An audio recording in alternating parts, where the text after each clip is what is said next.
moisture with daily use. Breast cancer is a tough battle for anyone to fight. But if you can't afford treatment, can't work, or can't feed your family, that diagnosis can be devastating.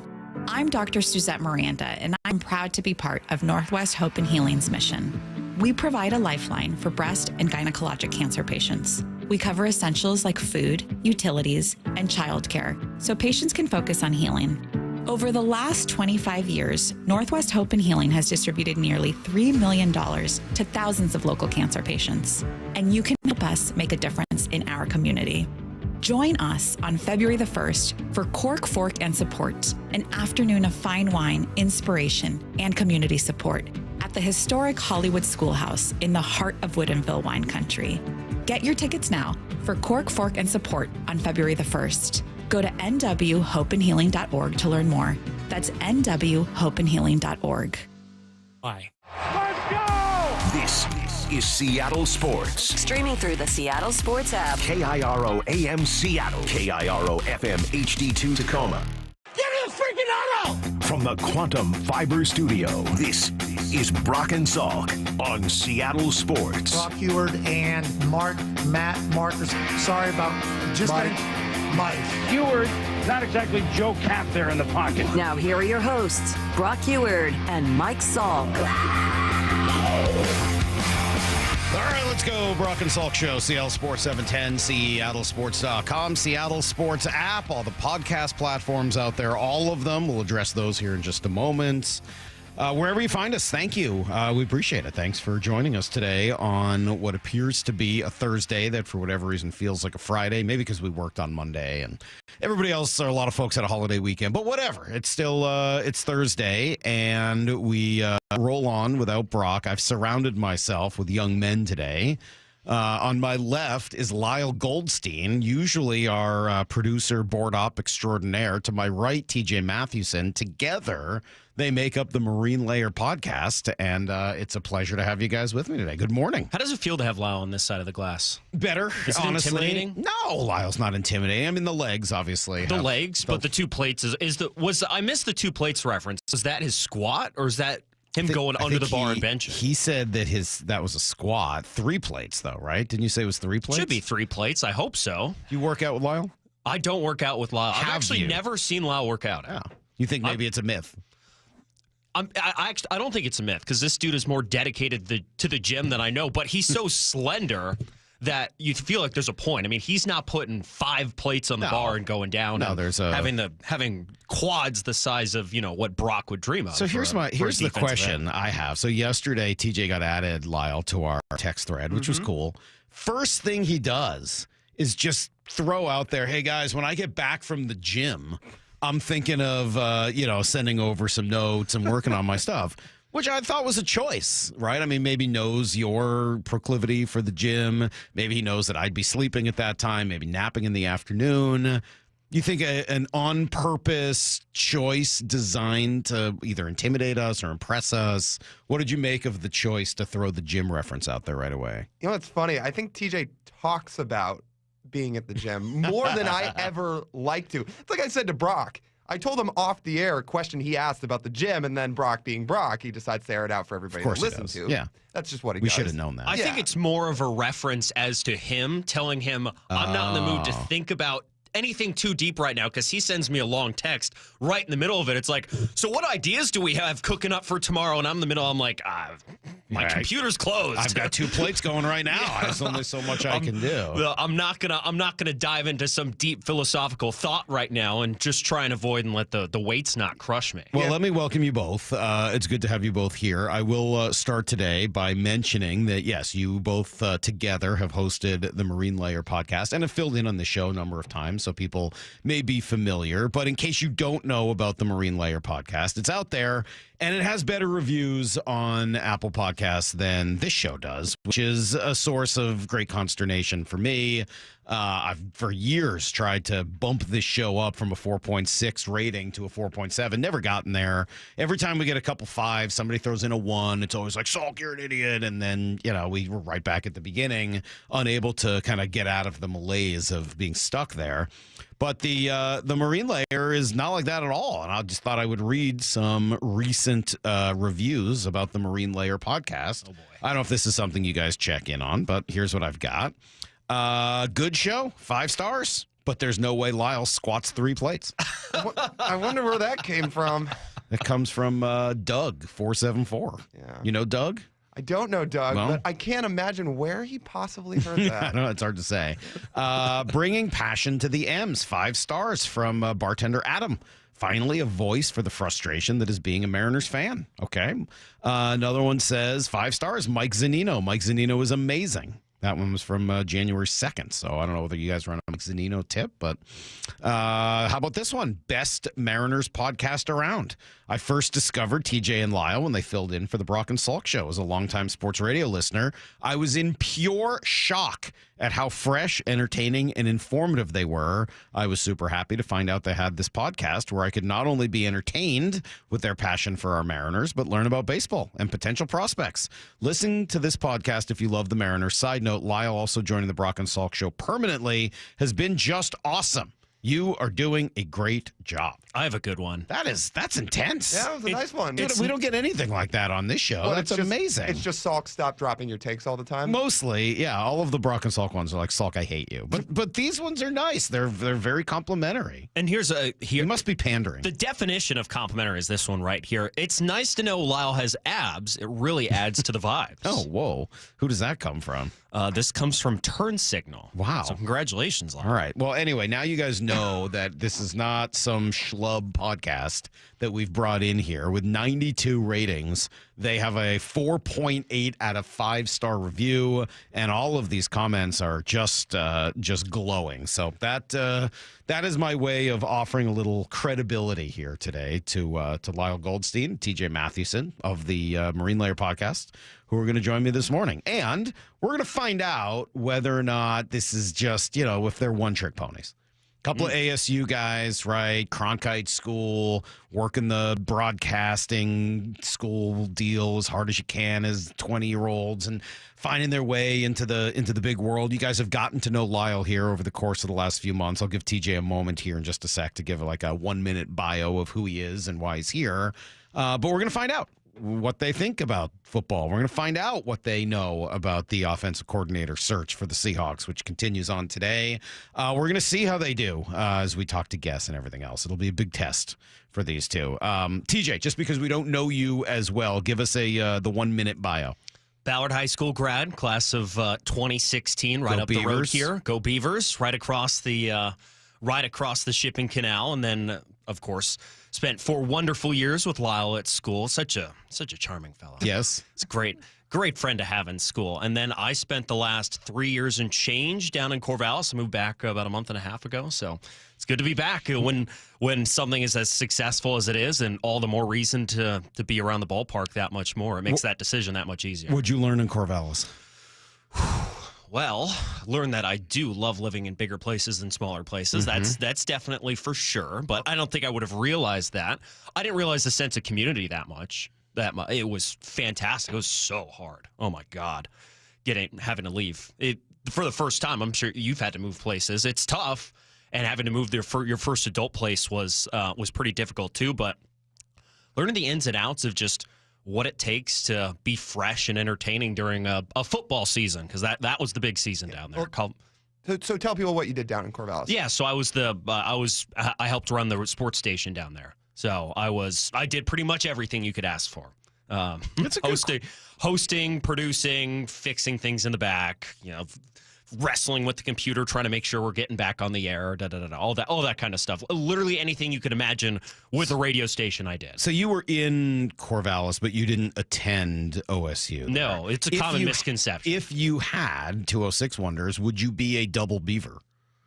Yeah, well, yes, I would be. Wow. But now I'm a Sun Devil Beaver. Yeah, that's not the same. I mean, back in Boston, if you go to BC High, BC, and then BC Grad School, they call you a Triple Eagle. So I was curious if there is a double beaver sentiment, if you're able to do I don't know many those. double beavers. No? I'm thinking back to my high school class. I don't think anyone went there. Wow. Probably in the past. Probably I would to imagine. avoid the bad joke would be my guess. All right. Let me just remind all you guys, Washington's Big Night Out Sports almost here. It's the 90th Annual Sports Star of the Year Awards. Star-studded event, and it's going to bring everyone together, the athletes, the icons, everyone behind our favorite teams and unforgettable moments. Be a part of the history and cast your vote for the men's and women's sports stars of 2024, representing the best of Washington sports. And you can vote for Sports Story of the Year. The voting is open until January 29th, so less than a week to go. Go to seattlesports.com/events, and you can make your voice heard. And then everything gets announced live at the 90th Annual Sports Star of the Year Awards, which are presented by Microsoft, and that will be February 27th. Don't miss out. Vote now and be a part of the massive celebration. Okay, let's take a quick break. We'll come back. We'll give you guys everything you need to know, and we'll start testing these guys and seeing what they've got to say today. It's Brock and Salk with Lyle and TJ. It's Seattle Sports on 710 seattlesports.com. Ichiro is headed to Cooperstown. The unbelievable has happened! Celebrating the career of Ichiro Suzuki. I may joke around, but I really think it's great that we get a chance to play together. I agree. I'm here to tell you that Ichiro threw something out of Star Wars down there. He had the most unbelievable ability to put the bat on the ball. And a ground ball back up the middle, and there it is. He's a new all-time hit king. Join Seattle Sports in congratulating Ichiro Suzuki on a Hall of Fame career with your Seattle Mariners. Did you know your skin is the largest organ of your body? Huh? That's why you should shower with Old Spice Super Hydration Body Wash instead of plain old bar soap. Love your skin by super hydrating it with vitamin B3 and glorious notes of vanilla and shea. Did you know that my super hydrated skin is the second largest organ of my body? The first is my heart. Old Spice. Men have skin too. Old Spice Super Hydration Body Wash. 24/7 renewing moisture. With daily use. This is the story of the one who, as a maintenance specialist for a historic high-rise, knows that vintage charm historically needs constant attention. Which is why, when it's time to upgrade turn-of-the-century mechanicals, they turn to Grainger. With easy access to 1 million-plus products and the scale to deliver when and where you need them, the right tools and supplies are never far away. So the one can keep that vintage building running like new. Call, click Grainger.com, or just stop by. Grainger, for the ones who get it done.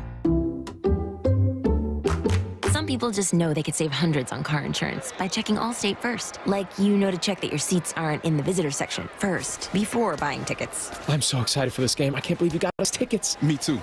Wait, are we on the wrong side? Yeah, checking first is smart. So check Allstate first for a quote that could save you hundreds. This is going to be a long game. You're in good hands with Allstate. Savings vary, subject to terms, conditions, and availability. Allstate Fire and Casualty Insurance Company and Affiliates, Northbrook, Illinois. Mornings can start feeling the same. Wake up, brush teeth, go to work. But with breakfast from Wendy's, it's like, wake up, brush teeth, Baconate with a breakfast Baconator. Roll with the sausage breakfast burrito. Buddy it up with a honey buddy. Or get seasoned with seasoned potatoes. And then, go to work. Sorry. When you're ready for a fresh wake-up call, gotta be Wendy's. At participating U.S. Wendy's during breakfast hours. Kinematics Marine Equipment reminds parents to enroll your kids in a positive youth program. Sports, hobbies, and community activities improve overall health and performance in school. These programs decrease drug use and violence and develop self-discipline and leadership skills. Let's team together this year to help our kids reach their full potential. Best wishes to all our kids from the entire team at Kinematics Marine Equipment, your nationwide source for marine deck gear for over 40 years. Online at kinematicsmarine.com. When you're hiring, have you ever felt like you're missing out on meeting truly great candidates for your roles? It seems impossible to find them, but they have to be out there somewhere, right? Well, they're not hard to find when you know where to go, and that place is ZipRecruiter.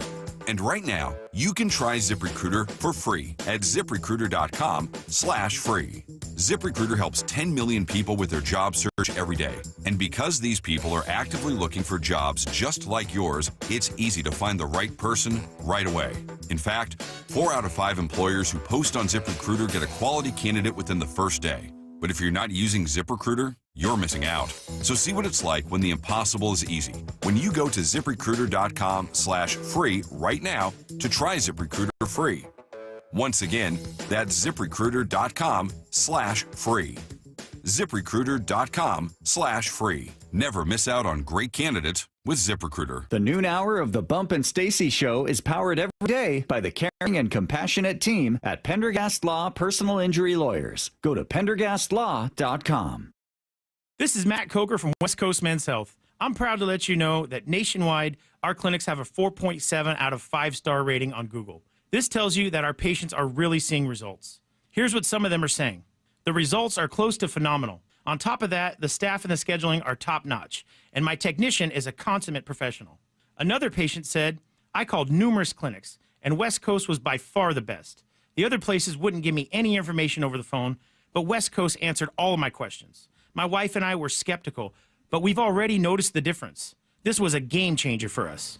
West Coast Men's Health has helped thousands of men reverse their ED using acoustic wave therapy. No pills or shots necessary. Give us a call today so we can help you too. With clinics in Redmond and Tacoma, call 206-519-6541. That's 206-519-6541. 206-519-6541. Online at westcoastmenshealth.com. You're free now. Free to fill your feed with impossibly chunky chunkers who chunk harder than you ever thought possible. Cats, corgis, babies, baby penguins, baby pandas, chunky baby pandas.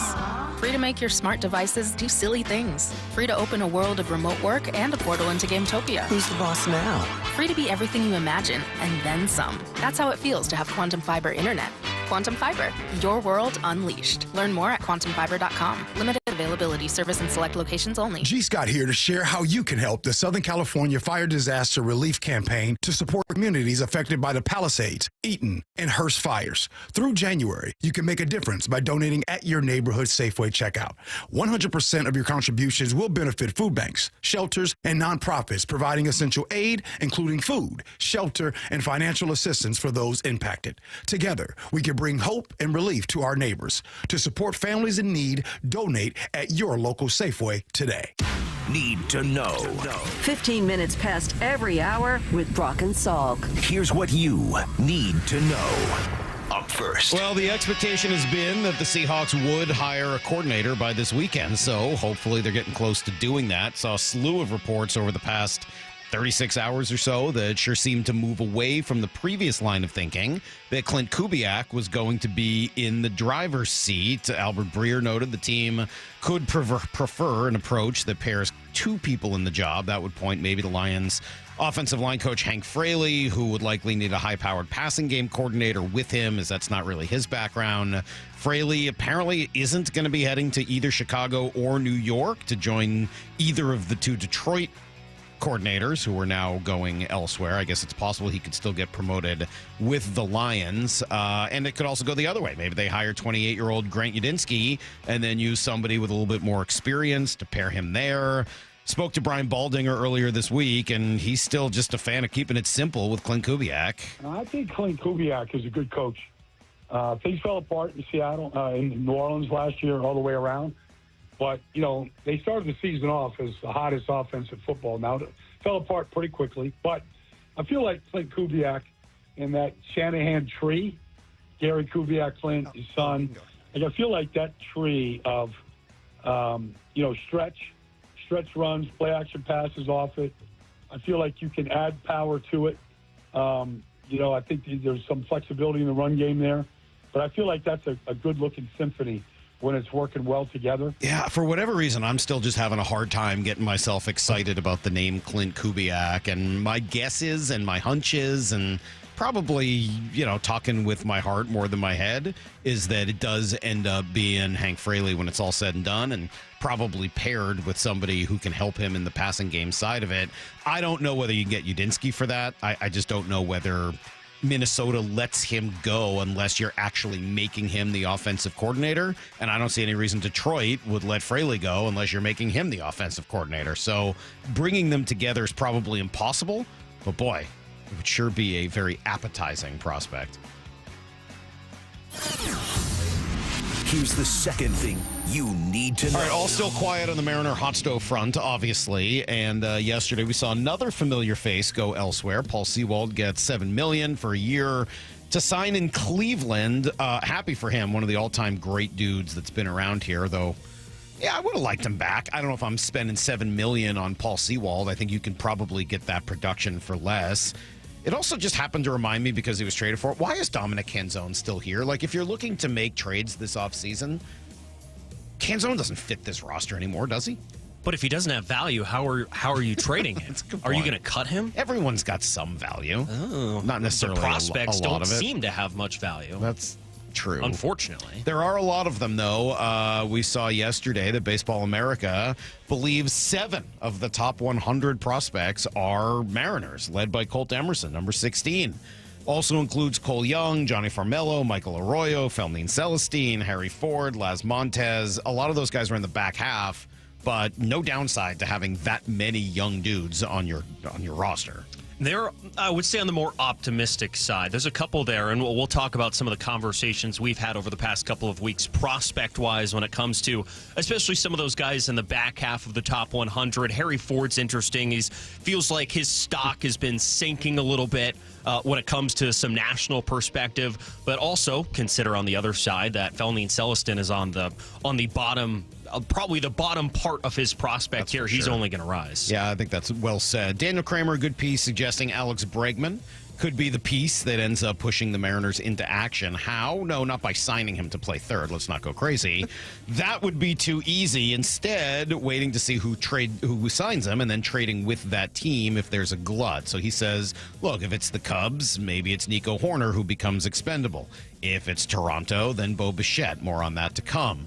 If it's Boston, how about Tristan Casas? And Adam Jude of the Seattle Times was on your podcast, The Marine Layer, and said this about the Red Sox first baseman. Tristan Casas was available to them. The Mariners, by all accounts, did a deep dive. They did their homework. At the end of the day, they came to the conclusion that he wasn't a great fit for T-Mobile Park, wasn't a great fit for what they're looking for. You want them making baseball moves for the right reasons, right? If you're going to give up a lot, if you're going to give up whether it's prospects or Luis Castillo, you want to make sure what you're bringing back makes sense. Not just that, it's Teoscar Hernandez. It's a name. It's a proven guy. Like, does he work for what you're trying to do? Well, that really does make me feel better then, because they've had such a good sense of what's going to work at T-Mobile that the fact that they say he won't probably is all we need to hear.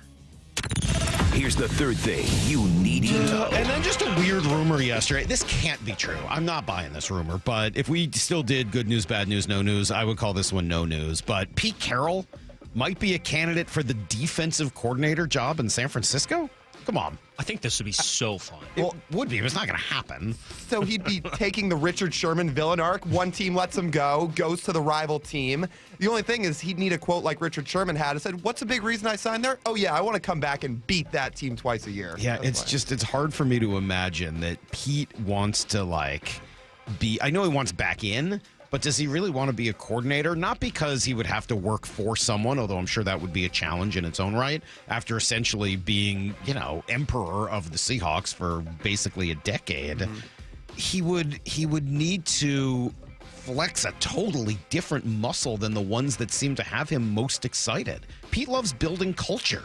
And here he'd be asked to essentially, coordinate a defense, which is not something he's done in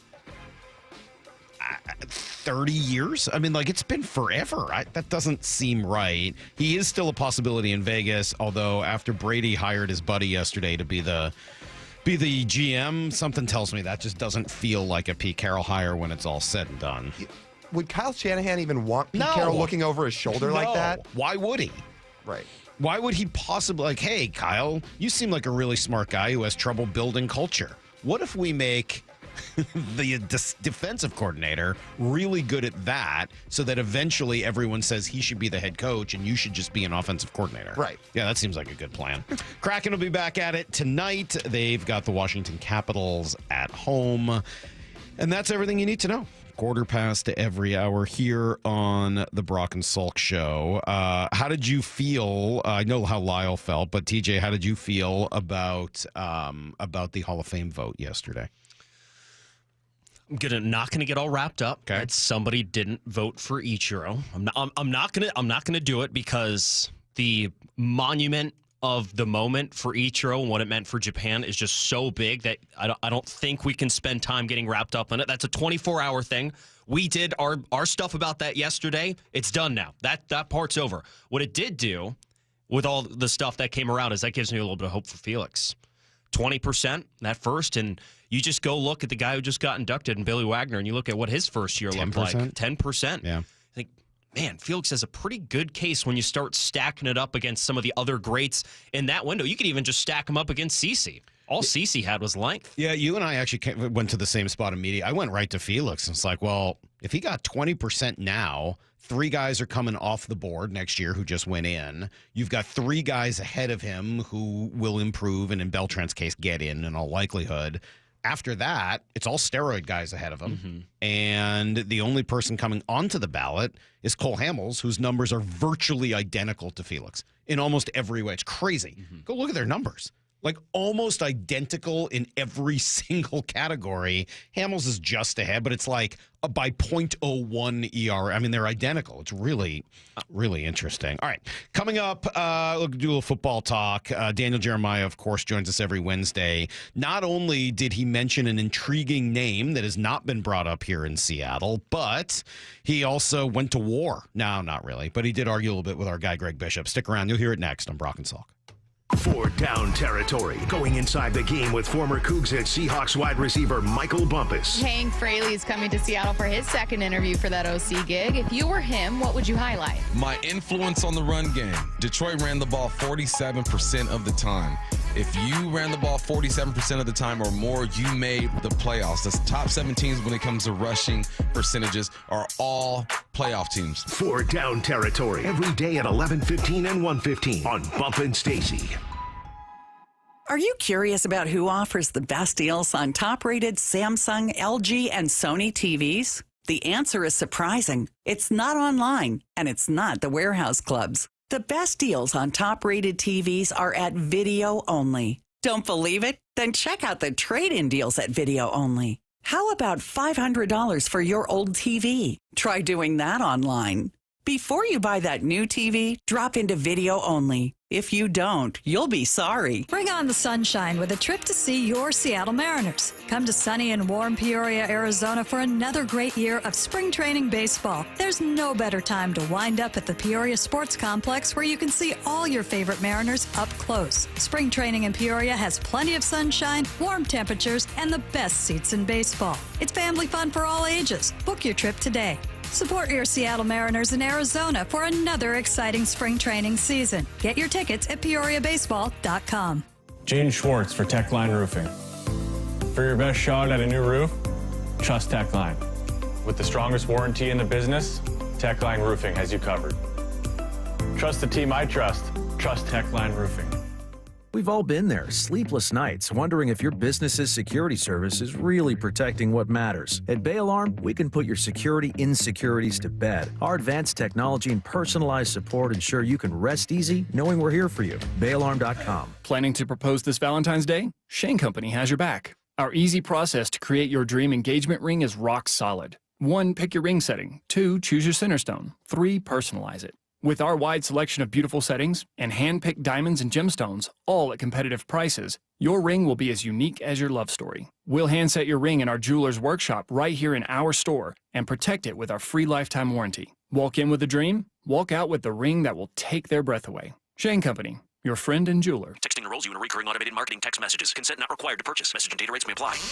Leaving for the gym so early? I'm ready to go. Since you started taking Nugenix Total T, you've been acting like when we met in our 20s. I feel like myself again. Lower testosterone after turning 40 slowed me down. Nugenix Total T has been a game changer for me. What is it about Nugenix Total T that's different? It's a key ingredient called Tesnor. It boosts free and total testosterone to help you get back the drive and energy from your youth. Total T is backed by 5 clinical studies. I've seen the huge difference it's made for you in the gym, at work, and in the bedroom. I'm so glad I sent them a text for my complimentary bottle. Text ROCK to 321-321 right now for your complimentary bottle of Nugenix Total T. Nugenix is the #1 selling testosterone-boosting brand at GNC and Walmart. Do it now, and we'll also send you a bottle of Nugenix Thermo X, our newest, most powerful fat burner ever. Absolutely free. Text ROCK to 321-321. That's ROCK to 321-321.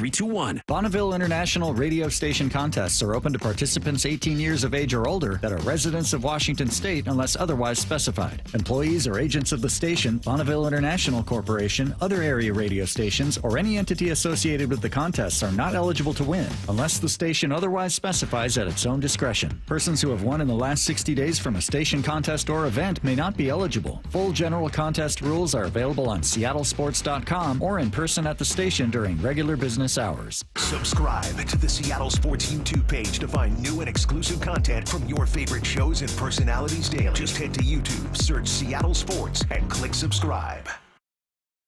If it's a new year and a new you, it begins with a new car. At Toyota of Kirkland, they're ready for your resolutions. Come see the beautiful showroom and wonderful team at Toyota of Kirkland to kick off 2025. Check out the wide selection of Tundras, Tacomas, and RAV4s. Get electrified in your ride with Toyota of Kirkland's inventory of Prius and the BZ4X. The best way to start the new year is by visiting Toyota of Kirkland in person or online at toyotaofkirkland.com. Old windows can be a drain on your energy bills and on your peace of mind. Isn't it time for an upgrade? Justin Shirley, CEO of State Roofing and Exteriors. Our energy-efficient replacement windows work smarter, keeping your home comfortable while saving you money year-round. It's an investment in your home and your security. Call State Roofing and Exteriors at 866-ROOF-ROOF or visit stateroofing.com today for a free estimate. State Roofing and Exteriors, held to a higher standard since 1968. Do you leave your car running unoccupied to warm up or stay warm during the winter? Don't do it. Car thieves call those steamers. They're watching for you and they'll steal your car before you know it. Every winter, Washington sees an uptick in auto theft, and a major reason is steamers. Share this information with friends and family. Prevent the theft and keep you and your vehicle safe. Don't get caught with your car running. These tips are brought to you by the Washington Auto Theft Prevention Authority. Take your game day experience to the next level with a Mariner Suite. Suites are perfect for birthdays, anniversaries, client meetings, and that company outing you've been trying to plan for months. Enjoy first-class catering, VIP parking, custom setups for 14 to 400 people, and more, all with the help of a dedicated Mariners rep.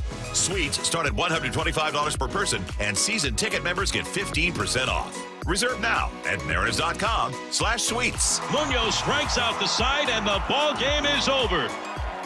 Brock and Salk's Rewind is presented by Toyota of Kirkland. From the Quantum Fiber Studio, you're listening to Brock and Salk. Weekdays 6 to 10. On Seattle Sports and 97.3 FM HD2. I'm here, DJ. I'm here. Are you here? I'm here. Of course I'm here. Come on. Brock's not here. Brock is gallivanting around. He's going to a big Oklahoma State TCU game and going on vacation for a couple of days. So I decided to bring in the real journalists. I got Greg Bishop from Sports Illustrated here with me today as well. You know Greg, don't you? I've known of Greg forever. I don't know, have we officially met, Greg? I don't know if we've officially met. You know, I think I bugged you a couple times over the phone in SI capacity. It'll be nice to do it again and round out the portfolio mediums. Awesome. So I got DJ, I got Greg Bishop. We are, as I say, rocking out with our Brock out. And let's kind of go back before we move forward, DJ. We'll start with Divisional Weekend, which was mostly, I think, lived up to the billing. It's not like it wasn't the greatest weekend of all time, but certainly all three games had something about them. What did you learn from the four games over the weekend?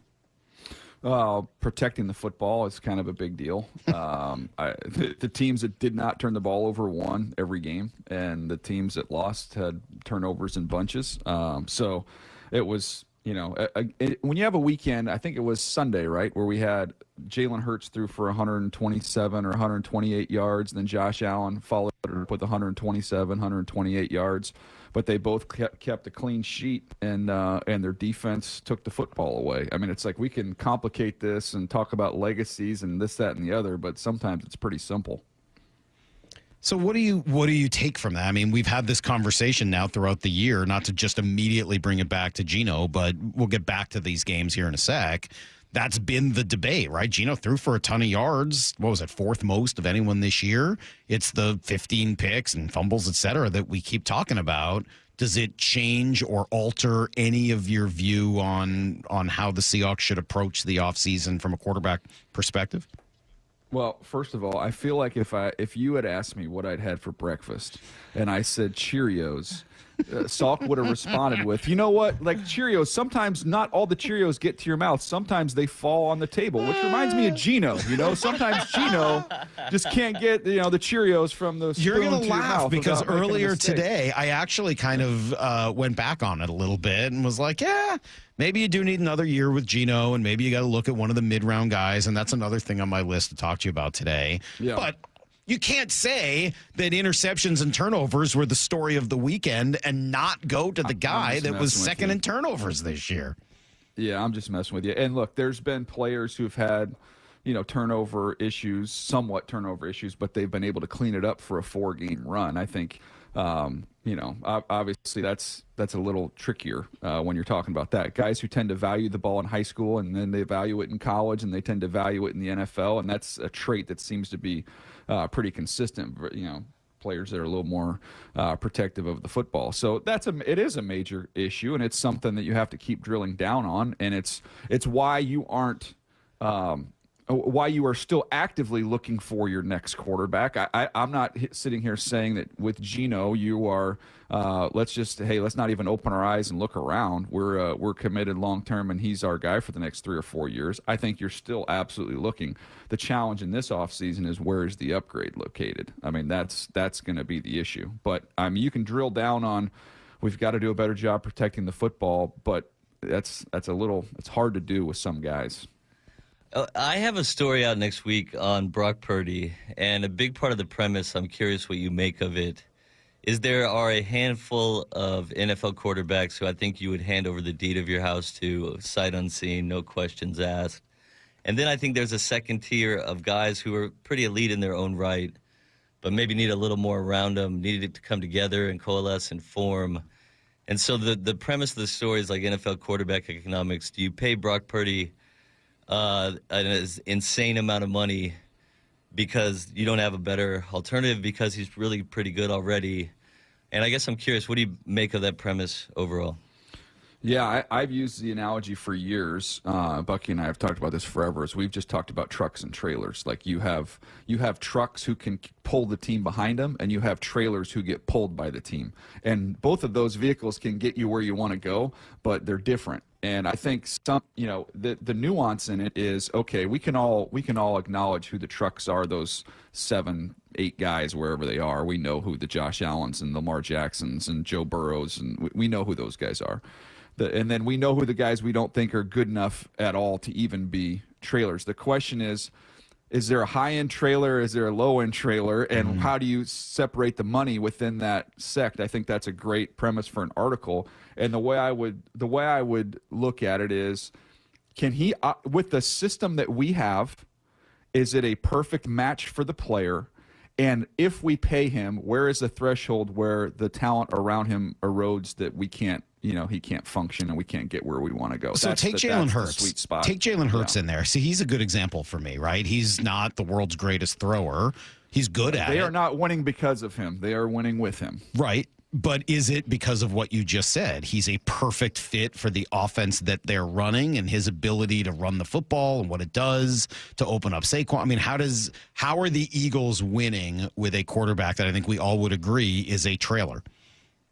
Yeah, I would make, and they're almost off by themselves. Their roster is so stacked and so loaded.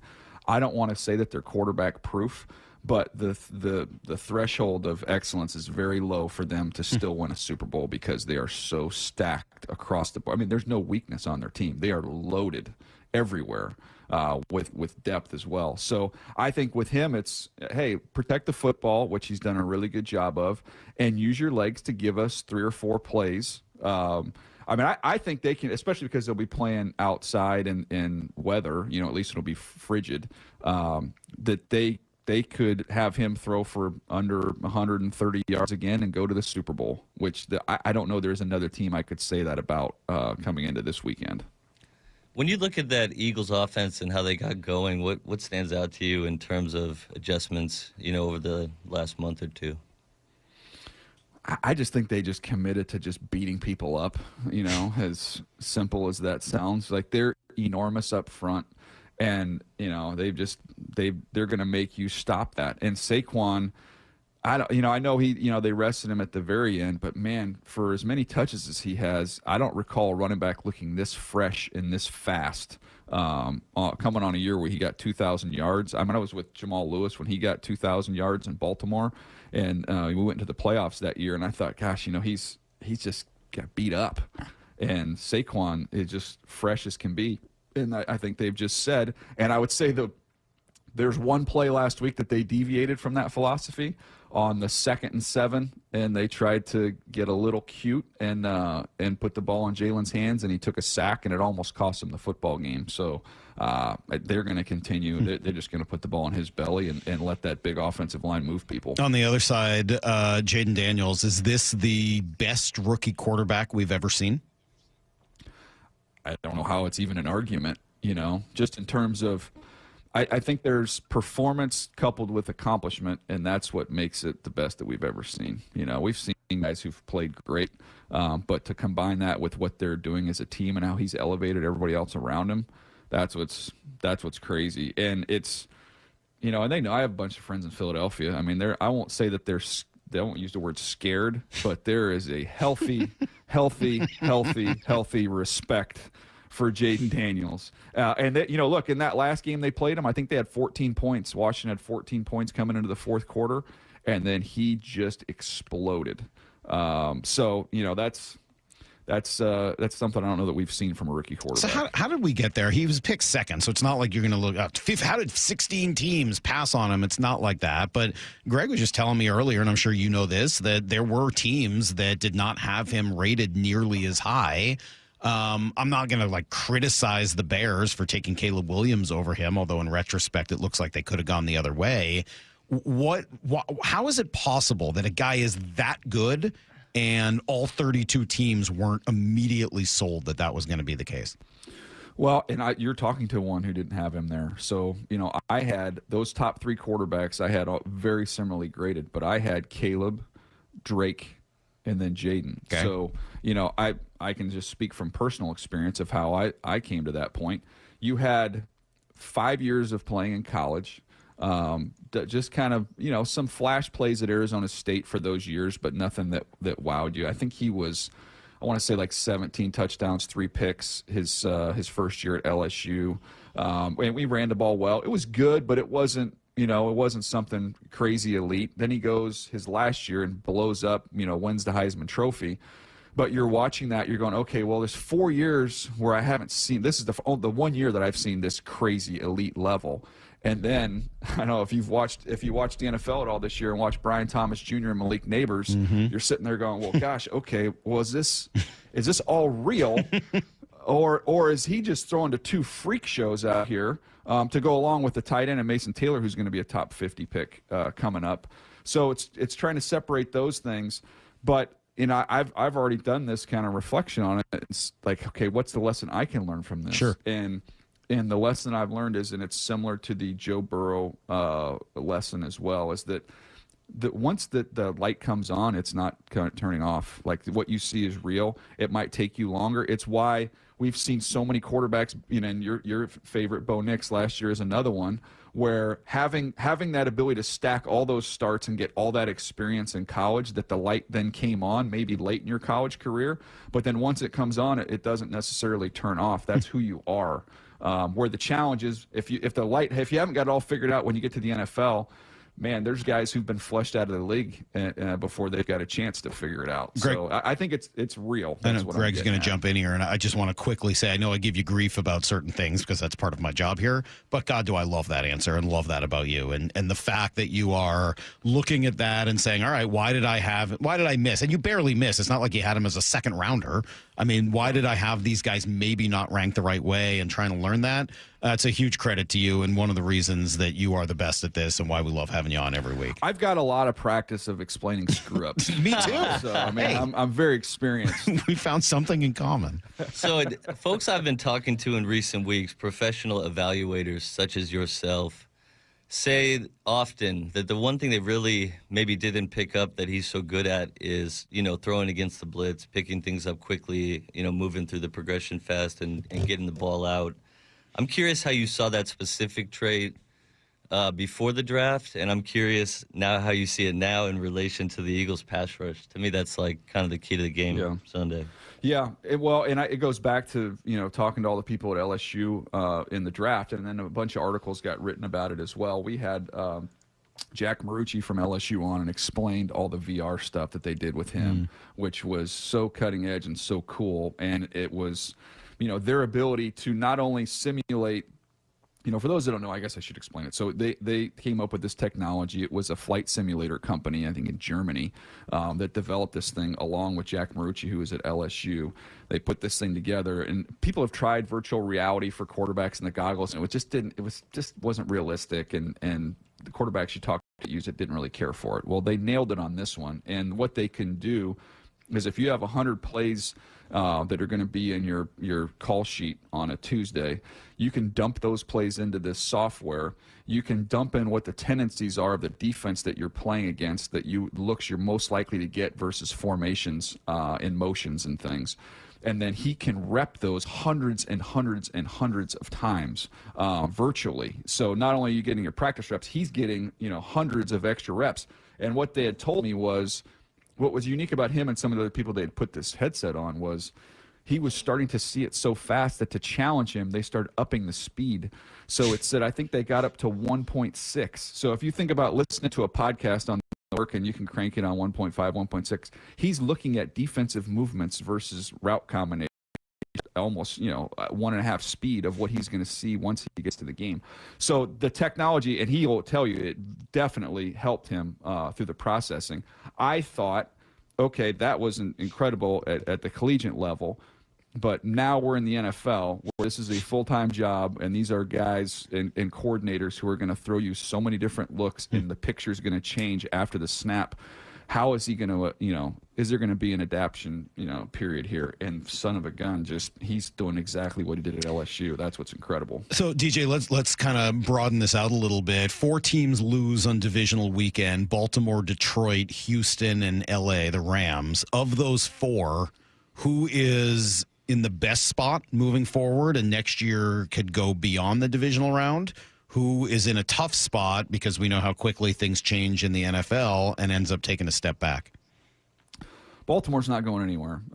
They have a deep, talented team. Lamar's locked up and under contract.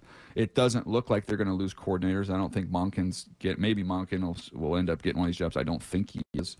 So you're going to have continuity. You're going to have the quarterback back. They draft as well as anybody. They're going to continue to add players to what they have. So I don't see them going anywhere.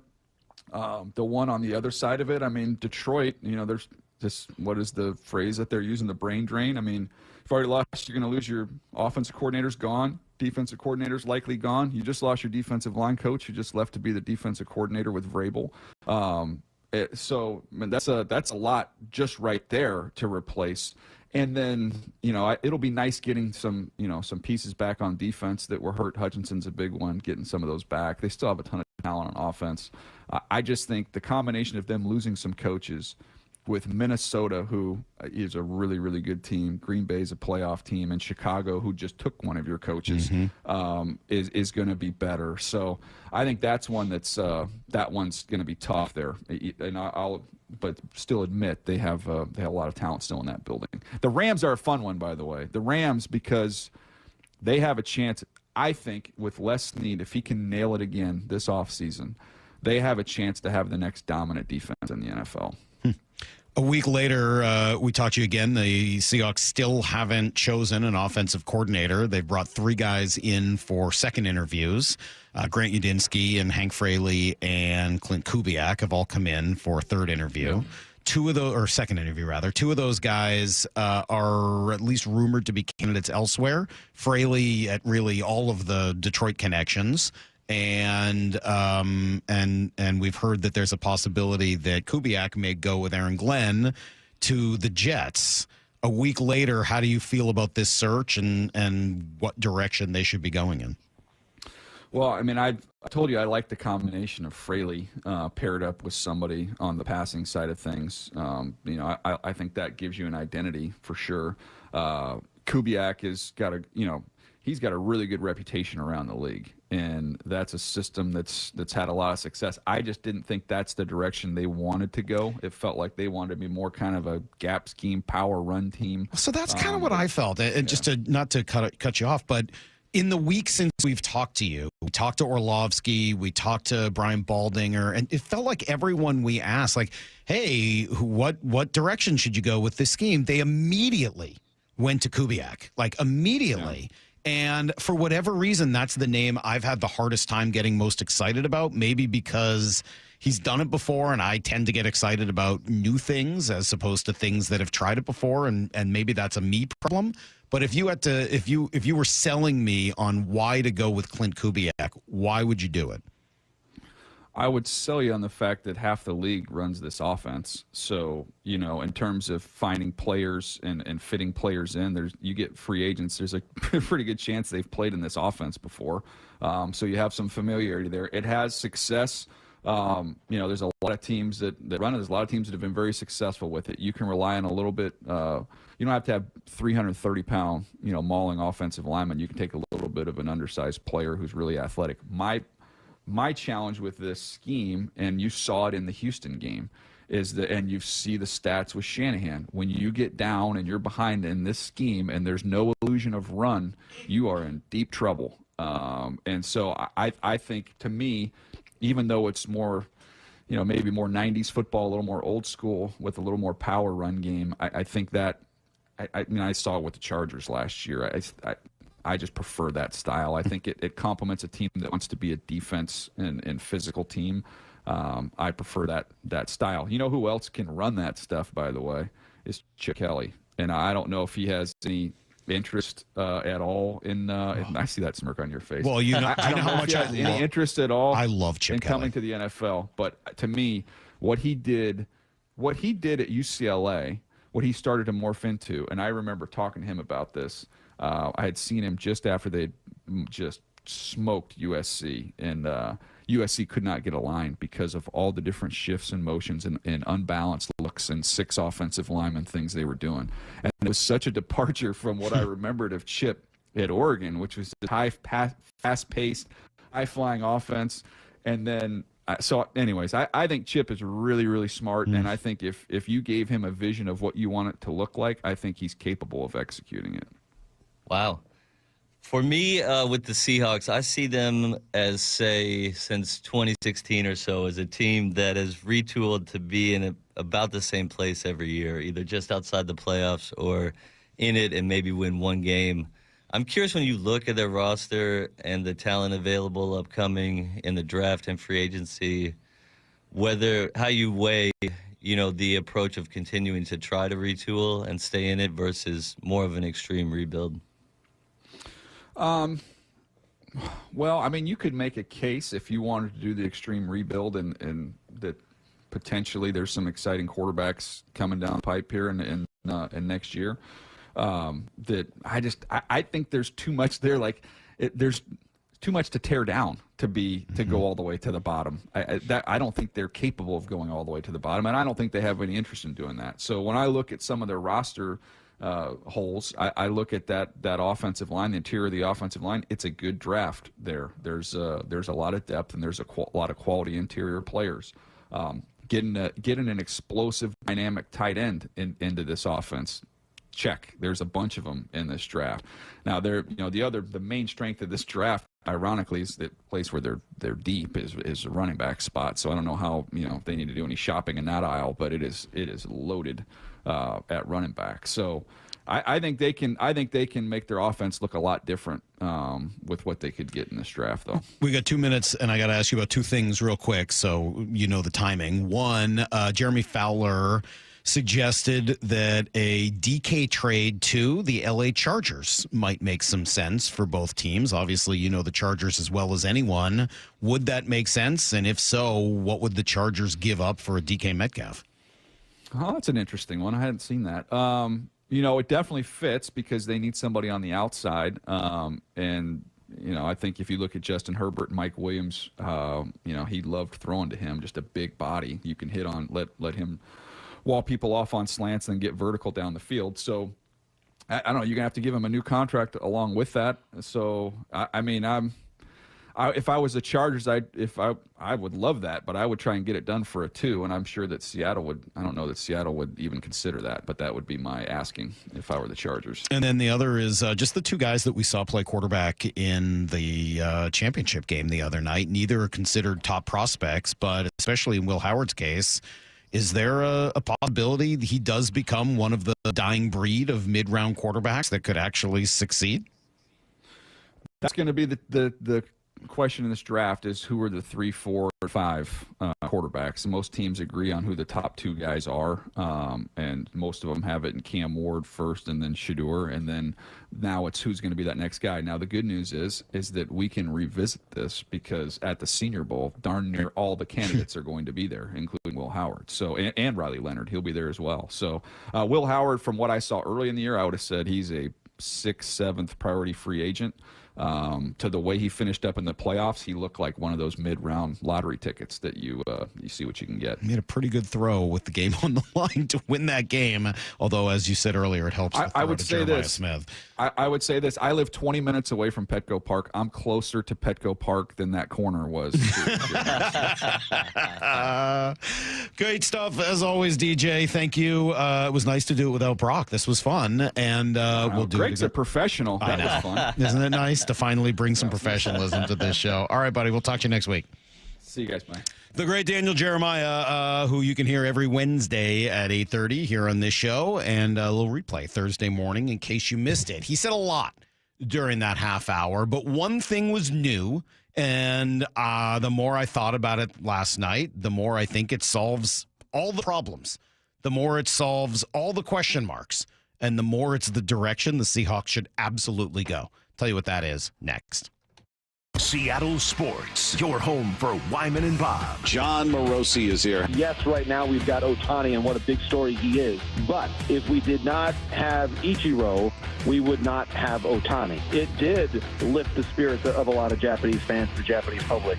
But what it also did was transform the idea of what American baseball people thought that Japanese players could do on a daily basis in Major League Baseball. On Seattle Sports and 97.3 FM HD2. Are you tired of having your money locked up in an annuity for 5 to 7 years? A CD that is only paying 4 to 5%? Or how about that underperforming IRA that you've lost track of?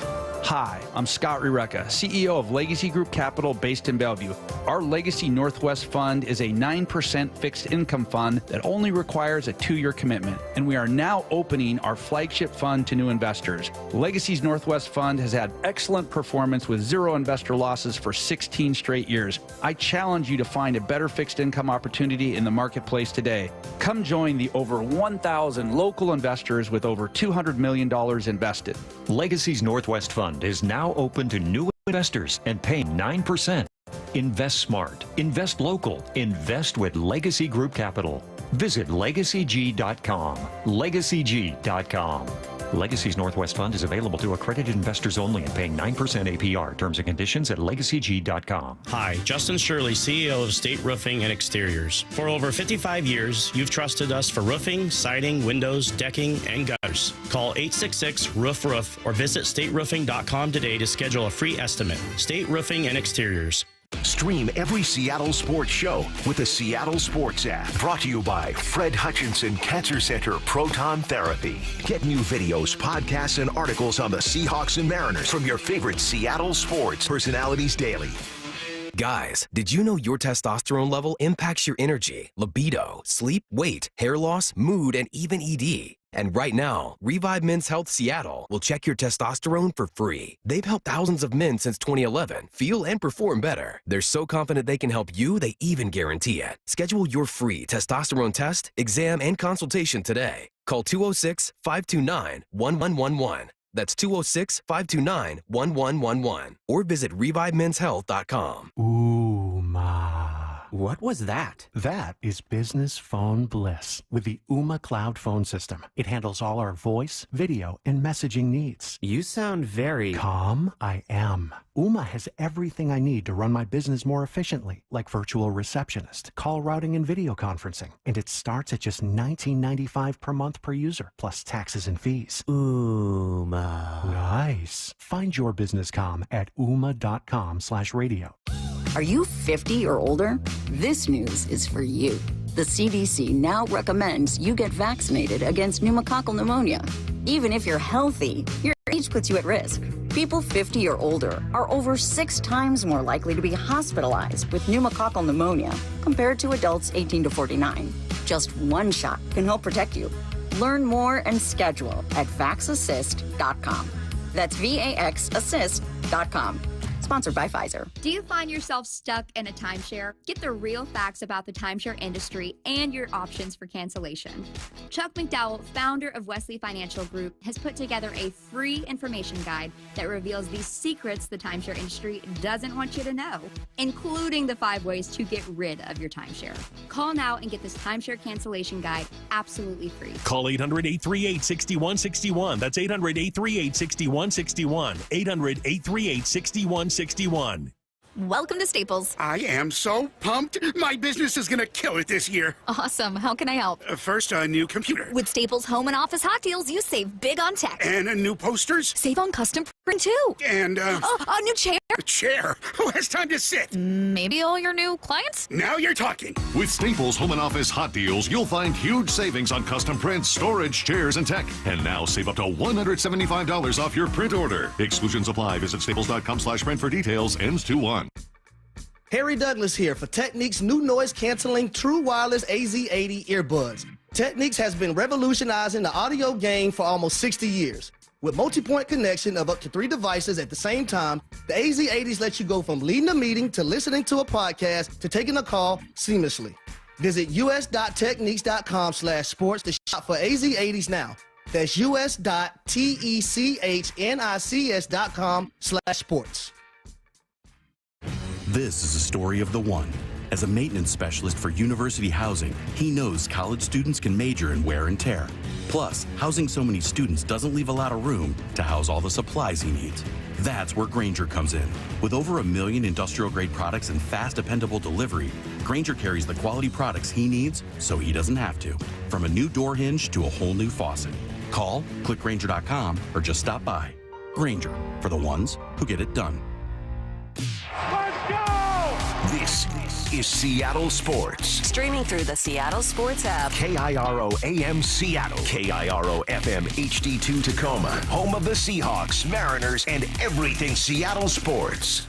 This hour of the Brock and Salk Show is powered by Star Rentals, preferred supplier to the West's best contractors. Get your freaking auto! From the Quantum Fiber Studio, this is Brock and Salk on Seattle Sports. Brock Ewert is my hero. Jay Buhner just punched me in the kidney. We're going to see you on minute. Doesn't really work that way, Sherm. This is a show that has my name on it. It kind of does, though. Now here are your hosts, Brock Ewert and Mike Salk. Hello!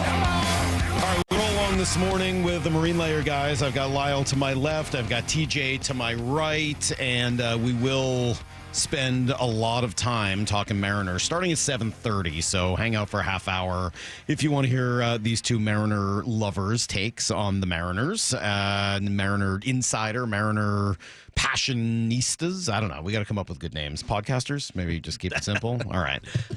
Before we do it, simple question for both of you guys. Who do you want to be the offense coordinator? There are three guys that have been in for their second interview. You've got the offensive line coach, Hank Fraley from Detroit.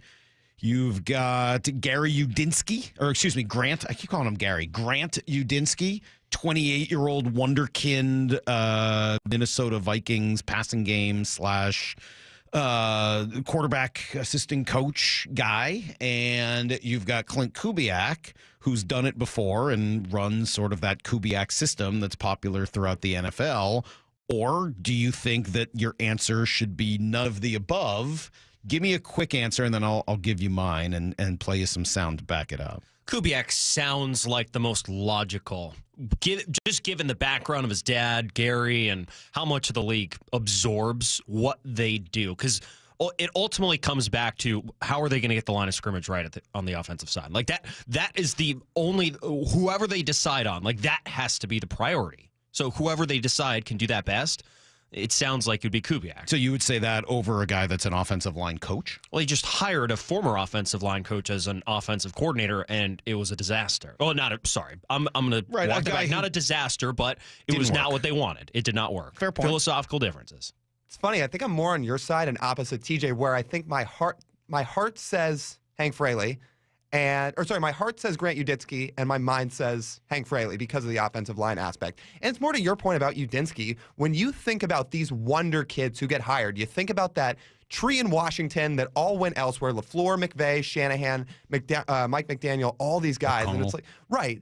There's another. When those guys start to get revered and noticed across the league, there's a reason. And when there's a reason, it feels like guys that are on the trajectory to be great. And Udinski feels like he has a chance to be that. What did Breer write this week? It was something like the league is starting to become aware of Grant Udinski. And, he interviewed for the Patriots job. He's obviously interviewed twice now for this job.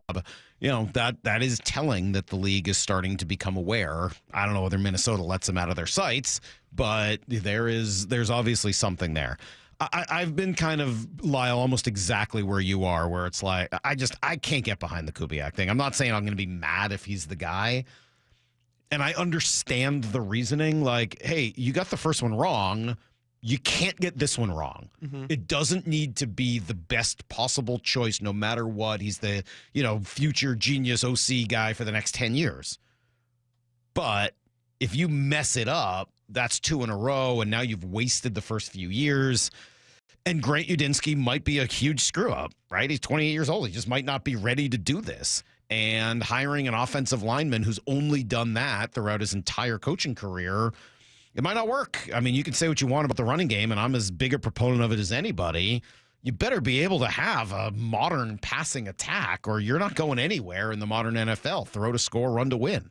I kind of understand both of those. At least you have an identity with the two more tenured guys in Fraley and Kubiak. You know what that is. You know what that is. What is Udinski's identity? What is it? Totally fair. I don't know. I don't know anything about him other than that he's young and smart and likes to go hiking in the Scandinavia. He could come in, see Gino, and say they don't trade DK. Looks at 2 wide receivers. All right, let's get them 200 balls. Maybe total. Maybe that's what he does. And is that what you want to establish? Or I don't think that's focus what that Mike on the McDonald wants to. That doesn't really fit with his whole philosophy. But I don't think he'd be interviewing him twice if there wasn't some thought that he could run the same type of offense that he's looking for to be complementary.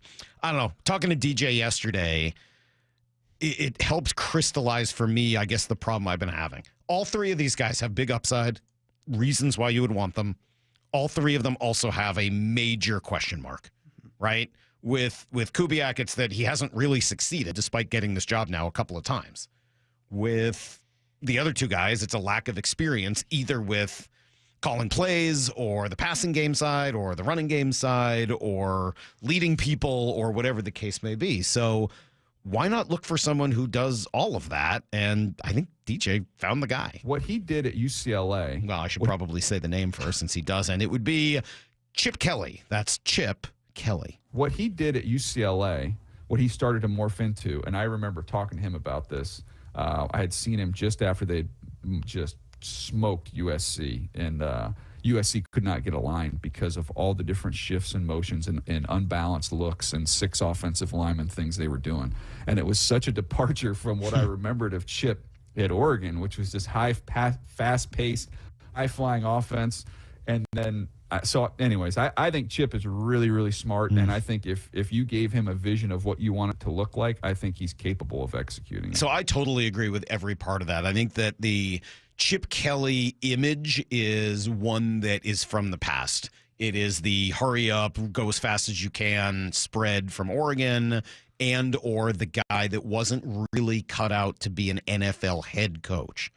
But the Chip Kelly that has since refined that at UCLA and now at Ohio State and has built into, a much more diverse and physical and complementary style, who wouldn't need to be the head coach, but certainly has the experience to be able to lead an offensive room without a coach over him. Because let's face it, McDonald's spending a lot of time with the defense.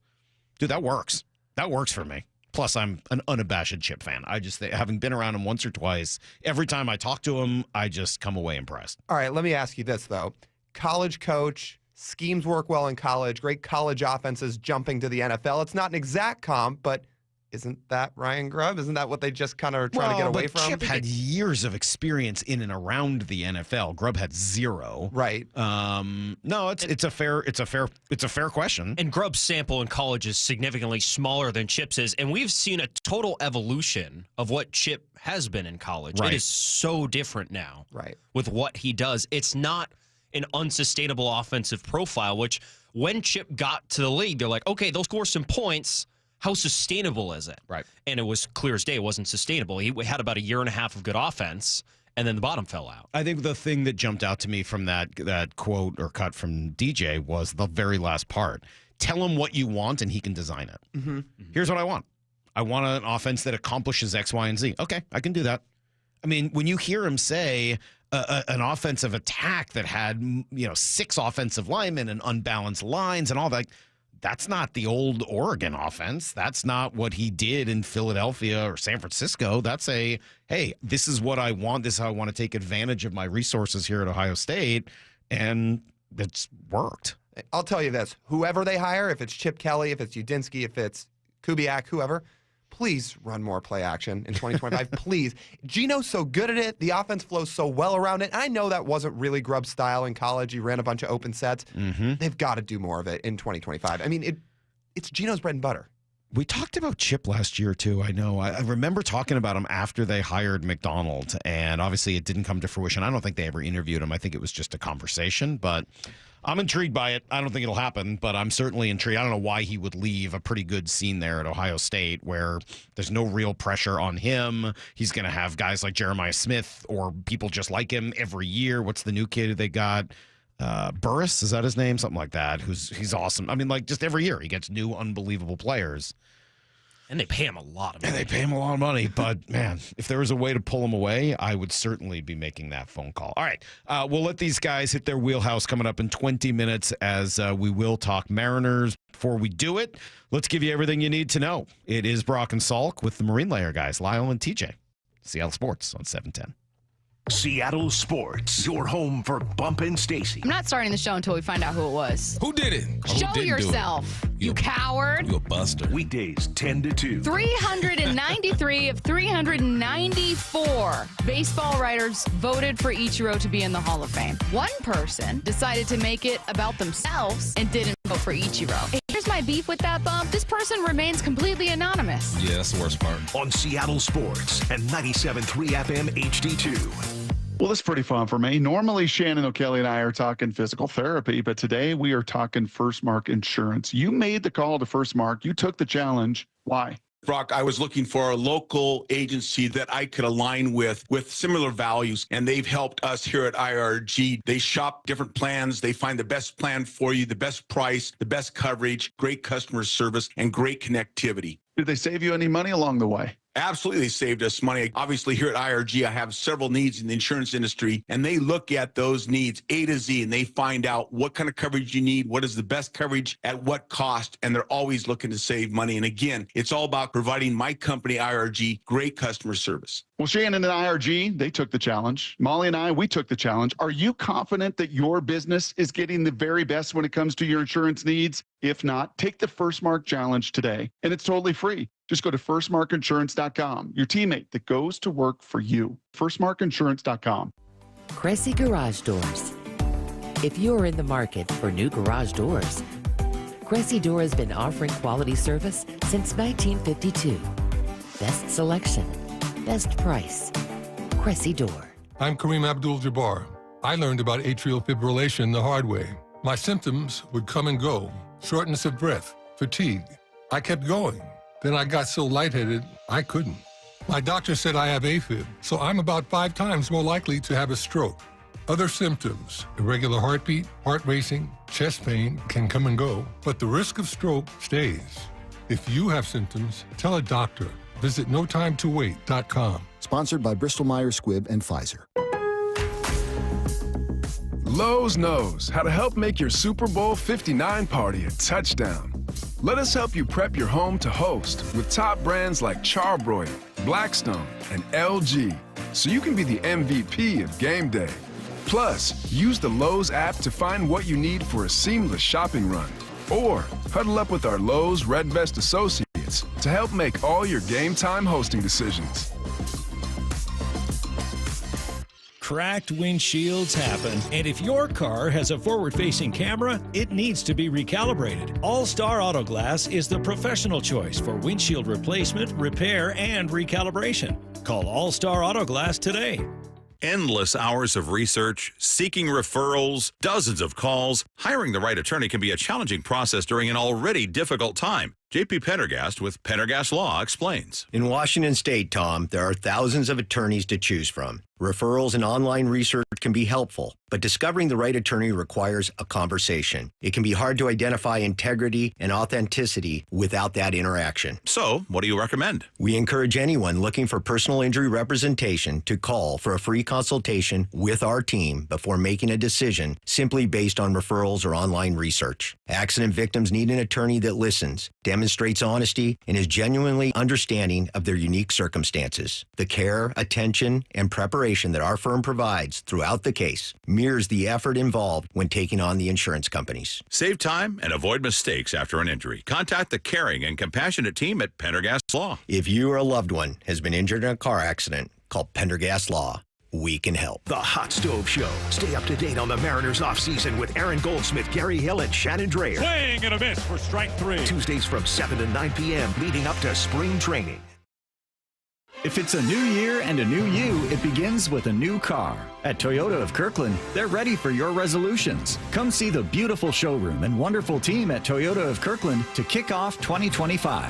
Check out the wide selection of Tundras, Tacomas, and RAV4s. Get electrified in your ride with Toyota of Kirkland's inventory of Prius and the BZ4X. The best way to start the new year is by visiting Toyota of Kirkland in person or online at toyotaofkirkland.com. Where can you kick off the new year? With big savings on gig speed? Only with Xfinity. Now through January 30th, get gig internet at home for $25 a month for 1 year when you add an unlimited mobile line, which connects you to gig speed Wi-Fi on the road. Act fast today and save more than $650 over AT&T and Verizon in your very first year. Plus, hurry and take advantage because right now you can also get a free 5G phone with trade-in. So save big and stay connected to what you love with fast gig speed internet and mobile. From home to hotspots this new year, it's all about gig speeds and big savings. Don't wait and get gig speed internet, spend less green, and switch to Xfinity. Go to Xfinity.com/gig savings to learn more. Requires paperless billing and auto pay with stored bank account. Restrictions apply. Equipment, taxes, and fees extra. Internet discount applied to mobile bill. $40 internet discount applied to mobile bill. After promo, regular rates apply. Actual speeds vary. Savings compared to Verizon, Fiber, Gig Plus One Unlimited Welcome Line, and AT&T Fiber, Gig Plus One Unlimited Starter Line. Xfinity internet required. Reduced speeds after 30 gigabits of usage per line. Data thresholds and actual speeds vary. Bonneville, Seattle, and Seattle Sports are looking for organizations that regularly distribute information about employment opportunities to job applicants or have job applicants to refer. If your organization would like to receive notifications of job vacancies, please notify Human Resources at 1820 Eastlake Avenue East, Seattle, Washington 98102, or email us at seattlealljobs@bonneville.com or call 206-726-6902. Bonneville is an equal opportunity employer. Need to know. 15 minutes past every hour with Brock and Salk. Here's what you need to know. up first. Well, we have certainly assumed that the Seahawks would hire a coordinator, and we think by this weekend, so hopefully they're getting close to doing so. A bunch of reports over the past 36 hours, I think, moved away from the previous line of thought, which is that Clint Kubiak was in the driver's seat and maybe even about to be hired, but since he had his second interview, so did two other people. And I do find myself thinking back to the coaching hire a year ago where they went through all of these interviews, second interviews, and they're like, actually, Mike McDonald, who was not even really a part of it until then. Obviously, he couldn't be until Baltimore was eliminated. But interesting that having a second interview did not seem to really mean much when it was all said and done. Albert Breer noting that the team may just prefer an approach that pairs two people in the job. If that's the case, got to imagine it's Lions O-line coach Hank Fraley, who would likely need a high-powered passing game coordinator with him.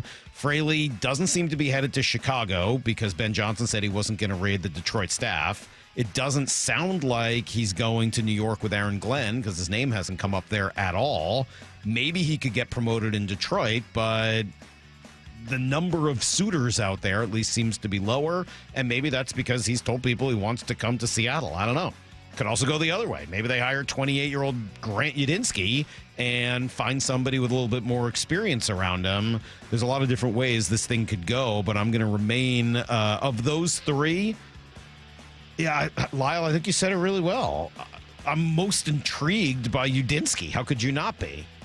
I think I'd be most comfortable, though, with Hank Fraley. Yeah, I'm with that. Again, the idea and the upside of what Grant Udinski could be, you just start dreaming on these McVay-type offenses. What a guy that's that smart, right? Like, anytime you can bring smart people into your building, probably a pretty good idea. That's why we've got the Marine Layer guys here today. I mean, you got to bring smart people into your building, however you can get them. Here's the second thing you need to know. And let's get to their line of expertise. That would be the Mariners.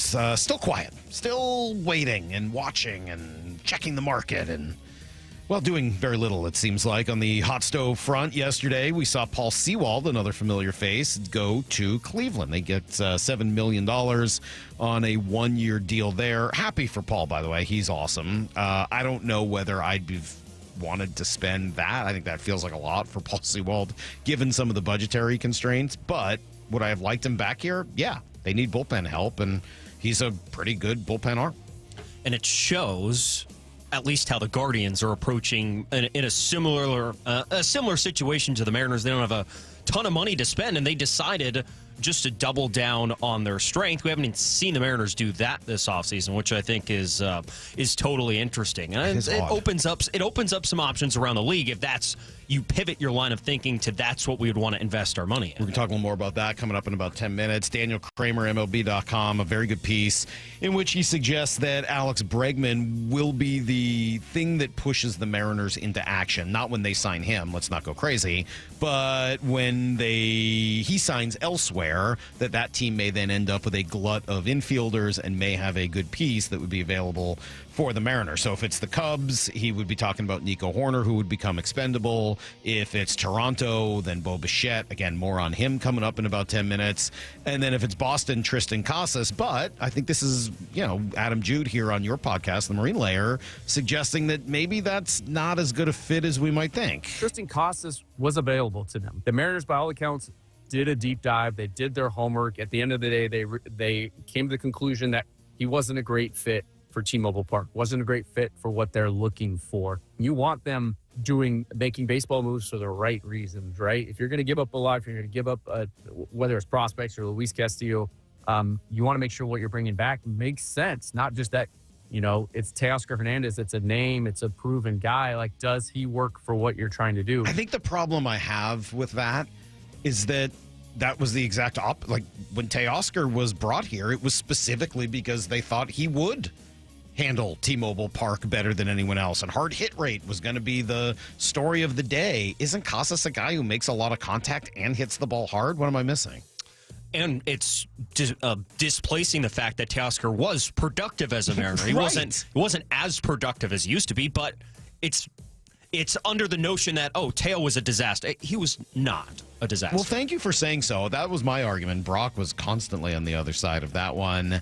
Mariners also end up with a league best 7 prospects in the Baseball America Top 100 list. Colt Emerson, number 16, but Cole Young, Johnny Farmello, Michael Arroyo, Felnine Celestine, Harry Ford, Las Montes. That's a pretty impressive group. Now, a bunch of those guys are near the back end of it, but I thought you guys were right earlier saying, yes, some of them, though, are certainly moving forward. I mean, both Farmello and Celestine are really, really young. And both barely played last year. Farmello got hurt in the middle of the season. Yeah. I mean, once Celestine starts to get into affiliated ball, if he plays the way everybody thinks he's going to play, he's going to skyrocket up those rankings. Here's the third thing you need to know. Kind of a weird rumor yesterday. Pete Carroll could be a candidate for the defensive coordinator job in San Francisco. Honestly, I don't really know what to make of that one. I know Pete wants to coach and loves to coach, and I know he wants back in, but really? It's really hard to see him using the coordinator skill set that he really hasn't utilized in 25, 30 years. I mean, he was the coach or the defense coordinator of the Niners in the late 80s, maybe early 90s. I mean, it's been a really long time. I think that was his last DC job. I know. Yeah, because then he went to the Jets, then he was out for a year, then he went to the Patriots, then he was at USC, and then he was here. Mm-hmm. Like, he hasn't been a defensive coordinator in close to 30 or maybe 30 years. What are we talking about? More than 30 years. I can't imagine at 73 years old. He's like, now I'll go be a DC. Well, and I don't know why they would want that there. If you're Shanahan, do you really want Pete looking over your shoulder? I don't know. They also, of course, we know the story. Pete interviewed in Vegas, but sure looks like that's moving more and more towards being Tom Brady's team. The guy they hired yesterday to be their GM was with Brady in Tampa, and maybe even before that was a teammate of Brady's at Michigan and ran Brady's meetings that he would have with everybody in New England. So sure feels like a Tom Brady hire, and I love Pete. He does not feel to me like a Tom Brady hire. Anyway, Kraken back at it tonight against Washington. They are at home at Climate Pledge Arena, and that is everything you need to know. 1/4 every hour here on the Brock and Salk Show. All right, let's dig into some baseball. I promised that we would with both of these guys. So here we go. Coming up next, we've heard the obvious reason why the Mariners have done nothing this offseason, but let me try to give you a less obvious one. It's next on Brock and Salk.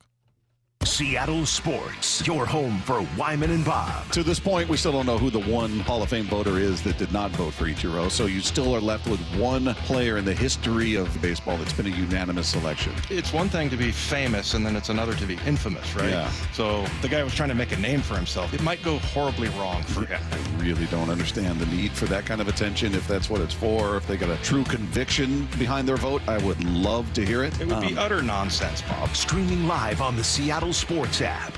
All right, it is the time. We're more than 3 weeks into this new year. Maybe you were one of the folks that decided you were going to lose the weight this year for your New Year's resolution. And now here you are 3 weeks later, and it turns out it's actually a lot harder than just saying it, right? You actually need a plan. You need some accountability. You need to know what to make and when to eat it. All those things factor in. It's why I recommend Eastside Weight Loss Clinic.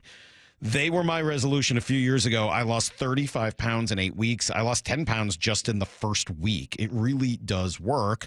So just start off with a 15-minute phone call. It's all it takes to get started, and just see if you're interested in this program and getting the help you need to actually lose the weight. By the way, when you do it, no pills, no injections, no fake food or bland box meals. You're not fighting for space in a crowded gym with all the January folks who just come in for their resolution as well. Instead, you're eating delicious recipes that you buy all at the grocery store. And then, as I said, the plan, the support, and the accountability. So do it for yourself this year. Eastside Weight Loss Clinic.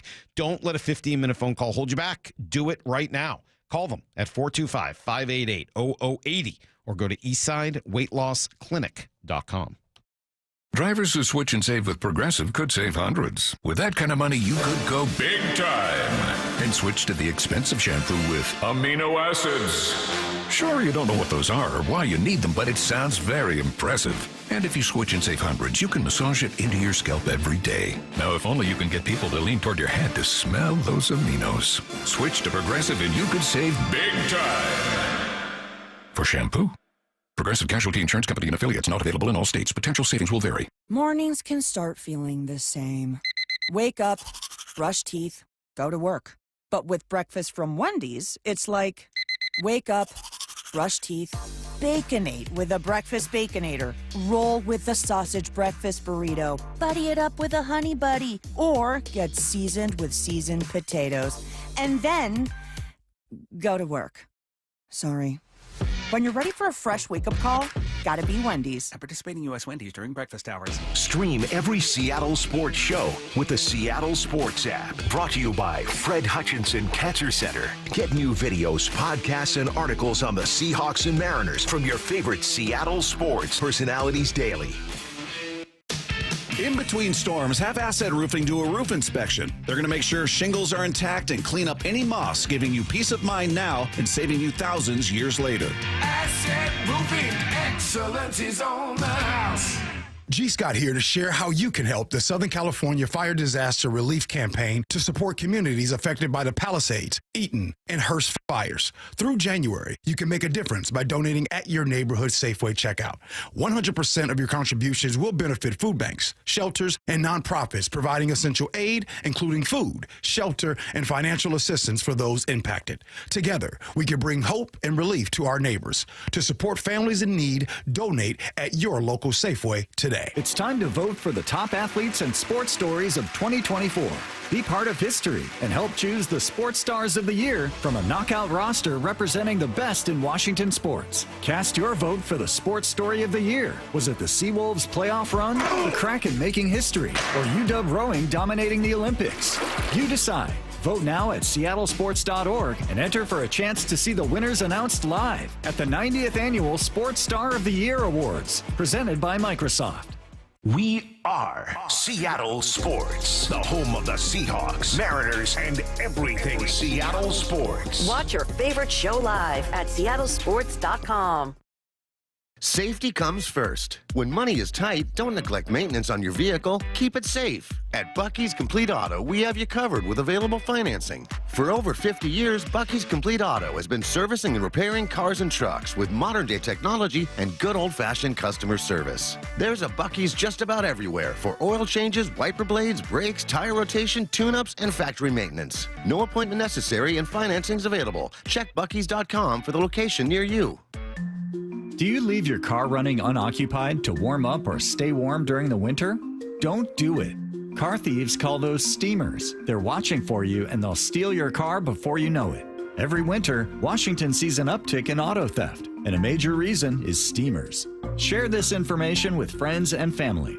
Prevent the theft and keep you and your vehicle safe. Don't get caught with your car running.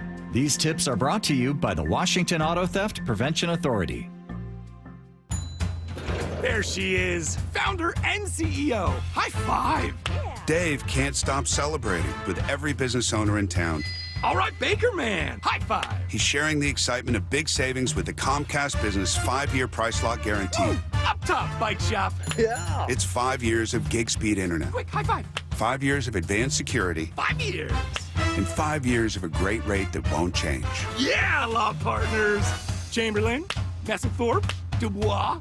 All from the company with 99.9% network reliability. Switch today and get the 5-year price lock guarantee. 5 years! It's back, but only for a limited time. Woo! Powering 5 years of savings, powering possibilities. Comcast Business. Can't forget you, voiceover guy. Ah, thanks, Dave. High five!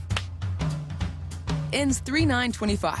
Guaranteed rate applies to monthly service charge for new customers on qualifying internet bundle, excluding taxes and fees. Other restrictions apply.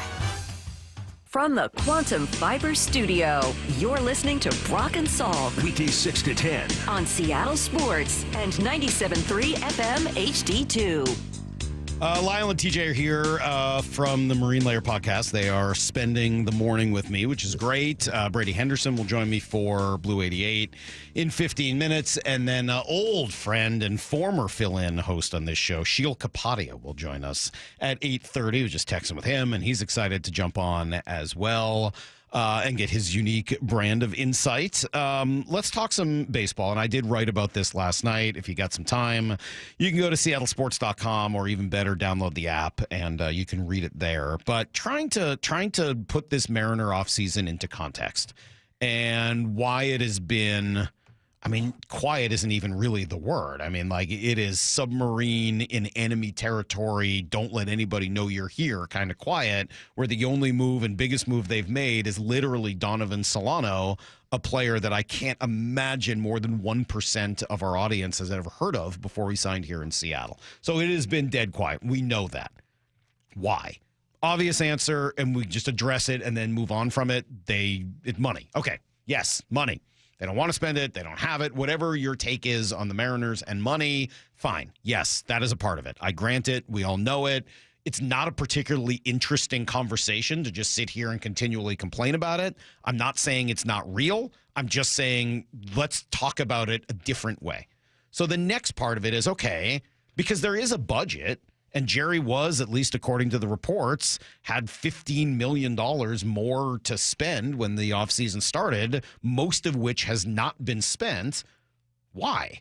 Why are we sitting here today on January 23rd, less than a month from spring training, 4 weeks even, and saying, who the heck is going to be their third baseman?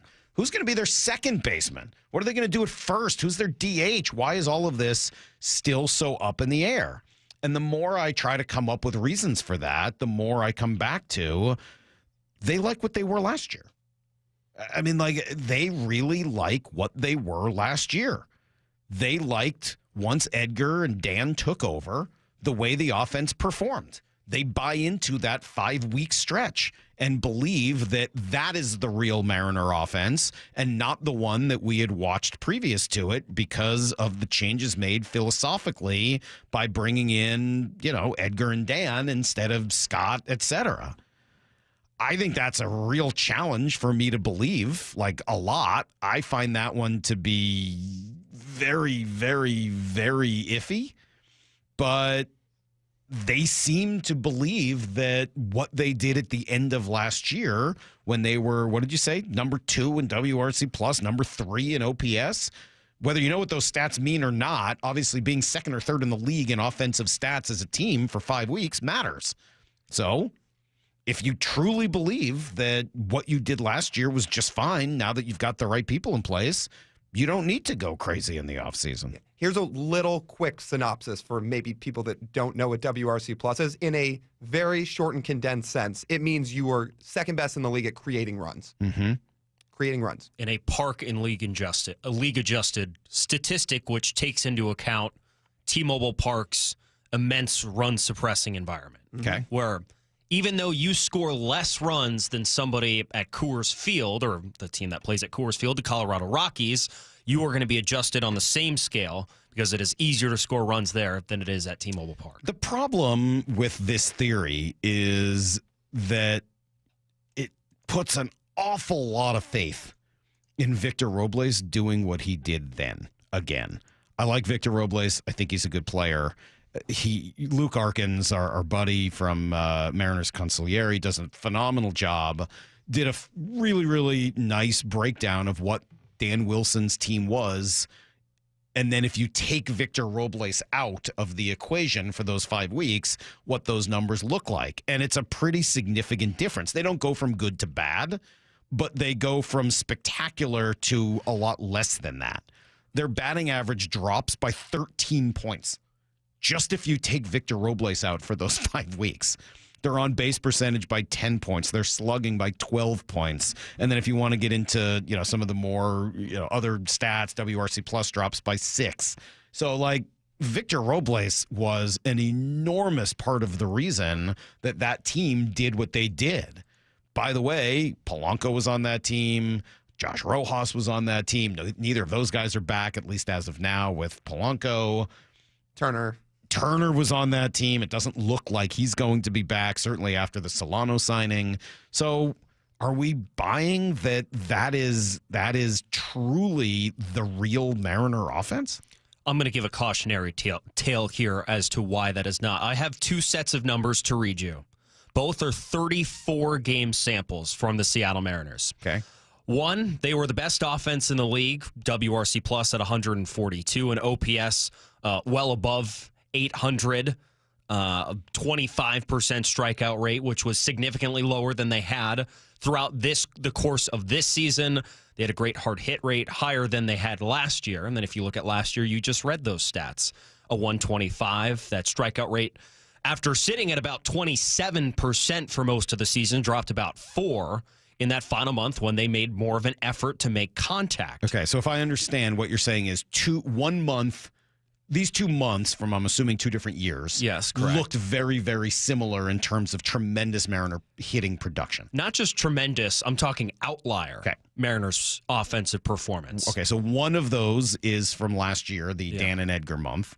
What is the other? The other one is from August, the last week of July through August of 2023. An offense they decided they needed to blow up. Exact 34 game sample on each.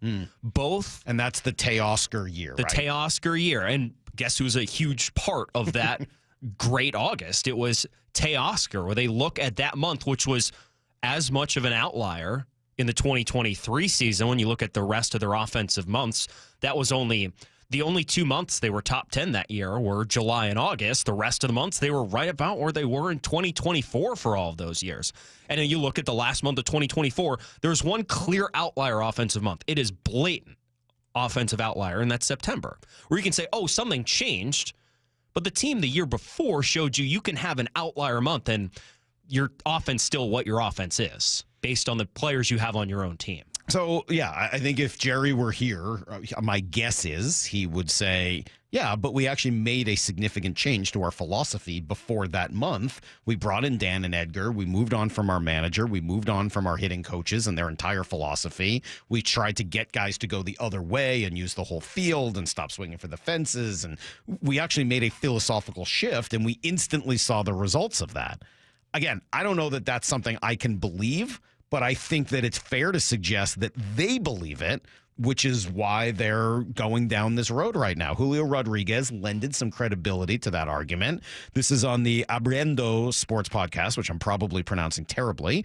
Here's what Julio said on Edgar. The season started, right? I didn't start off very well. It was July. By July, I was already warming up, thank God. But then the injury happened. You know what I mean? After that, you know that when you go a while without hitting, if you can do things at 100%, nothing can stop you. It gets tough. So when Edgar Martinez comes in, he says to me, hey, come here, buddy. Let's go through your routine. Because he was seeing that I was a bit long and I was leaning forward. You know what I mean? Let's go through your routine. I grabbed a tee. I set a tee in the middle. Get athletic and give me a line to the middle. We started there, bam, bam, bam, bam. He comes and puts the tee inside. And he says to me, go for it. But he puts the tee inside. He doesn't say forward, no. Inside, up at my place. And there, you know what I mean? To start tightening my grip. So, I mean, there's some detail in there, but essentially Julio's saying, yeah, it was real. Edgar fixed me. I was having a problem with my swing, and a Hall of Fame designated hitter came in and said, what are you doing? Do it like this. And I started to work. I mean, like, we see that all the time with players, with golfers, etc. Baseball is a technical game, and if Edgar fixed him, their belief is, oh, our offense is just going to get better. So Julio's going to be great. Yeah, so if they fixed Julio and Edgar fixed Julio, one, that's great. And two, obviously Julio's upside is the sky. Sky's the limit for who Julio Rodriguez can be, even if he hasn't done that over the last couple years. The issue I still have with the team philosophy of we were fixed in the final 5 weeks is if you look at a month stretch that dated from the middle of August to the middle of September, which was within this month's time, some of it that they're talking about, the number 1 and 2 hitters in the league during that time were Victor Robles and Luke Raley. They had 200 WRC plus numbers, both of them. They were better than 100% above the league average. And if you're banking on anything close to that from those two over a season stretch, forget 5 weeks. Feels unlikely. Not just unlikely. I think it's irresponsible. I mean, there's a world both those guys drop 100 points for the season next year. Which But I mean, again, I can't believe I'm taking this other point, but I'm just trying to argue in order to make it a fair fight. They're not counting on that. They're saying those guys are going to be good, not that good. Right. But Julio's going to be better under Edgar's tutelage, and we're going to get a full year of Randy Arozarena, and he's going to be comfortable. And then the last part of it, and this is sort of the newest part of my theory, is maybe this is a new idea, and maybe I'm reaching here, and I'll certainly take that if I am. Maybe there is a positive to them not being as active this year. Here's how I think the last few years went. The budget wouldn't allow them to sign big names, right? So they didn't have those large long-term deals that they wanted. So they used the budget they did have to sign lesser names to shorter length deals. And that's where you end up with the Colton Wongs and the A.J. Pollocks. Nobody thinks those guys are superstars, but they're what they could afford, shorter term deals, guys a little bit at the end of their time. And so they bring in those types of players. Those players are bad, or they're done, or whatever the case may be. They fail, but you've given Colton Wong and A.J. Pollock and some of those guys a significant amount of money, and they've got enough of a track record that you kind of have to stick with them for a while. Throw Polanco on that list as well to find out whether or not they're going to get it back, because a lot of times guys do. Guys have a bad month. They have a bad 6 weeks, especially adjusting to a new park and a new team, and then all of a sudden they go crazy and they turn back into who they've always been. So the one positive that you could say about this offseason is that while they haven't signed anyone that you really want them to have signed, at least they haven't brought in a declining Colton Wong, A.J. Pollock, Jorge Polanco, et cetera, who's going to eat up half the year while you wait for them to figure it out. Instead, you've got Ryan Bliss or, Leo Rivas, guys that, hey, they got options. Yeah. If it doesn't work, see ya. Go back to Tacoma and we'll try somebody else, and we're not going to sit around and wait for you to figure it out. Yeah, and let me say this very quickly, and I'll flip it back to TJ. Cole Young's obviously their idea for their long-term solution at second base. And if Cole Young's a 2-WAR player every year, which is very, very reasonable, that's a top 10 second baseman in baseball year over year. But is he going to be that right away? No, probably not. I mean, who is? Right. There's a chance, but... I would say, counter your point, I would make the point that they already have those players you're referencing on the roster in terms of what the mistakes that you would have signed that don't offer you versatility, you can't send them down, and they make you money clogging up the roster. And on top of that, you don't really have the versatility to add a player like that to this offseason. If you sign Tommy La Stella, at least they sent him to the bench for weeks before they let him go. The Tommy La Stella one, I think, is I know people like to throw the Tommy La Stella one in there. You could use Pollock, too. Wong, they put on the bench, too. There's a big difference. I mean, A.J. Pollock, they spent 8, 11, 12. Well, they spent actual money on A.J. Pollock. Tommy La Stella was a major league minimum guy they brought in really to be a minor leaguer. And then when Dylan Moore got hurt, he needed to be on the roster to start the year. It doesn't explain why they started him in DH day one. God. That was dumb. But they didn't spend any money on Tommy La Stella. He wasn't really supposed to be here. Has Lau told you what he told me on that opening day when I saw Tommy La Stella? How in the world is this guy? He's like, don't worry about it. It's not a big deal. Yeah. I thought it was just for a couple games. It'll be fine. And it was. Tommy La Stella was not the problem. But A.J. Pollock and Colton Wong and those guys who you had to spend time and resources on were a problem. And Mitch Haniger and Mitch Garver and Jorge Polanco, like those are much bigger problems than guys that, are sort of hanging around on the fringe. When you don't need Tommy La Stella and he doesn't work, you move on. Yeah. When Ryan Bliss doesn't work out, you send him to Tacoma. When Colton Wong doesn't work out, you got to give him until July just to make sure that you didn't get it wrong and that eventually he's not going to figure it out. This conversation's not going anywhere. Okay. We'll come back to it, I promise. Right now, it's time for Blue 88. This is Brock and Salk's Blue 88. Blue 88! Blue 88! We take you to the field as Brock Heward breaks down 3 football questions as only he can. Now here's your hosts, Brock Heward and Mike Salk. Day 2 of Brady Henderson filling in for Brock. Good morning, Brady. Good morning, Michael. How you doing? I'm doing excellent. I'm surrounded by youthful energy with the with the podcast guys here, the Marine Layer guys, Lyle and TJ. So I'm feeling old, but trying to remain youthful today. There you go. I am learning about that feeling more than I would like to learn about it. I like it. All right, Brady, let's start here. Question number one. And once again, we're going to start with the offense coordinator gig until this thing gets done. Bert Breer and others kind of brought up the idea of split duties yesterday, hiring an offensive coordinator and then a run or passing game coordinator to go with them to sort of round out whatever holes that person may have. Can that work?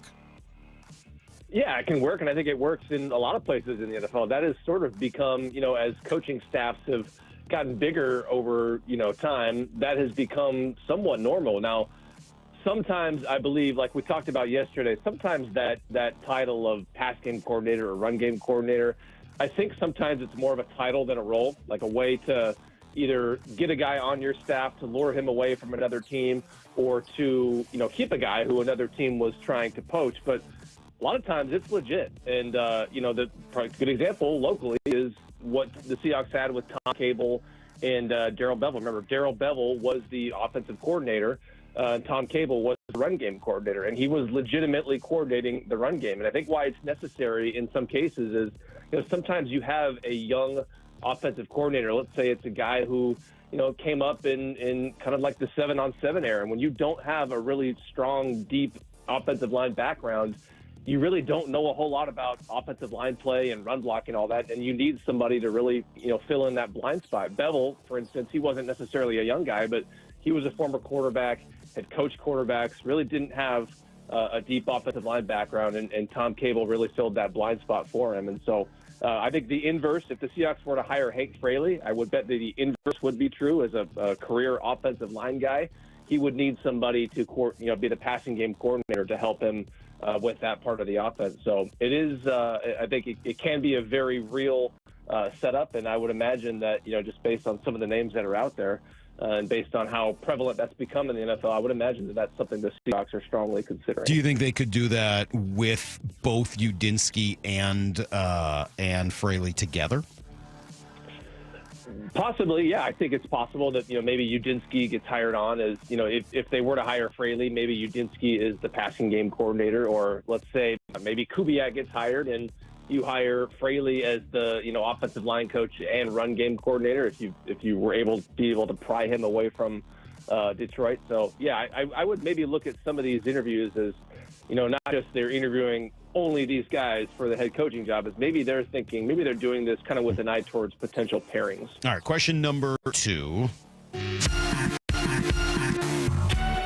With Clint Kubiak, again, I'm really struggling to get myself more excited about the Clint Kubiak idea, and asked Daniel Jeremiah about it yesterday, and I got to be honest, his sell job didn't exactly get me more excited, but can you give me some fun factor with Kubiak?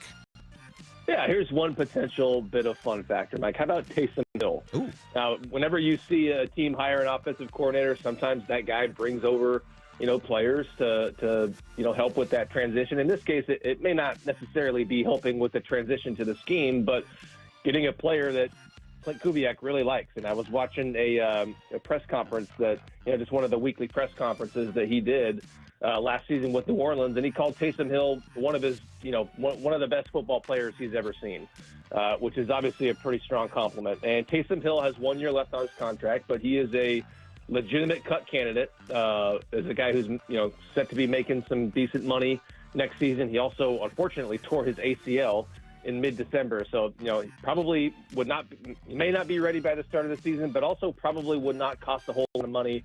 And if Clint Kubiak does get the job, knowing his affinity for Kubiak, knowing that, maybe if you're the Seahawks, depending on what you do offensively, roster-wise, you may need to kind of fill some spots in terms of an offensive playmaker, depending on who gets cut or traded or whatever. So that would be a fun name to keep an eye on. But again, maybe not a guy who's ready by the start of the season, coming off the torn ACL from mid-December. All right, question number 3. Pete Carroll, we've heard a couple of, we know he interviewed in Chicago, didn't get the job. We know he's interviewed with the Raiders. And then a rumor came out yesterday about being the defensive coordinator in San Francisco. Do any of these make sense? Yeah, I have a hard time seeing Pete take anything but a head coaching job at this point. I would imagine that he enjoyed life outside of football enough to not feel like he's got to take something other than a head coaching job to get back in the NFL.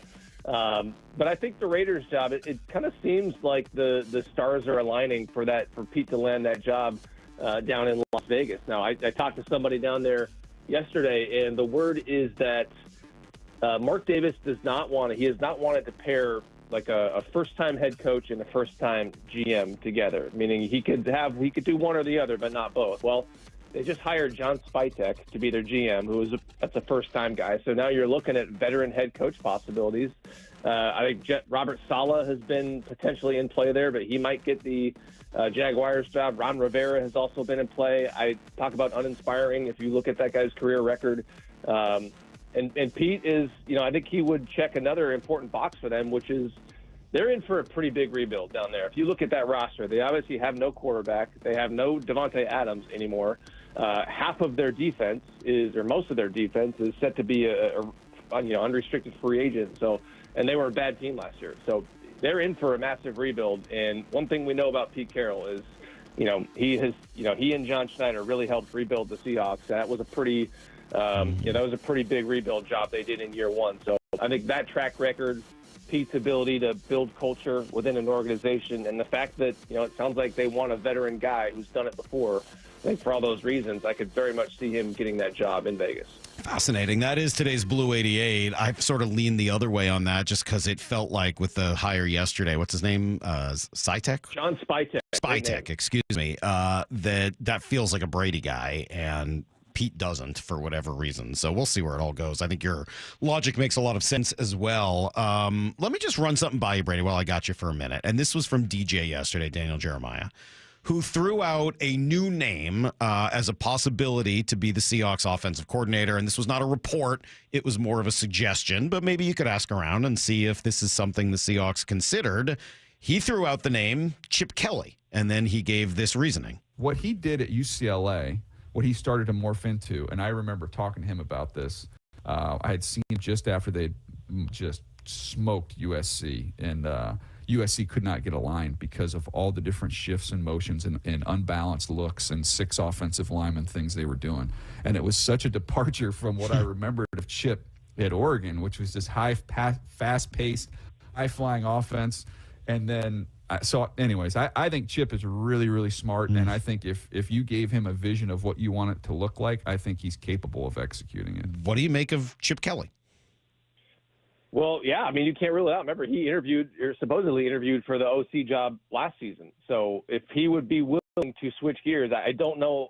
I can't imagine McDonald would be interested in hiring an offensive coordinator who's going to run a bunch of up-tempo stuff, and I doubt he would want to bring, the Oregon offense back to Seattle, considering that, McDonald really wants to shorten the game and slow things down and control the clock. But, yeah, if Chip Kelly would be willing to really switch gears and play more of a ball control style of offense, then yeah, I could imagine that. I mean, if they were interested last year, I don't know why they wouldn't at least have some interest. Sure, and it solves a lot of those issues, right? If you're worried that this guy doesn't have enough experience, this guy hasn't called plays, this guy hasn't done that.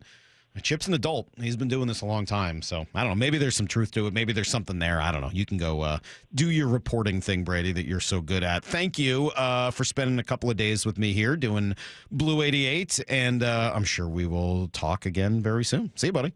You got it, my friend. Talk to you later. There you go. There's Brady Henderson. Follow him on Twitter, etc.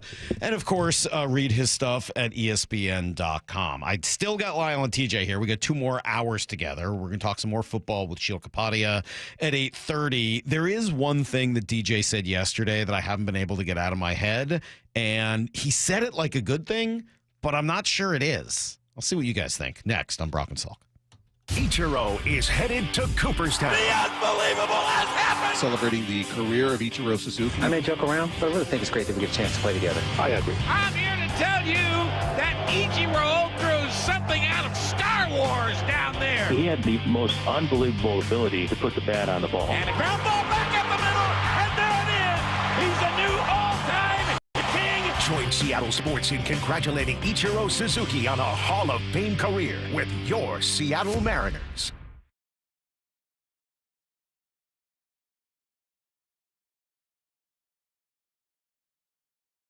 Webinar Wednesday, January 29th to explain stem cell therapy. I'm really looking forward to this live webinar to educate on how using your own stem cells can be an extremely successful method to help regenerate native tissue in rotator cuffs, meniscus tears, and reduce pain in osteoarthritic joints. And which joints have you seen good success with? Shoulders, elbows, hips, knees, even wrists and ankles. And in this live webinar, we'll tell you all about the procedure, how simple and safe it is using your own stem cells, and how we determine if you're a candidate. Dr. Wagner has performed over 20,000 stem cell procedures. Are you in pain? Join him Wednesday, January 29th for the free stem cell webinar and learn all about this amazing procedure. Register now at drmarkwagnermd.com. That's drmarkwagnermd.com. Are you tired of having your money locked up in an annuity for 5 to 7 years? A CD that is only paying 4 to 5%? Or how about that underperforming IRA that you've lost track of? Hi, I'm Scott Rireka, CEO of Legacy Group Capital based in Bellevue. Our Legacy Northwest Fund is a 9% fixed income fund that only requires a 2-year commitment, and we are now opening our flagship fund to new investors. Legacy's Northwest Fund has had excellent performance with 0 investor losses for 16 straight years. I challenge you to find a better fixed income opportunity in the marketplace today. Come join the over 1,000 local investors with over $200 million invested. Legacy Northwest Fund is now open to new investors and paying 9%. Invest smart, invest local, invest with Legacy Group Capital. Visit legacyg.com. Legacyg.com. Legacy's Northwest Fund is available to accredited investors only and paying 9% APR. Terms and conditions at legacyg.com. Cressy Garage Doors. If you're in the market for new garage doors, Cressy Door has been offering quality service since 1952. Best selection, best price. Cressy Door. Guys, did you know your testosterone level impacts your energy, libido, sleep, weight, hair loss, mood, and even ED? And right now, Revive Men's Health Seattle will check your testosterone for free. They've helped thousands of men since 2011 feel and perform better. They're so confident they can help you, they even guarantee it. Schedule your free testosterone test, exam, and consultation today. Call 206-529-1111. That's 206-529-1111. Or visit ReviveMen'sHealth.com. This is a story of the one. As a maintenance specialist for university housing, he knows college students can major in wear and tear. Plus, housing so many students doesn't leave a lot of room to house all the supplies he needs. That's where Grainger comes in. With over 1 million industrial-grade products and fast, dependable delivery, Grainger carries the quality products he needs so he doesn't have to.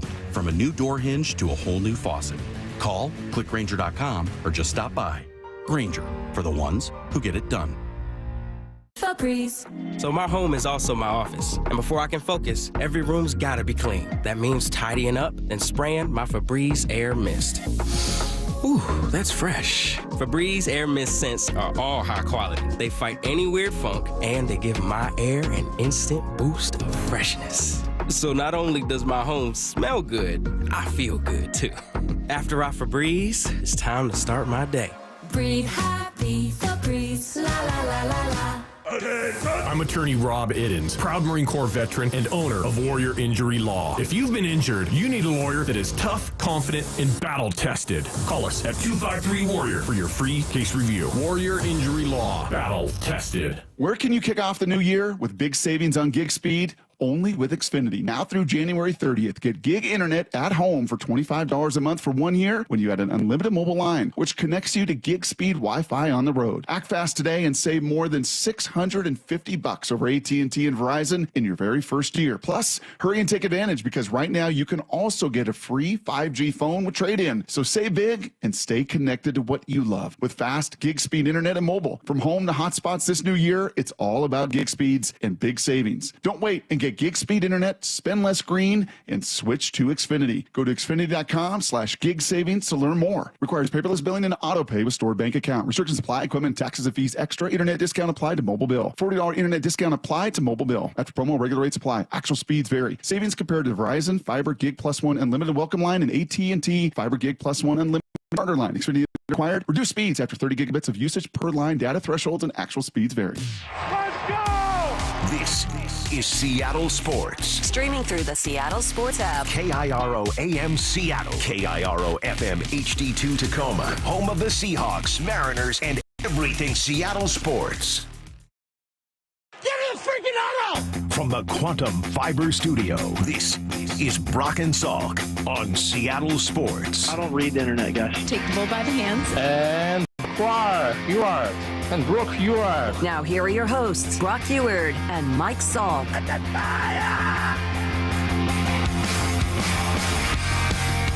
right, we're rolling along here. Brock and Salk Seattle Sports on 710 with Lyle Goldstein, TJ Mathewson, two halves of the Marine Layer podcast, and they're hanging out with me all morning. Tomorrow, we'll have extra G. Scott on the show. Monday, it sounds like former Seahawk Brian Walters is going to be with us. And then Brock and Maura will return on Tuesday, and everything will get back to normal. Yesterday, we spoke to Daniel Jeremiah, as we always do.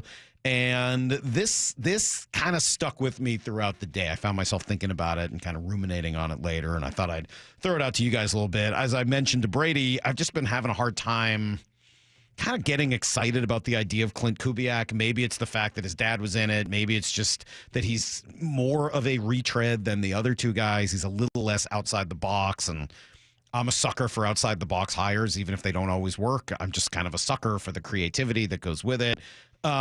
Here's what DJ said, though, when I asked him to give me a sales pitch, essentially. Sell me on Clint Kubiak. I would sell you on the fact that half the league runs this offense. So, in terms of finding players and fitting players in, you get free agents. There's a pretty good chance they've played in this offense before. So you have some familiarity there. It has success. There's a lot of teams that run it. There's a lot of teams that have been very successful with it. You can rely on a little bit. You don't have to have 330-pound, mauling offensive lineman. You can take a little bit of an undersized player who's really athletic. My challenge with this scheme, and you saw it in the Houston game, and you see the stats with Shanahan. When you get down and you're behind in this scheme and there's no illusion of run, you are in deep trouble. Did that convince you that Clint Kubiak is the right hire for the Seahawks? Which half of the league is he talking about? That's the half I'm wondering. I guess my thing on the half thing is that a good thing, even that many people are running it or that many teams? Yeah. Like, that's a turnoff to me. I think that's a good thing. Really? Why? Because they just tried to be unique and maybe just to return more towards the normalcy of the league would be better for them. It sounds like what McDonald wants is simplicity. He wants a simplistic game. Control the ball, play great defense, don't make mistakes. Right. Wouldn't you want your offensive coordinator to do that? It's a good argument you make, Lyle. Yeah, I think TJ's got a point to that. And if half the league's running it, there are at least some good offenses that run that sort of system. The only thing I keep looking at with Clint Kubiak, and I know it's not all on him. I know that New Orleans offense was a borderline disaster throughout a lot of this year. But again, it comes back to that for me. Like, they just had so many problems on offense, and they were about league average in the run game too, which does make you scratch your head at least a little bit. Well, that's sort of my that comes closer to my fear here, which is if half the team or more, half the league or more is running it, a lot of people aren't having success with it. Some are, some aren't. So who you have running it seems to be just as important as whether or not you're running it. And then obviously, you've got your personnel and on the field, which is going to play a huge role in it as well. The other thing for me is if everyone's running it, then all the defenses are spending a lot of time preparing for it. And if they're preparing for it every single week, it sure seems like it would be a lot easier to play against. If everyone you play against runs a 2-3 zone or man-to-man, and then all of a sudden you run up against a 1-3-1 trap, you're like, wait a minute. This is different, and this is hard, and I can't just run the normal offense that I like to run in the 2-3. Now I got to come up with my 1-3-1 trap, and I don't use that very often, and what do I do? And I'm uncomfortable. I think I want to make teams uncomfortable, and I would rather lead the way than be the 21st team to run the same freaking offense. You could want them to be uncomfortable, but let's just imagine of the half the league that runs this system, how many of these teams have the current offensive personnel that you currently have? Offensive line, massive issue. It would be an issue even in this system. Even if DJ says you don't need you don't need a Detroit Lions offensive line for the system to work. It can work with a less superior offensive line. But the Seahawks' current offensive line, it doesn't really seem what system they're going to run. It's going to struggle at some point because of that. Just the personnel. But let's throw that out. Like, look at all the skill players. When you have all those skill players in this system, even if you know what's coming, it makes it harder because the collection of skill talent is hard to match. The Seahawks have done a good job of putting together skill players. The problem is putting them in the right situations with the right offense and supplementing them with the anchor of your team, which is the offensive line. Although how many guys are back here next year of those skill players? Are Tyler Lockett and DK Metcalf both gone? There's a real chance. DK's the big question mark. Tyler, it's hard because his impact on the offense this past year was very limited. Right. Well, and just the way he exited at the end of the year sure made it feel as if it's going to take a very, very large turnaround surprise. The big keys to this is Geno, which we imagine he's going to be back next year. You have your two running backs, which are going to be the focal point of this offense, and then you're going to have JSN. DK's the question. That's the question out there. So if DK comes back and they don't trade him, say for a first-round pick, to try and beef up their offensive line or address another need that they have, doesn't that make you feel a little bit better? Sure, other people are running this system, but other people aren't running this system with these players.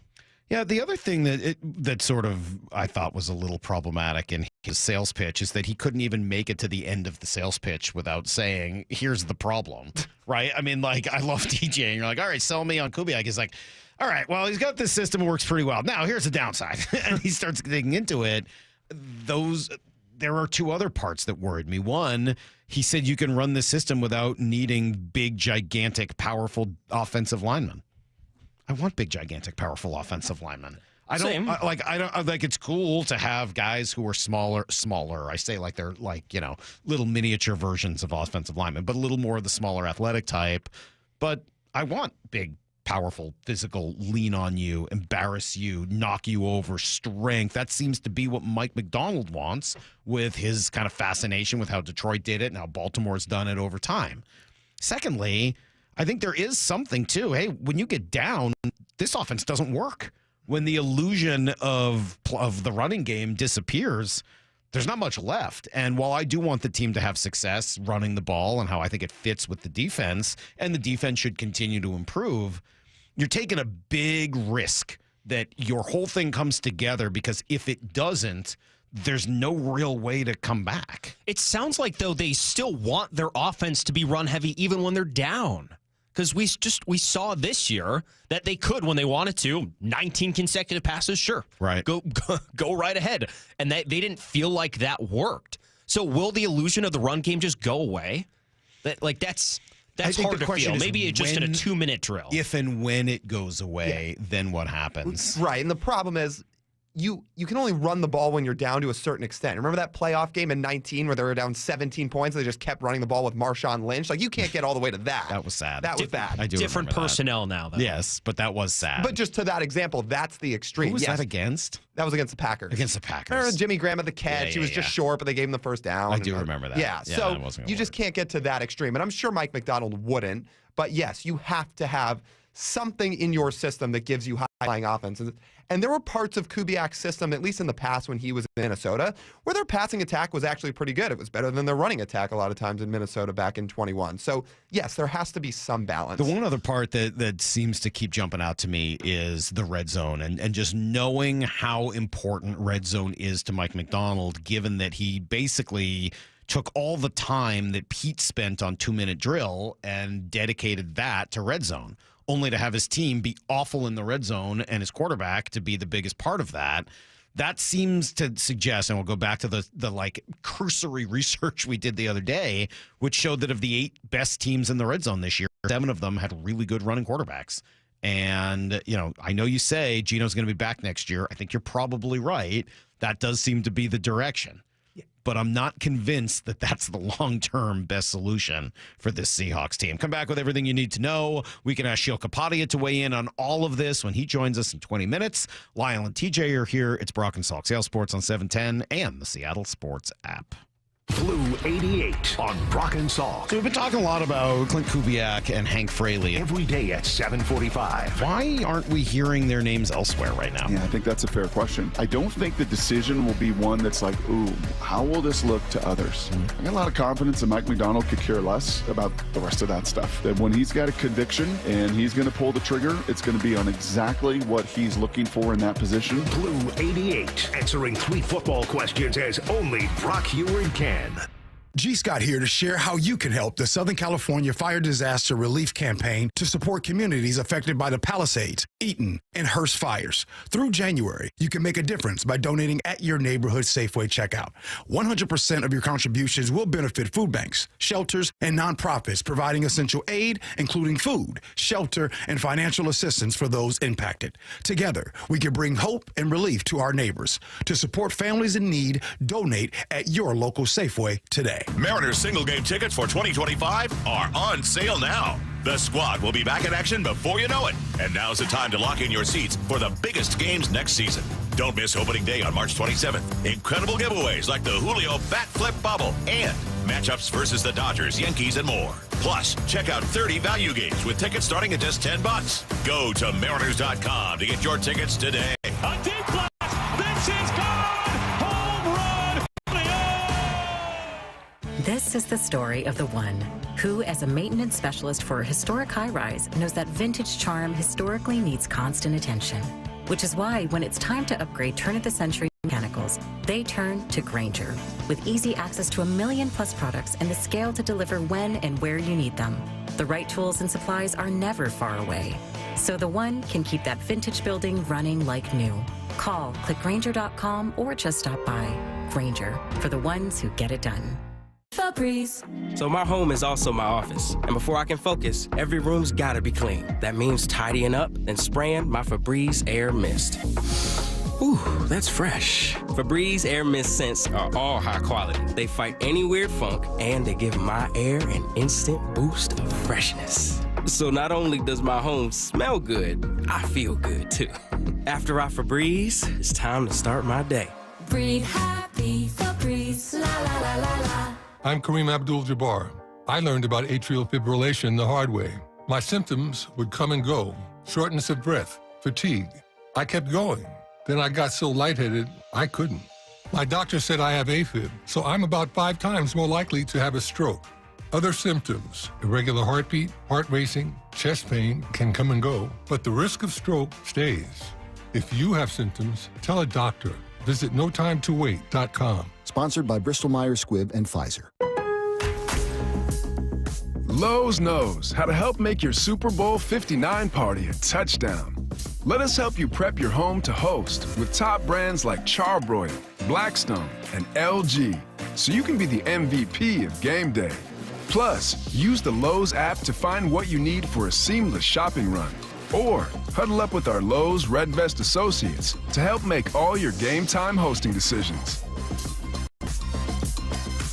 Breast cancer is a tough battle for anyone to fight, but without support, it can be devastating. I'm Dr. Suzette Miranda with Northwest Hope and Healing. We provide a lifeline to breast and gynecologic cancer patients in our community. Help us make a difference by joining us at Cork, Fork, and Support, an afternoon of wine tasting and community on February the 1st at the Hollywood Schoolhouse in Woodinville. Get your tickets now for February the 1st. Go to nwhopeandhealing.org to learn more. That's nwhopeandhealing.org. The Hot Stove Show. Stay up to date on the Mariners offseason with Aaron Goldsmith, Gary Hill, and Shannon Dreyer. Swing and a miss for strike 3. Tuesdays from 7 to 9 p.m. leading up to spring training.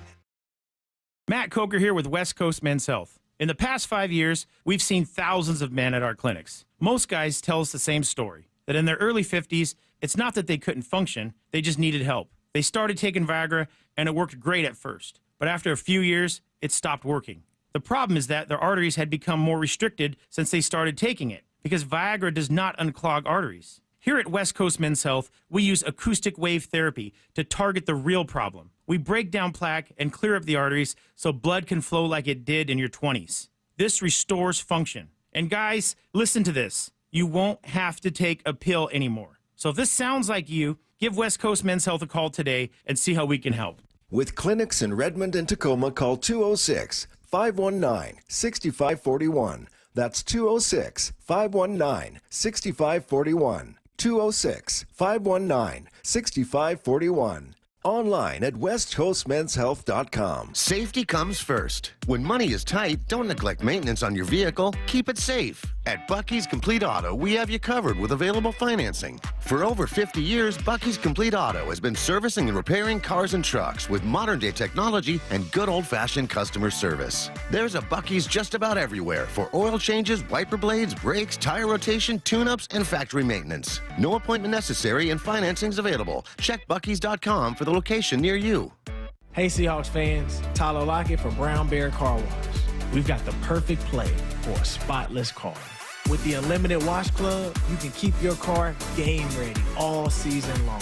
It isn't clean unless it's Brown Bear clean. Hey, it's Mike Salk here. If you're looking for a fun night out, Snoqualmie Casino and Hotel is the place to go. Breathtaking views of the Snoqualmie Valley, great live entertainment, and the best happy hour menus starting at 4. Seattle's closest is now Snoqualmie Casino and Hotel, only 30 minutes from downtown.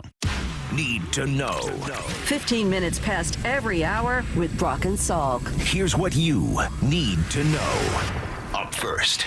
Well, this conversation certainly is going to continue, at least until the Seahawks hire somebody to be their offensive coordinator. I think there was a real belief that that would get done by this weekend, and here we are, Thursday morning now, and you know, this weekend is creeping up on us, obviously within the next 48 hours. So are we getting closer?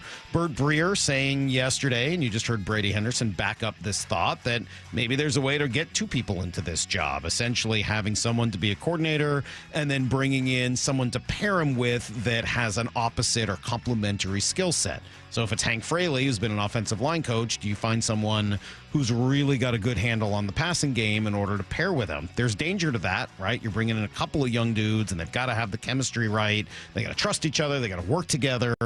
But you're also kind of hedging against some of the problems that that person may have. Clint Kubiak, he's done it before, right? He's got the requisite experience, which is one of the reasons Brian Baldinger pointed to him as the guy he would choose. I think Clint Kubiak is a good coach. Things fell apart in Seattle, in New Orleans last year, all the way around.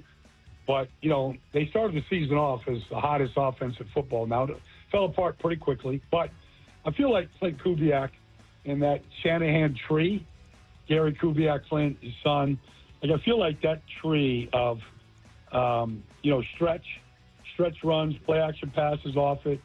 I feel like you can add power to it. I think there's some flexibility in the run game there. But I feel like that's a good-looking symphony when it's working well together. Could also certainly work the other way. Maybe you go with someone like Grant Udinski and then look for someone with a little bit more experience around him. I'm also intrigued by the Chip Kelly idea. I mean, there are a lot of ways to try to make this work. We'll see which direction ultimately they decide to go. You read that text that you were just reading, TJ? Because I think that's another good point. The idea of how easy it is or difficult it is to bring in more personnel depending on what you go with as your offensive coordinator. 253 says you'd be competing with the same players as the rest of the league. I'm like, well, that's a good thing because I feel like players want to feel comfortable in a system that you're running. And if those players see that you're running that system, then it's an easier sales pitch to come all the way up here in an already tough free agent environment. Yeah, I think it's more about draft, what you're looking for in the draft more than free agency, and saying, all right, if 20 teams are all running a system that requires or is best with this type of player, there are other really good players that are built differently, have different skills, characteristics, etc.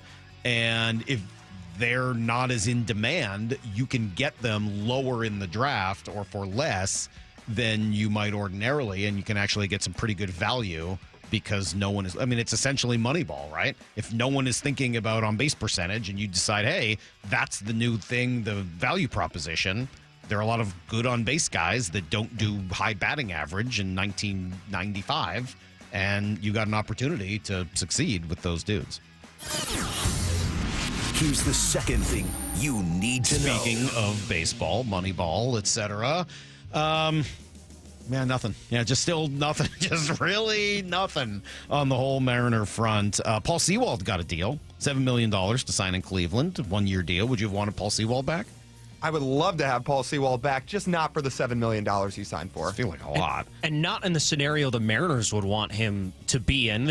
He dealt with some injuries last year, but there was a little bit of regression on his part. He's getting old. His velocity's going down. I think what made him really great early on in Seattle has faded a little bit as his arm has worn out a little bit. But in the Guardians bullpen, he's a perfect fit. He's going to be their fifth best reliever. If he was the fifth best reliever in this bullpen, that would be a quality signing. They would probably ask him to be the second best, especially healthy. Right? If assuming Brash is going to be your best. And we don't know about Santos right now. We assume he's going to be healthy. The great mystery. You can assume both those guys are going to be healthy. Yeah, we don't know yet what Matt Brash is going to look like.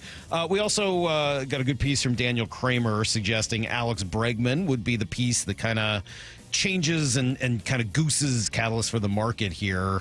His thought is not that the Mariners would sign him, obviously, but that, why not? But that whoever team does will probably have room to trade an infielder. And so who are you talking about? Well, maybe it is Boston with Tristan Casas. Maybe it is the Cubs and Nico Horner. Maybe it's Bo Bichette with Toronto. I mean, all three of those names are certainly intriguing to me. Yeah, you could even throw a couple more teams out there. Bregman's been linked to the Mets. Maybe if they signed him, they'd be open to the Mark Vientos trade. Sure. If you want to look at the Tigers, names aren't as intriguing, but somebody like Jace Young, who's a big prospect, you could look at in a trade. So there's options. Everybody that Bregman's linked to, the Mariners have been linked Spencer to. Torkelson, too, from the Tigers, a guy who's actually had some proven big league success. If you're trading for Spencer Torkelson, you better not be giving up much. No, you should not. No, it doesn't mean you make a bad trade. TJ and I would just be internally fired up. We've been running a campaign. We ran a long campaign for Spencer Torkelson. Who would you rather give 300 at-bats to this year, Spencer Torkelson or Donovan Solano? Donovan Solano. Okay. Yeah, I think that pretty much answers that question.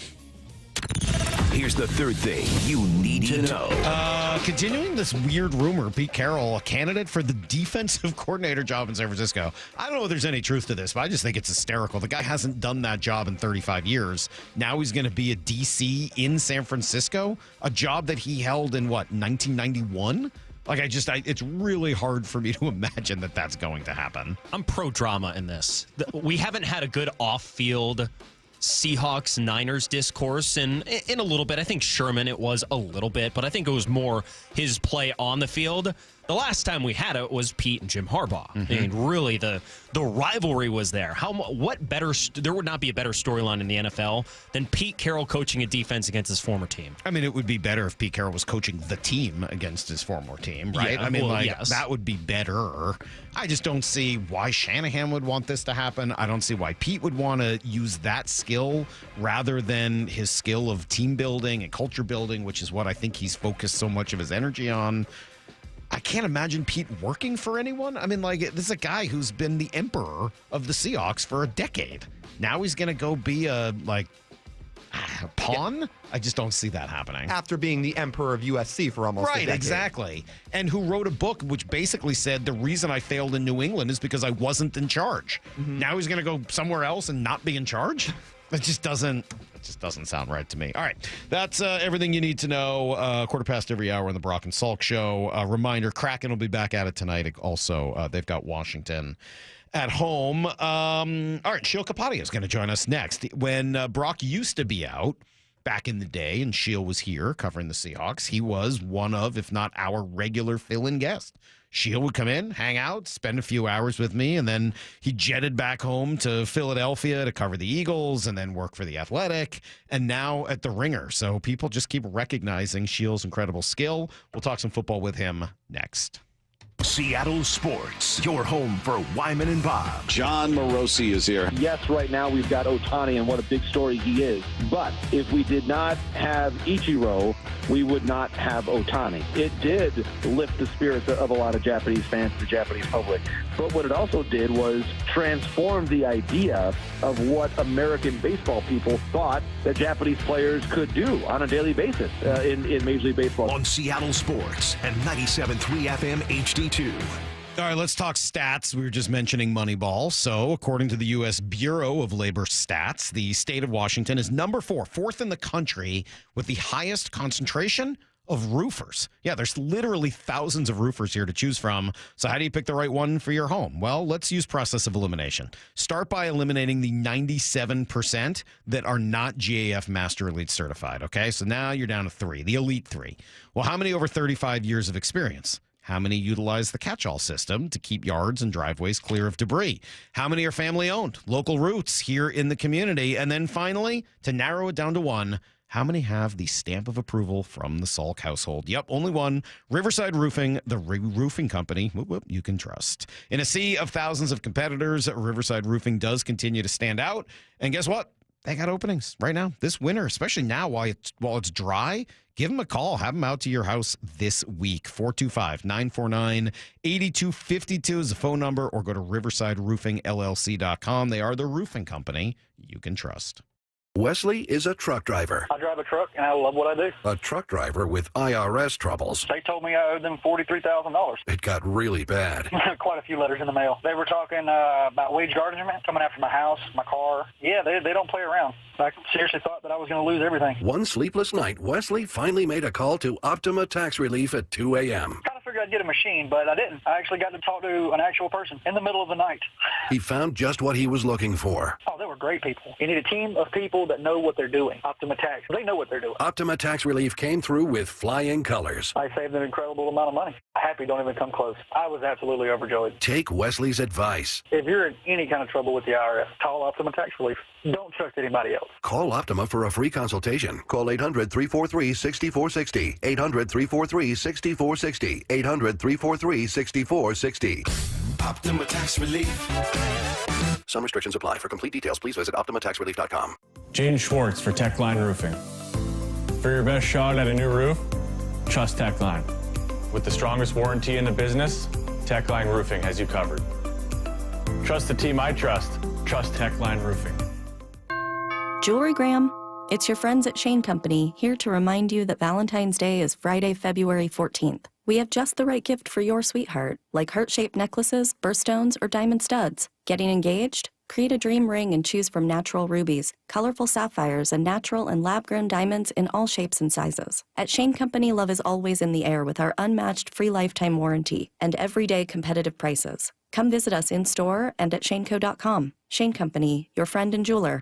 Your favorite Seattle sports show is available anywhere you go through the Seattle Sports app. Brought to you by Fred Hutchinson Cancer Center Proton Therapy. Full shows and interviews, exclusive video and articles from the home of the Seahawks and Mariners. It's time to vote for the top athletes and sports stories of 2024. Be part of history and help choose the sports stars of the year from a knockout roster representing the best in Washington sports. Cast your vote for the sports story of the year. Was it the Seawolves playoff run, the Kraken making history, or UW rowing dominating the Olympics? You decide. Vote now at seattlesports.org and enter for a chance to see the winners announced live at the 90th Annual Sports Star of the Year Awards, presented by Microsoft. Heading outdoors or on the water this weekend? Check in with Joey and Nelly on the Outdoor Line from 6 to 8 a.m. every Saturday on Seattle Sports and the Seattle Sports app.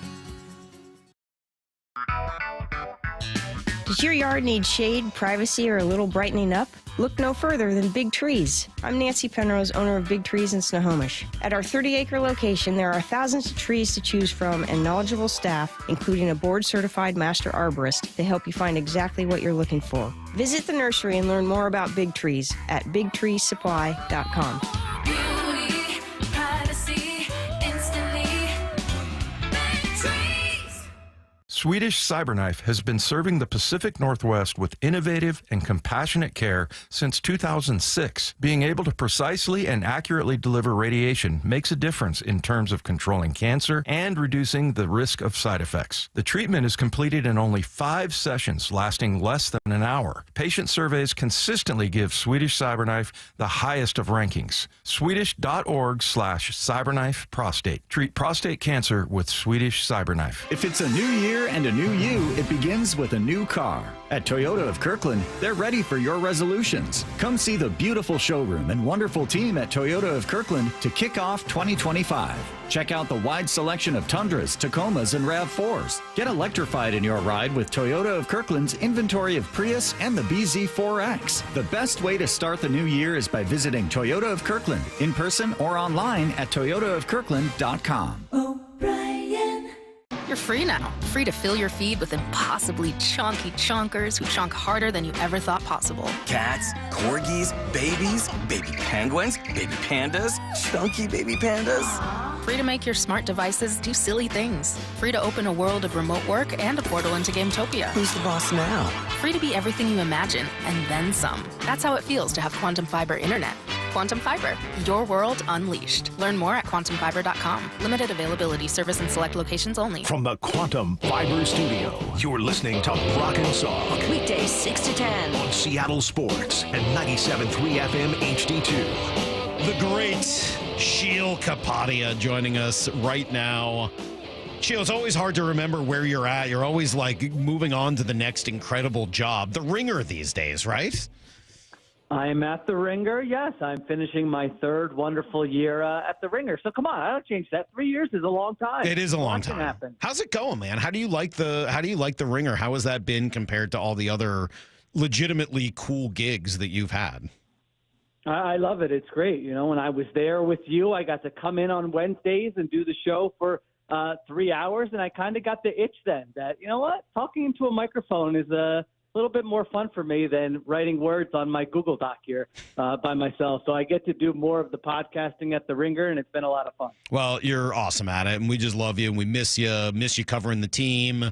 Honestly, the only real positive of you leaving has been the ascent of Brady Henderson, who was already on the show earlier today, and we love Brady. But other than that, we do just miss having you here, and always great to catch up with you and reminisce and also just get your take on what's happening. And especially right now as you're in Philly, and I know you're not just doing Philly stuff, but man, that team is awfully impressive. What is it that's made them so good? Yeah, it's a weird team. You know, I look at the modern NFL, and I'm usually like, all right, who are the best passing teams? Who have the best quarterbacks? Those are going to be the teams that are there.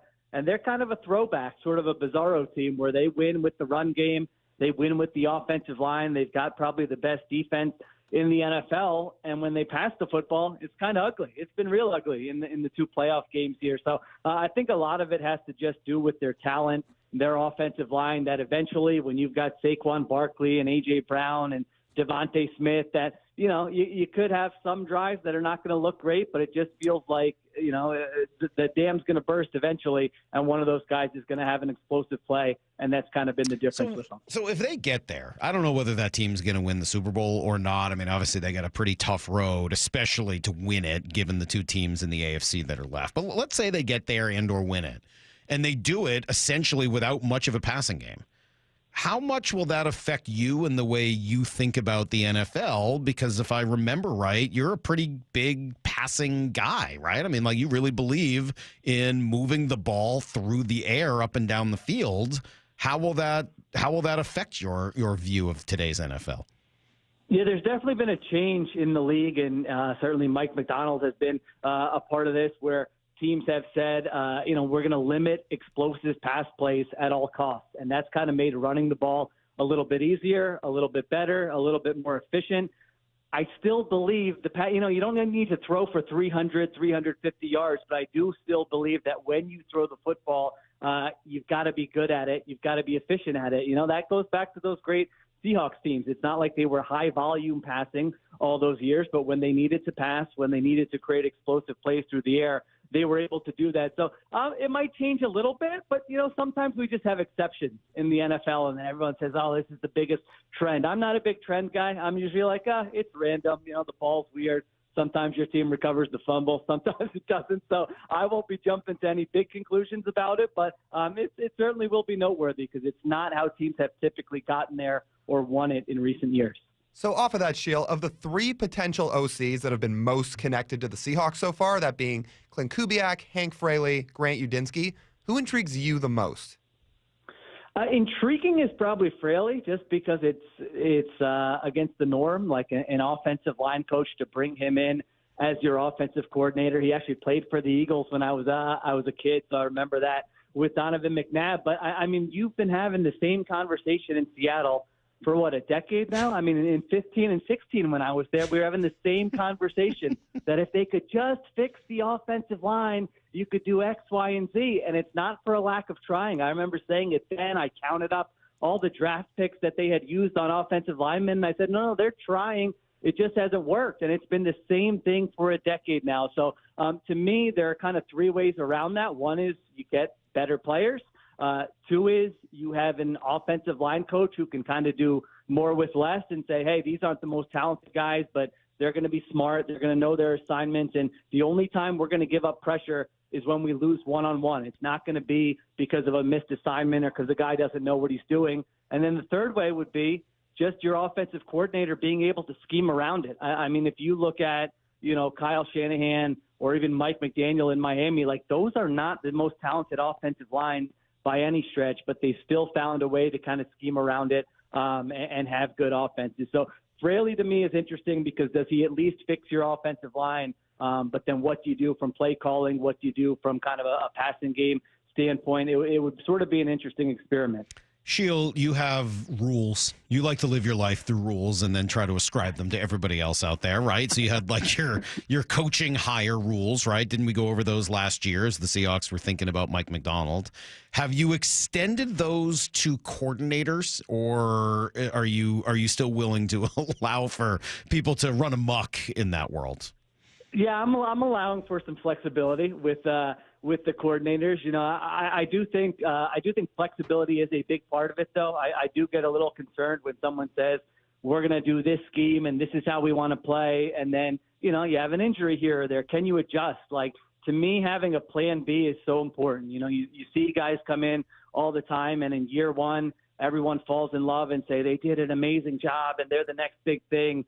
And then teams adjust. And in year two, to me, is when you really find out, okay, now what is their plan B? Do they have a plan B? Do they have a different way to play? So, I don't have strict rules when it comes to coordinators, but I do think that's one thing that's important when we evaluate those guys. So that's interesting because of the three guys we've heard, I would think that would lead you to Clint Kubiak just because he's got the most experience and the kind of, the most worldliness outside of just doing one thing to be able to adapt, overcome, improvise when things go awry. And I will admit that when Lyle first asked you the question, I thought just because you're a smart guy who's enamored with smart people, you might go to Grant Udinski just because he's this 28-year-old wonderkin type.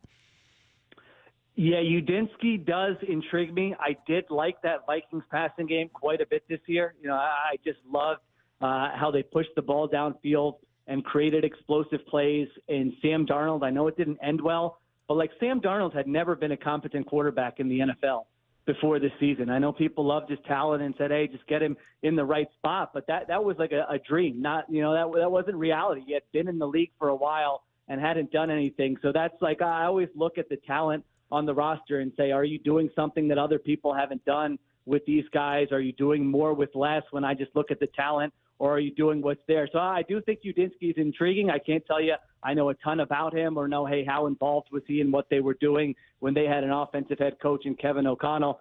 And Kubiak, I mean, is okay. I honestly think experience is overrated. Like, that's how people stay in jobs and keep jobs that maybe they don't, they don't deserve, because people say, hey, at least they've done it before. It's like, well, I don't know. Did anyone want you Saints offense? All right. If you would have made this hire after the first 2 weeks of the season, you could have said, all right, they're doing some things, but the entire body of work there, I don't really know what we like so much about what the Saints did offensively this year. So not saying he can't do it. Maybe he would in a different spot with different players, but I wouldn't hire someone because of experience. I think for a defensive head coach, this is the biggest hire that they make, is the offensive coordinator. And not only does Mike Macdonald need to nail it here, he needs to be prepared to build a pipeline, because we see what happens with like if Grant Udinski comes in there and they have a top 5 offense next year, might be a little bit early since he's so young, but you know what I'm saying. The offense, everybody's looking for the next great offensive coach, and those are the people who get the head coaching opportunity. So not only do you have to nail the first hire, but you have to have the quarterback's coach and whoever else is going to replace that guy who knows the scheme that can replace them when and if they leave.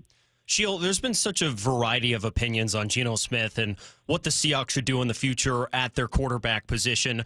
Would the Eagles be the case for having a quarterback who's not quite the top tier, but a one you can keep around, one that can manage your offense, and the one that can lead a great roster like Jalen Hurts is doing right now? Because I personally put those two quarterbacks at around the same tier. Different strengths, but around same tier of overall player. So when you look at the success of what the Eagles have done, is that the case for the Seahawks keeping Geno Smith around? Yeah, I'm with you. I would put him in the same tier as well, maybe around that 12 to 15-ish range is where I'd probably have both those guys. I mean, it's easy to say that with the Eagles, but, this is the most talented offensive roster the Eagles have had in my lifetime. So it's like, yeah, you can do that and get away with it at quarterback, but, what is your plan for building all that talent around him? I still think it's the exception. I think most years it's going to be, hey, do you have Allen, Mahomes, Lamar Jackson, Joe Burrow, whoever else you want to put in that category. So there are those two ways to do it. And so I think you always want to take swings in the draft and say, hey, can we, even if it's on day 2, is there someone who we really like and really believe in their upside, and maybe you luck into something. But the point is there are only so many of those guys. And so, yeah, I think most teams have to figure out a way, how can we compete for a Super Bowl without necessarily having that elite quarterback? So to me, it's not an either-or question for the Seahawks. If I were them, I would say, all right, let's bring Geno Smith back, and let's still keep our eyes open in the draft, other avenues, and take some flyers on some other quarterbacks. So it's not a perfect situation. You still have to build up the rest of the roster, and you would hope that at some point here you say, all right, the roster's good enough where we can win with a guy like Geno Smith. Because, you could make the case that you plug in Geno Smith to a team like, Detroit this year or Minnesota this year, and he's having, nearly the same or as much success as those quarterbacks. So yeah, that has to be something that they look into. You'd also point that those teams have gone home, and maybe even more specifically that, as you said with the Eagles, you got to thread the needle if you're doing that. You've got to get everything absolutely perfect, and really hard to do that. I know it's hard to find the right quarterback, but it's a whole lot harder if you keep winning 9 to 10 games every year. And yeah, it hurts to rip the Band-Aid off, and you might be worse for a year or two, and I'm not suggesting you tank. I'm just saying, how many times can you win 9 or 10 games? The Seahawks have now won, 3 playoff games in a decade? Wouldn't you rather be the Eagles, where you're good and then you're bad and then you're good? Niners have done it. The Rams have done it. The Seahawks just keep consistently being right at the top of mediocre. It is tough. They are sort of stuck in that middle ground where you're right. They haven't been bad enough where you get a top 3 pick, but the stars really have to align for that. Like last year, all right, if you did that, maybe you end up with Jaden Daniels or Drake May. If this was the year, you end up with a top 3 pick. I don't know that you're going to end up with the same level of quarterbacks. And even with Jalen Hurts, that is a good example. They took him in the 2nd round when they had just signed Carson Wentz to, a big deal. So you kind of take multiple swings at it. You get as many bites at the apple as you can. And even with that, I can't stress enough how much this is the exception. He had 65 net passing yards last week in that game. That's the lowest total for any team that's won a playoff game in the last 10 years. So it's like, is that a formula you really want to replicate there? So maybe not, but he also had 70 rushing yards and a touchdown, and the ability to rush certainly helps them their 4th downs and opens things up for Saquon. He brings some different skills to the table. The other thing you got to ask, Sheil, and again, you're in perfect spot to answer this in Philadelphia, is when you do get up into the top 5, now as you look back at it, do you take Jalen Carter or do you take Devin Witherspoon? Yeah, I was asked this question earlier this season, and I went with Jalen Carter. I think they're both phenomenal players who are going to have great careers. I do think that position interior defensive linemen who can just take over games, be a game wrecker, be disruptive. I think that is probably harder to find. And so and Carter, a lot of defensive linemen, you say, well, they're only going to play 60% of the snaps, whereas Witherspoon's going to play all the snaps. Carter's playing like 90% of the Eagles snaps this season. He doesn't come off the field. So I think if there were a redraft, now I don't know about the off-field stuff was a legit issue. So I understand why the Seahawks didn't take Jalen Carter there and why other teams passed, and he still kind of has to prove himself, throughout the duration of his career that he's able to be good on that. But if you tell me both, he's not going to have off-field issues, I think I would definitely give a slight lean there to Jalen Carter. Yeah, so let me ask you about the off-field issues paired to where he ended up in Philly, because he's surrounded by all of his buddies that he played with at Georgia, and I have to imagine it helped him at least to some extent. Now, is that the reason the Seahawks ended up totally passing on him? I don't know for sure, but do you feel like the fact he landed in that situation with all those guys around him has made such a difference on who he's been both as a player and a person since getting into the NFL? It could be. It's always hard to know with stuff like this. I mean, this is the hardest thing that, a lot of the personnel people in the NFL, the hardest thing they have to judge is like, when do you take a chance on a guy and when do you not take a chance on a guy? How serious were the off-field things? How was it a young kid who, made mistakes in a terrible situation, made bad decisions, but it's not going to define who he is throughout the course of his career. So you're right. He's got guys who have known him since he was probably, 18 years old, and were around him every day for 4 or 5 years. So there is a familiarity there. I do think it's incumbent on the teams to put those guys in positions to succeed and give them the right resources. And sometimes you can't do that. You try the best you can, and all of a sudden they're away from the facility for 6 months, 7 months out of the year in the off season. Not quite that much, but whatever it is. And you can't control what they do during that time. So it certainly could have helped, but, I can't say for sure that that's the reason he's been good with that stuff so far. All the teams in the NFC East hate each other, right? 4 blue-blooded, NFL long-time rivalry franchises. Without going through it necessarily, where do you think Washington-Philly ranks in terms of the rivalries in that division? Washington hasn't been good for a long time. Right. It hasn't been at the forefront. Like when I was a kid, and you were a kid, we remember our probably earliest sports memories. They had some really good Washington teams, but it's been a while because they've had the worst owner in professional sports for so long. So you never really had to take them seriously. Who did you hate the most growing up? It was for Philadelphia. It was always a Cowboys thing, and it's exactly what I said because they were so good. Right. Everybody, they were America's team, and they were always on with Madden, and they had Aikman and Emmitt Smith, and so that was the one that locally kind of got the most intense hatred, I would say, from Philadelphia. And then Giants or Washington, who would be next?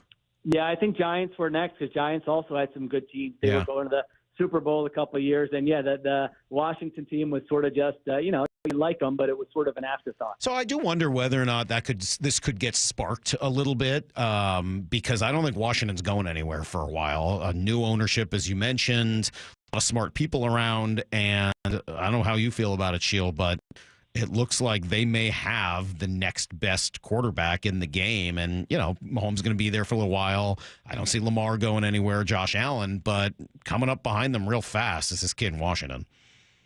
Yeah, it's funny when you look at the two conferences, like the whole conversation we just had, all those top-tier quarterbacks are in the AFC.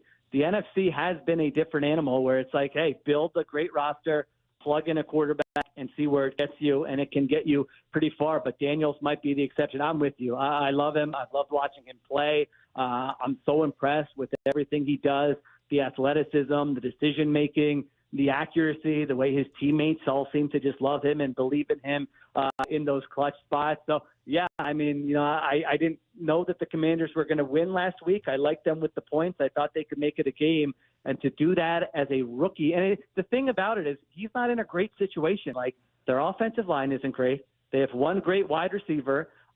Cliff Kingsbury now is getting a lot of shine. I don't think before the season anyone was like, wow, Cliff Kingsbury's an amazing offensive coordinator. And their defense is average to below average. So to do what he's doing in those circumstances has just been remarkable. And I'm with you. I just look forward to keep watching him play. Is Jaden the ultimate difference in the perception of Cliff changing this season? Is it the difference between Jaden and Kyler Murray? Was Kyler just a bad fit?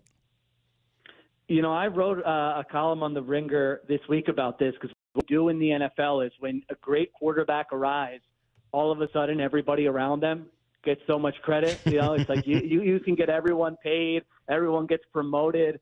I think Daniels is the difference. Maybe he's a better fit. I don't know, but I watched some of these games where it's 4th and 11, and he's taking off for a 29-yard scramble. I'm pretty sure that's not in Cliff Kingsbury's playbook. Not just hasn't done a good job. I think he's done a better job than he did in Arizona. But you'll see all the stories this week. If they make the Super Bowl, you'll see them next week that, their GM Adam Peters, look at the job he did. And Cliff Kingsbury, went to Thailand in his year off and just, found a way to become an amazing play call. I'm like, no, all right, those are possible. I think more likely is that the quarterback might be special and might be making everyone else look good. We've seen enough in the NFL about that. When these coaches leave Patrick Mahomes, do they go off and have amazing success, or is it like, all right, yeah, you got to coach Patrick Mahomes? Well, it's also possible that the other quarterback really isn't very good. I mean, Kyler Murray, I'm just completely not sold at all. And because the guy has 5 or 6 good weeks, I'm sorry, that is not the quarterback I would want to build my team around. Just to go to the AFC here as we get ready for championship weekend, what do you make of that quarterback battle, and trying to do this again and seeing whether or not Josh Allen can finally overcome and win? And what does Nick Wright call it? The Mahomes Invitational, or the Chiefs Invitational? Arrowhead Invitational. The Arrowhead Invitational. Thank you. Is Allen and the Bills, are they ready for it? I think that this isn't the best the version of the Chiefs we've seen, and so I am leaning Bills here. I just feel like one of these years, Josh Allen's going to get there. I thought going into the playoffs, Josh Allen or Lamar Jackson, this is one of the years they have a great chance to finally get there. Now, I realize how stupid that sounds. The Chiefs never lose. You don't want to be on the other side of Mahomes. It's very different the way these two teams are playing. I mean, you look at the Chiefs with Mahomes, they produce explosive plays at the 3rd lowest rate of any team in the NFL. Those days of Mahomes just sitting back there and bombing it downfield to Tyreek Hill, that's not how this team plays. They have to be very methodical. They have to be very efficient. And since Mahomes is so good, they're able to do that. But I do think that's a harder way to play. And then you look at the Bills, on early downs, they're running the football a lot. Josh Allen's passing box score last week isn't going to wow you either. And so they play a different way as well than some of the previous versions of these Bills teams. So I think they're really, really evenly matched. I think this is going to be a game where both teams are stringing together long 9-play, 75-yard drive, took 6 minutes off the clock, and then there's going to be something stupid like a fumble or a special teams miscue or a penalty that we can all get riled up about, and that's going to end up being the difference. So I think it's going to be a close game. I am leaning Bills, but that's not based on any reason. That's just based on it's got to happen one of these years. Why not flip a coin and say it's this year? You bummed at all that Lamar's not in it? A little, but I don't know. To me, Josh Allen is as fun to watch as Lamar is. And so, to me, I was just thinking, all right, one of them, I do get tired of every time a guy loses to Mahomes. It's we go overboard. It's sort of like losing to Michael Jordan in a way back in the day. So a little bit, but not totally. I like watching Josh Allen and this Bills team as well. Sheil, we miss you, man. We just love seeing all of your success in Philadelphia and on the national stage, and so glad that the rest of the country sees what we got to see a few years ago when you were here, and love catching up with you. Love hearing your takes on the world, and let's make sure we're not strangers. Appreciate it, man. Always good talking to you guys. You have my number. Would love to come back soon. All right, there you go. There's Sheil Kapadia now with The Ringer, where you can find him and read and listen and watch and everything else that Sheil does so well. And I mean that. He really was great when he was here. And honestly, Said it earlier. The only good thing about Shield leaving was that Brady Henderson ended up getting that job and doing a good job with it also. But Shield's the man. All right, I got two youngins with me today. I got TJ and Lyle from the Marine Layer, and they're hanging out all morning long. We do have a lot more baseball to talk here in the final hour since we just spent a full hour talking football. I got to hit you guys up with some baseball questions. We'll do it next. Brock and Salk, Seattle Sports on 710, seattlesports.com. The Hot Stove Show, Tuesdays from 7 to 9 p.m. New Mariners hitting coach Kevin Seitzer just 2 years ago was the Major League Coach of the Year, now taking over as the hitting coach for the Seattle Mariners. When you look at this opportunity with Seattle, what excites you the most about being part of the Mariners? Everything. Talented pitching staff, city that's ready to win, and hopefully we can come in there and help out a little bit and get us to the promised land. Stay up to date on the Mariners offseason. The Hot Stove Show, every Tuesday leading up to spring training. From whiplash to herniated discs, there are a few car accident injuries we've all heard of. JP Pendergast with Pendergast Law explains that even the most common injuries differ from one another. Pre-existing conditions, health history, beginning of treatment. There are hundreds of factors that make every person and every injury unique. While these variables aid medical treatment, the strongest case recoveries must also take them into account. Can you explain a little bit more? Our team at Pendergast Law is obsessed with turning over every stone to differentiate each case. This requires thorough investigation, diligent listening, and relentless research. We never pursue cases with a one-size-fits-all approach. We built our success by treating every injury and every case with the individualized attention our clients need and deserve. Pendergast Law's individualized approach to even the most common injuries makes the difference in case outcomes. It's another reason why I can't recommend them enough. If you or a loved one has been injured in a car accident, call Pendergast Law. We can help. At O'Neill Plumbing, we've been exclusively plumbers for over 100 years. No corny mascots, no out-of-town owners. Just clean, fast, and professional plumbers out to your home fast. All rooter and all trenchless. O'Neill Plumbing. This is a story of the one.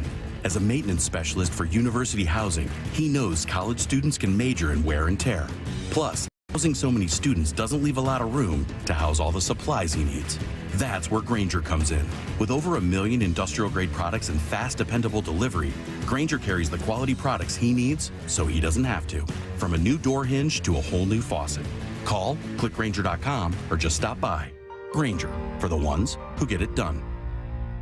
T-Mobile 5G home internet keeps getting better. Get our fastest connection loaded with benefits. Get T-Mobile's best home internet starting at $55 a month with auto pay and any voice line. Plus, Price Lock. We won't raise your rate on internet. Check availability at T-Mobile.com/home internet.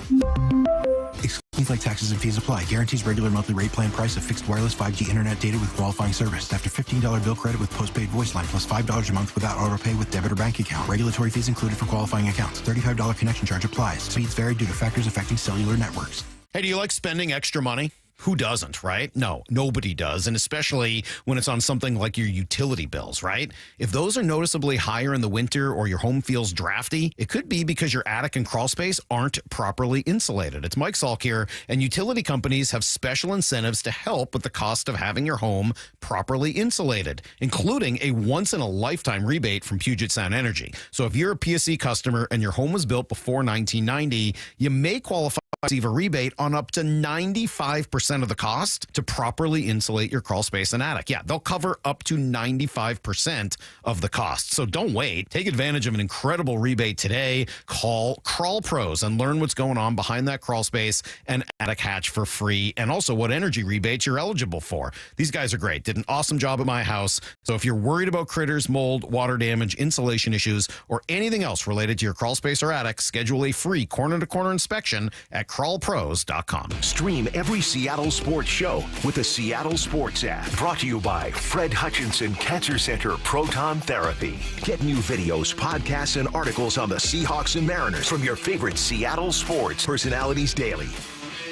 If you're looking for a new Mazda, go see our friends at Mazda of Everett. With over 790 new Mazdas in stock at 11409 Highway 99 in Everett, they have something for every budget and credit type. Save up to $3,970 on new Mazda CX-5s. Come meet the team and see why they've been Washington's largest Mazda dealer since 2015. Exceptional service and always their lowest prices. Visit in-store or online at MazdaofEverett.com today. Breast cancer is a tough battle for anyone to fight.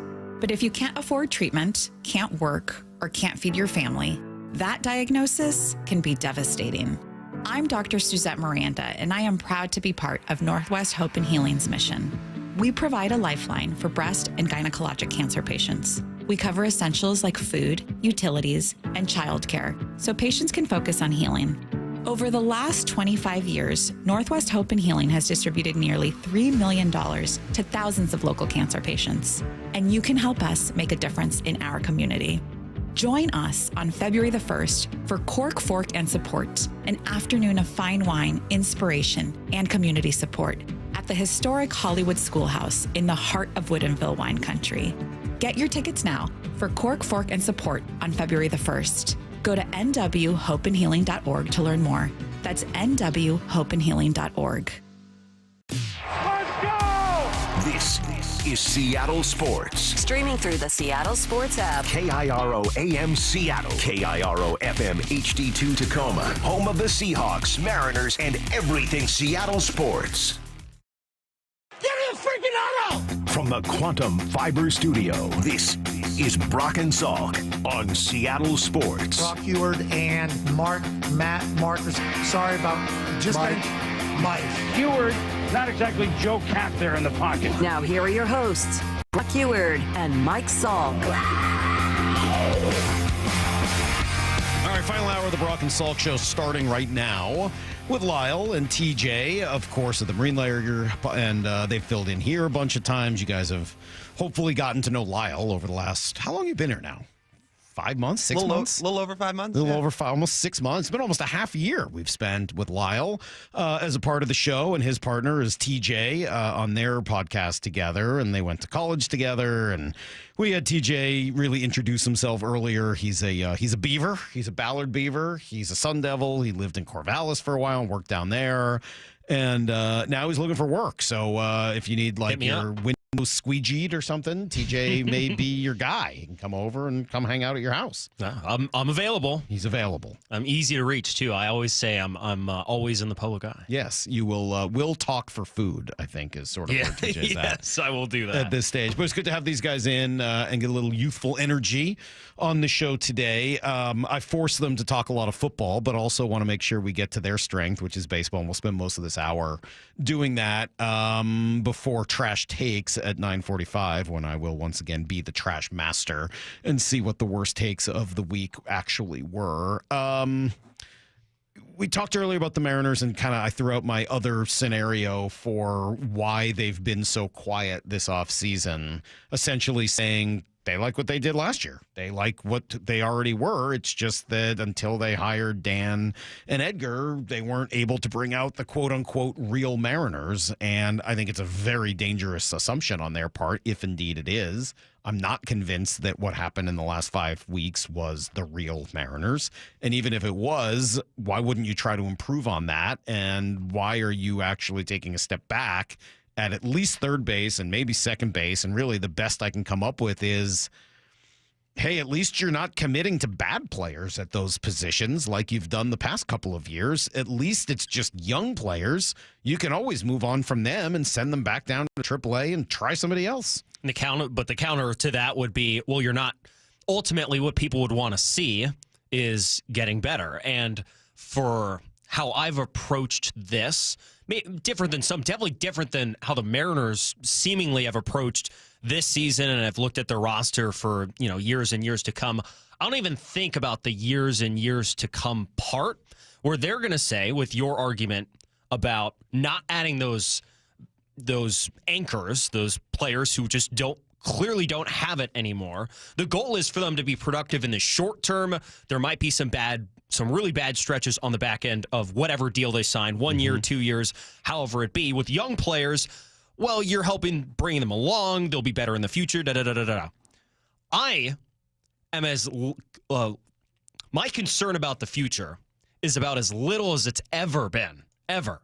And that's a bad way to, I think, in the general sense of baseball, to look at a roster and look at organizational building. I don't expect the Mariners to totally believe the way I think, but I think the repercussions of this next season in 2025 not working out, the way you want it to will be not what they want. Yeah, they could be significant. And I assume you're going to the reaction to the current players on the roster, right? If they don't see an investment. And it's going to be interesting getting to spring training in another couple weeks and seeing what Cal has to say and Logan and some of those guys. Remember, last year, Scott Service taking his world tour around the country and even out of the country to meet with Julio and Luis and Logan and George and obviously Cal and try to make sure they understood what the plan was moving forward after some frustration expressed at the end of the 2023 season. Throw JP on that list as well. What are those guys going to think when they get here? Are they going to want to stick around? Are they going to want to be quiet about how they feel? What does it look like when they show up again? If you pitch Cal Raleigh, for example, hey, we want to play these guys because we're just so investing in our future. Well, the future's on the roster. And the guys who are 26, 27, 28 years old that you're right now pitching to extend, that is your best future. Mm-hmm. It's not the guys who are unknown right now. Cole Anderson could be great. He could be a star. He could be the best player this team has ever produced. He could is also, the big word. He could also be here the year that you've got a 2-season lockout, which may be coming up in a couple of years. So, no, I think you're right to be very concerned with right now. And my point about the youth factor isn't so much that youth is better than veteran. It's more that it's more taking a shotgun approach as opposed to a rifle approach. It's the roster flexibility. It's a little more roster flexibility. Like, hey, they've gotten this wrong 10 times. They keep getting it wrong at second. They keep getting it wrong with these guys they're bringing in at that 8 to 10 million range or whatever it is for Pollock and Wong and a few of those guys. Well, if you're not going to be accurate in getting it right, try 4 guys and hope that one of them gets it right, and you give each of them a shot, and none of them are expensive so that you can always send them back down, option them to AAA, and hope one of them works out. Baseball's weird and fluky and hard enough to predict that it's just as likely one of 4 young guys gets it right as one old guy who's declining. Sure. And the likely bridge there is to Cole Young at some point in 2025, depending on how he develops. I'll be interested to see how he looks in spring training, too. I think that might be one of the biggest storylines of spring training is what does Cole Young look like in a lot of big league games? Now, we say that about second base. I don't know what in the world the plan is third base, because you talk about those young guys. Yeah, Bliss, Rivas, eventually Cole Young, etc. You can run some of those guys out at second. Third base, I have no idea what they're going to do. If the season starts today, it's probably Rivas. Yeah, you just move one of those guys over to third, I guess. And the Seattle Times, I forget if it was Jude or Divish, wrote in the preview looking ahead to this season, they made sure to note Ben Williamson, who had a good season in Double-A, but he's not known for his bat. He's a really good defender at third base, but that's not somebody right now that you go into opening day and say, yeah, that guy's going to produce for us at third base.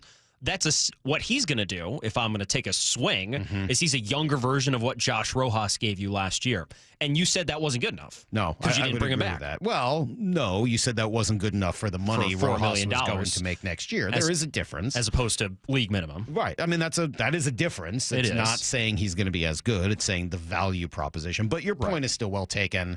And it's really hard to look at this current roster. And as much as I'm sitting here saying, hey, here's an upside to it, please don't confuse that with this is the way I want the offseason to go. Nothing could be more the opposite. I'm incredibly disappointed by what they've not done. Yeah. I really am. I'm pretty befuddled by it. I don't know exactly why it's happened. As I said, the money is the obvious answer. But I try to look beyond that because I try to put myself in the shoes of baseball ops, right? Here's your budget. What are you going to do to be great? Plenty of teams, as we said before, what was it? More than half of the teams that made the playoffs last year spent less than the Mariners. It's obviously possible to get into the playoffs while spending less money than the Mariners did last year, in that more teams did than didn't. So it's definitely possible. So, all right, Jerry, Justin, the rest of the crew, what are you going to do with the budget that's been handed to you to make yourself a playoff team? And they've so far chosen to do virtually nothing to answer that question. Now, incomplete. offseason's not over yet, right? You still got another month before spring training and really 2 months before you actually are playing meaningful baseball games. So I'm not sitting here saying these guys stink, fire them, they don't know what they're doing. It may very well be that Alex Bregman signing somewhere else brings in Nico Horner or Tristan Casas or whomever, and now you've got a team, and Casas is going to play first, and that moves someone to third, and then you got, like, there are ways it can work, but I really hope it's a matter of time and waiting to bring back impact, which is the word Jerry and Justin used, rather than, hey, look, guys, we got it right last year. Once we brought in Dan and Edgar, everything was fine. We had the number 2 WRC plus and the number 3 OPS, and look at the numbers, and we used the whole field, and we stopped striking out, and we hit more sack flies, and look at all the bunts we had, because I feel like that is a recipe for long-term disaster. Yeah. No, I'm with you. And Daniel Kramer said they feel like they have another notable move up their sleeve, and maybe Bregman's signing is the domino to fall for that. And you would have to think if that's going to happen, it's going to be at third base. Because on the Rojas thing, I'm kind of in between the two of you. Obviously, the money played a factor into why he's not here anymore. But when you run out of 555 OPS from the middle of May to the end of the year, he's going to be gone. If Luis Rojas was a league minimum guy who wasn't at arbitration yet, you'd give him another year, at least on the team. You wouldn't have cut him. Yeah, he'd probably at least be here. Bench guy, yeah, right? And you'd figure out whether or not there's a spot for him. He played good defense. There's room. And it's better than the bench value you have available right now. $4 million? That's probably not a value prop anybody's looking for. We'll come back with everything you need to know. And then you said they got one more move up their sleeve. I've got 3. And it fixes the Mariners, fixes third base. It fixes everything. They just got to make me the GM. We'll explain in 15 or 20 after everything you need to know next. Seattle Sports, your home for Wyman and Bob. John Morosi is here. Yes, right now we've got Ohtani, and what a big story he is. But if we did not have Ichiro, we would not have Ohtani. It did lift the spirits of a lot of Japanese fans, the Japanese public. But what it also did was transform the idea of what American baseball people thought that Japanese players could do on a daily basis in Major League Baseball. On Seattle Sports and 97.3 FM HD2. Hey, Mike Salk here for my friends at Snoqualmie Casino and Hotel. Yes, I said and hotel. It's what's been missing at Snoqualmie Casino, and now it's going to be here very, very, very soon. The hotel is going to be sweet, and they got a whole new convention center and concert venue. It's going to be awesome. I'm so excited about this. Plus, it's still only 30 minutes from downtown. It still has Vista Prime steaks and seafood with the happy hour that starts at 4 and the great views. It's still got the Falls Buffet with the prime rib, fresh pasta, made to order, stir fry, the whole deal. So go to snocasino.com for details. It is Seattle's closest. It is Snoqualmie Casino and Hotel. 1877 Cars for Kids. KARS Cars for Kids. 1877 Cars for Kids. Donate your car today. Donate today at carsforkids.org. That's cars with a K. Your car can be picked up as soon as the next day. Receive a tax deduction and vacation voucher. 1877 Cars for Kids.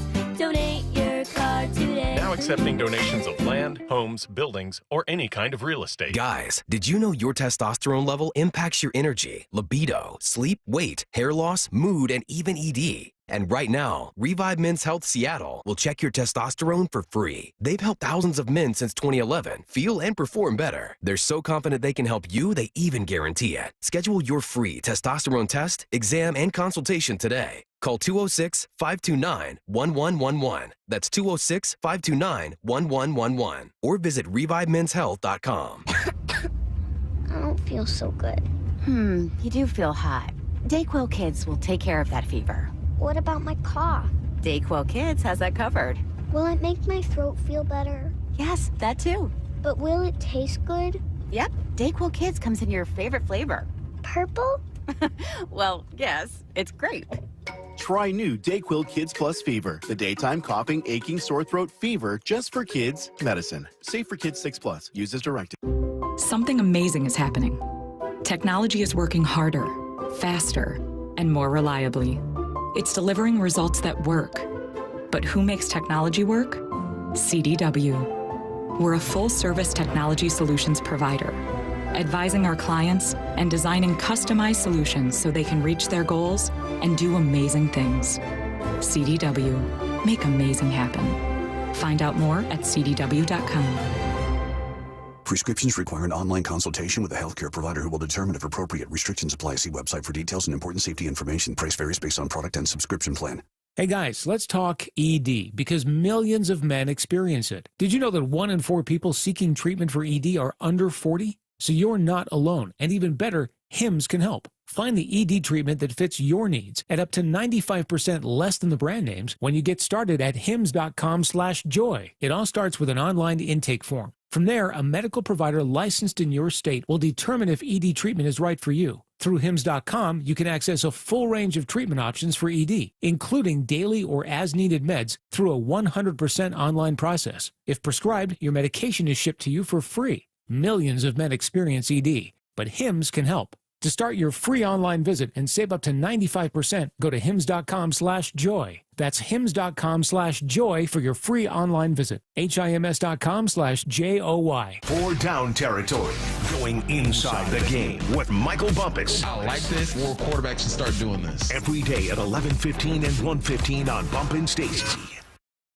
Bring on the sunshine with a trip to see your Seattle Mariners. Come to sunny and warm Peoria, Arizona for another great year of spring training baseball. There's no better time to wind up at the Peoria Sports Complex where you can see all your favorite Mariners up close. Spring training in Peoria has plenty of sunshine, warm temperatures, and the best seats in baseball. It's family fun for all ages. Book your trip today. Support your Seattle Mariners in Arizona for another exciting spring training season. Get your tickets at peoriabaseball.com. There she is, founder and CEO. High five. Dave can't stop celebrating with every business owner in town. All right, Baker Man, high five. He's sharing the excitement of big savings with the Comcast Business 5-year price lock guarantee. Woo, up top, bike shop. Yeah. It's 5 years of gig speed internet. Quick, high five. 5 years of advanced security. 5 years. And 5 years of a great rate that won't change. Yeah, law partners. Chamberlain, Messethorpe, Dubois. All from the company with 99.9% network reliability. Switch today and get the 5-year price lock guarantee. 5 years. It's back, but only for a limited time. Woo. Powering 5 years of savings, powering possibilities. Comcast Business. Can't forget you, voiceover guy. Ah, thanks, Dave. High five. Ends 3/9/25. Guaranteed rate applies to monthly service charge for new customers on qualifying internet bundle, excluding taxes and fees. Other restrictions apply. Start the year fresh with Washington Energy's New Year, New Home Sales event. Upgrade and save 15% on energy-efficient Bryant heating systems for your home. Keep cozy and safe this winter storm season with 15% off Honeywell whole home generators. Prepare for spring with 15% off beautiful Anderson windows and reliable Simonton doors. All on sale now for a limited time. It's the New Year, New Home Sales event with Washington Energy Services, bringing good energy to your home. Need to know.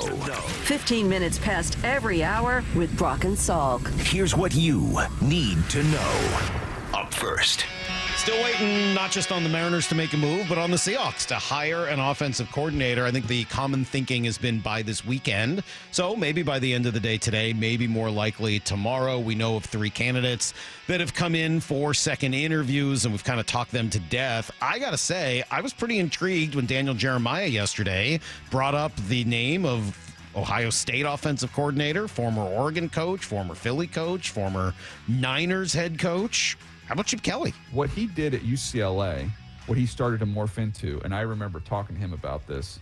I had seen him just after they just smoked USC, and USC could not get a line because of all the different shifts and motions and unbalanced looks and 6 offensive lineman things they were doing. And it was such a departure from what I remembered of Chip at Oregon, which was this fast-paced, high-flying offense. And then so anyways, I think Chip is really, really smart, and I think if you gave him a vision of what you want it to look like, I think he's capable of executing it. I think that's a pretty interesting comment that, you may have an opinion or a vision in your mind of Chip Kelly as the run-and-gun Oregon head coach who tried to bring that style to the NFL and failed, but it kind of is not who Chip Kelly is now. He's now the guy who learned some different tricks and used that enormous brain to build a little bit more of the style of offense that it sounds like Mike Macdonald is specifically looking for. On the base sense, everything Chip Kelly does in his offense is around running the football. What is the one thing we've been pounding the table for all season? Can you just line up and run the football? And that's what he does in a lot of different ways. I love it. I really hope that they are able to get something done, or that they even reach out and talk to him again. I think it's probably unlikely. We haven't heard the name anywhere reported, and I don't know why he would want to leave a pretty good deal that he's got at Ohio State to come here and take a big risk and move his family again. But I don't know. Sure seems like he would be a very interesting fit. We'll continue to watch and monitor here over the next few days. Here's the second thing you need to know. And no, the Mariners still aren't doing anything either. Daniel Kramer with a good piece suggesting Alex Bregman could be what gets this whole thing going. He's one of the last two big-name free agents available. So if he were to sign in one of a few different places, does that create a glut there where that team would then have a surplus infielder to trade to the Mariners? And he threw out some possibilities with the Cubs, Nico Horner, who I still think is interesting. I don't think he's as good as Bo Bichette or Tristan Casas, but he's an interesting player who fits certainly the style of offense that the team was trying to run last year. Yeah, no doubt. He may miss a little bit of time to start the year, it sounds like, but would I be signed up for Nico Horner? Yes, because he's athletic, he plays great defense, he's a 3.5 to 4 win player. Yeah, for sure. Gets on base, he can hit a little bit, he can handle the bat. I mean, doesn't he do all the things Dan and Edgar want? Right. And looking past the offense, they haven't had a second baseman who runs in fields like that in a while either. Yeah. So even just bringing that, I mean, best since Robinson Cano. We keep talking about it in the bat sense. What about in everything else? Who was the last best kind of run around, steal a bag, second baseman? D. Gordon. Oh, yeah. That's probably D true. and Shed Long, I would say. D was, I would say, a better athlete, but he was a little bit older, too. Shed was at least young, and he was athletic. Yeah. But he had a problem getting on base because he struggled hitting. Mariners also with a league-best 7 prospects in the Baseball America Top 100. Colt Emerson was tops at number 16. Pretty impressive considering how young he is. Is he going to make it to Double-A this year? Yeah, Maybe. I think so. Start at Double-A, maybe make it to Double-A. Make it. Okay, so if he starts at High A, 16's pretty freaking good. Like, I would have to go back and look at the list. I wonder how many of the top 15 ahead of him are at his same level or lower. I wonder how many of them are at least at Double-A. He's still got some stuff to prove, though. I do think there are some, the evaluators are still looking for him to have a little bit more of a consistent power stroke.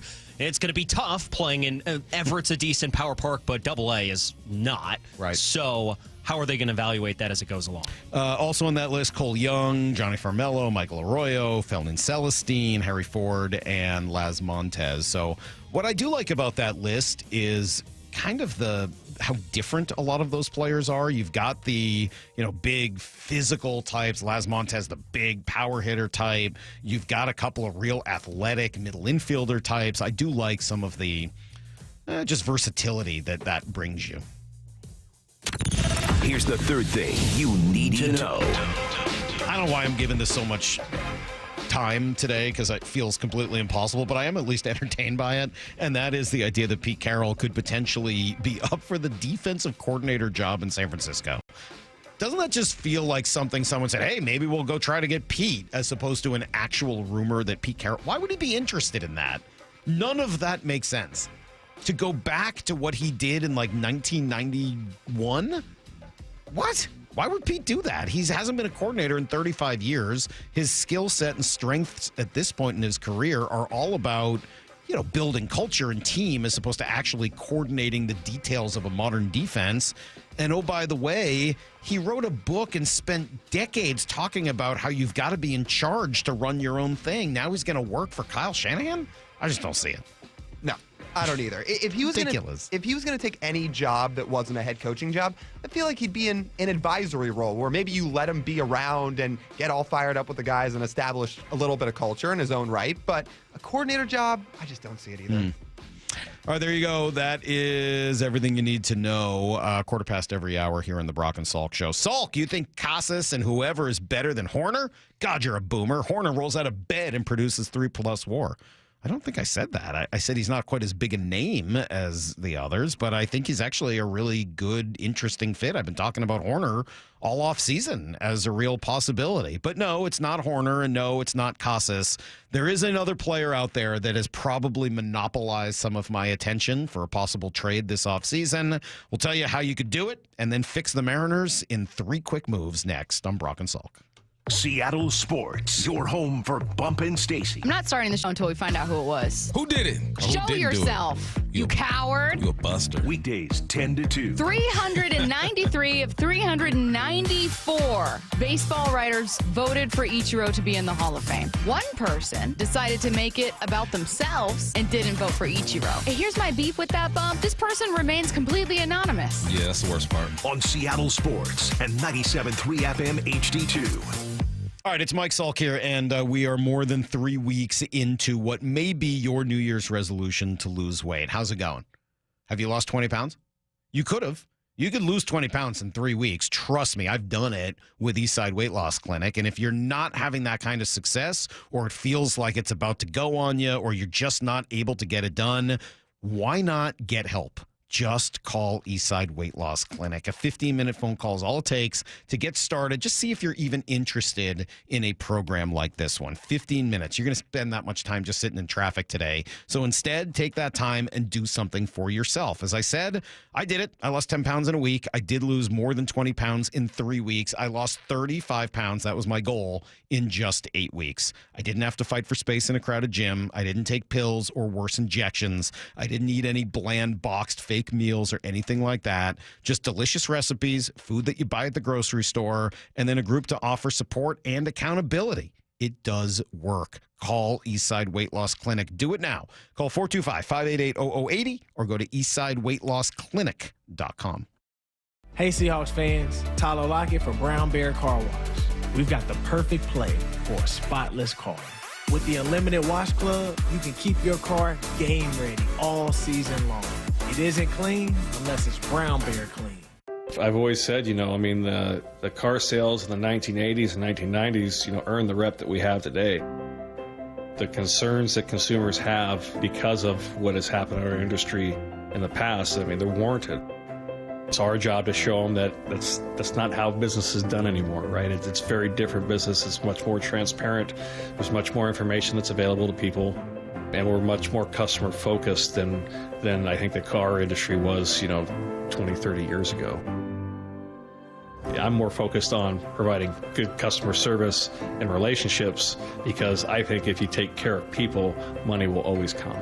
So I think just the philosophy and the focus for us has changed, where I was constantly chasing a paycheck and now I'm just constantly trying to take care of customers and employees because I know if I do that, then my paycheck will take care of itself. The LJ way is the Lee Johnson Auto family. We're going double or nothing every Friday night with $135,000 in cash and free play on the line. Get a taste of this hot seat happy hour action every week in January and February with drawings every 30 minutes starting at 6:30 p.m. We're upping the ante at 11:30 with double $5,000 cash drawings. Add a little spice to your Friday night fun. Don't forget, your Reef Rewards card can save you up to 25 cents per gallon at Lummi Bay Market next to Silver Reef. Silver Reef Casino Resort, located off I-5 exit 260. Cressy Garage Doors. If you're in the market for new garage doors, Cressy Door has been offering quality service since 1952. Best selection, best price. Cressy Door. It's time to vote for the top athletes and sports stories of 2024. Be part of history and help choose the sports stars of the year from a knockout roster representing the best in Washington sports. Cast your vote for the sports story of the year. Was it the Seawolves playoff run, the Kraken making history, or UW rowing dominating the Olympics? You decide. Vote now at seattlesports.org and enter for a chance to see the winners announced live at the 90th Annual Sports Star of the Year Awards, presented by Microsoft. Heading outdoors or on the water this weekend? Check in with Joey and Nelly on the Outdoor Line from 6 to 8 a.m. every Saturday on Seattle Sports and the Seattle Sports app. Free consultations, no fee guarantees, 5-star reviews. JP Pendergast with Pendergast Law explains the importance of going beyond these familiar offerings. Accident victims want an attorney, Tom, that satisfies their needs. Someone who handles those needs with the highest degree of care. Pendergast Law offers the no-fee guarantees and free consultations, but these only scratch the surface. Okay, explain more. We make sure that every member of our team is genuinely passionate about helping others. Customer service and communication are our top priority. It's how we take care of our clients so they always feel one step ahead of the insurance companies. Our strong reputation for high standards provides comfort and confidence when it's needed most. Pendergast Law offers the free consultations, the no-fee guarantees, and of course, they are 5-star rated. But what really makes them different is their genuine passion for helping others. I can't recommend them enough. If you or a loved one has been injured in a car accident, call Pendergast Law. We can help. That's PendergastLaw.com. Welcome to Staples. I am so pumped. My business is going to kill it this year. Awesome. How can I help? First, a new computer. With Staples Home and Office Hot Deals, you save big on tech. And new posters. Save on custom printing, too. And, a new chair? A chair? Who has time to sit? Maybe all your new clients? Now you're talking. With Staples Home and Office Hot Deals, you'll find huge savings on custom prints, storage, chairs, and tech. And now save up to $175 off your print order. Exclusions apply. Visit staples.com/print for details. Ends 2/1. Do you find yourself stuck in a timeshare? Get the real facts about the timeshare industry and your options for cancellation. Chuck McDowell, founder of Wesley Financial Group, has put together a free information guide that reveals the secrets the timeshare industry doesn't want you to know, including the 5 ways to get rid of your timeshare. Call now and get this timeshare cancellation guide absolutely free. Call 800-838-6161. That's 800-838-6161. 800-838-6161. From the Quantum Fiber Studio. This is Brock and Salk. Weekdays 6 to 10. On Seattle Sports and 97.3 FM HD2. The Trash Master is going to be in effect in 15 minutes. I will be judging the worst takes of the week as brought to me by Lyle and TJ. And Noah, did you end up coming up with a trash take?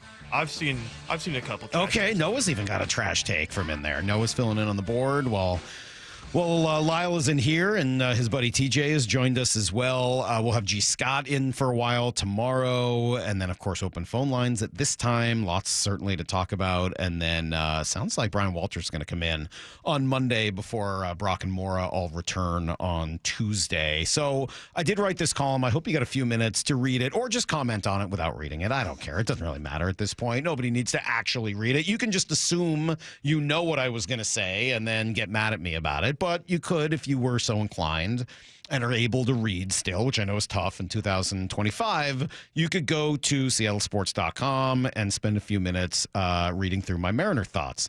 Some of it has to do with why they've been so quiet this year. And then some of it is, okay, now what? You're here. You're 2 months away from the regular season starting. What are you going to do? You had $15 million supposedly to start. You spent 3 of it, just to use a round number, on Donovan Solano. Maybe you had a little bit extra because your 2 pitchers didn't get as much in arbitration as maybe you thought. So, okay, let's say you've still got $12 million in spending, in budget. So how are you going to turn that into a team that's better than it is right now and at least has a second and third baseman on it? Not to mention something real at first or DH. So let's try to use logic. And this, my favorite one is always this can't be Kenji Jojima for Barry Bonds. You've got to, as somebody once literally called into this show and suggested like 15 years ago, you've got to be realistic and try to make a deal that would actually sound realistic. Do you know what would work? No, of course not. Always takes 2 to tango, but it's got to be realistic. So in my scenario, you've got $12 million. You're going to trade Luis Castillo to the Blue Jays, who missed out on Roki Sasaki, and you're going to get back Bo Bichette. 1 year, $17 million roughly. So now you've got about a $7 million savings. That gets you up to 19, right? Just doing quick math. Radio math, very dangerous, guys. You're going to learn this if you're going to be in radio. Try not to do math on the radio. But in this scenario, you got about $19 million now. And you've got Bo Bichette in your infield. You're also going to realize that Pete Alonso is really not finding a market. The Mets are out. Everybody else, now maybe the Blue Jays-ish. That still doesn't seem right to me while they've got Vlad. There's not a great, maybe the Giants. That doesn't feel. So the prevailing thought is he's now going to get 3 years, 60, kind of the Christian Walker deal. Offer him 370. Offer him another $10 million and 2 opt-outs over those 3 years. And if you could bring in Pete Alonso for what turns out to be like, what, $23 million, 23 a year? Okay, so you're off by $4 million. And if you need to get that money back, you trade one of the Mitches, package him with a prospect, and get somebody to take half or part of his money, and now you've broken even.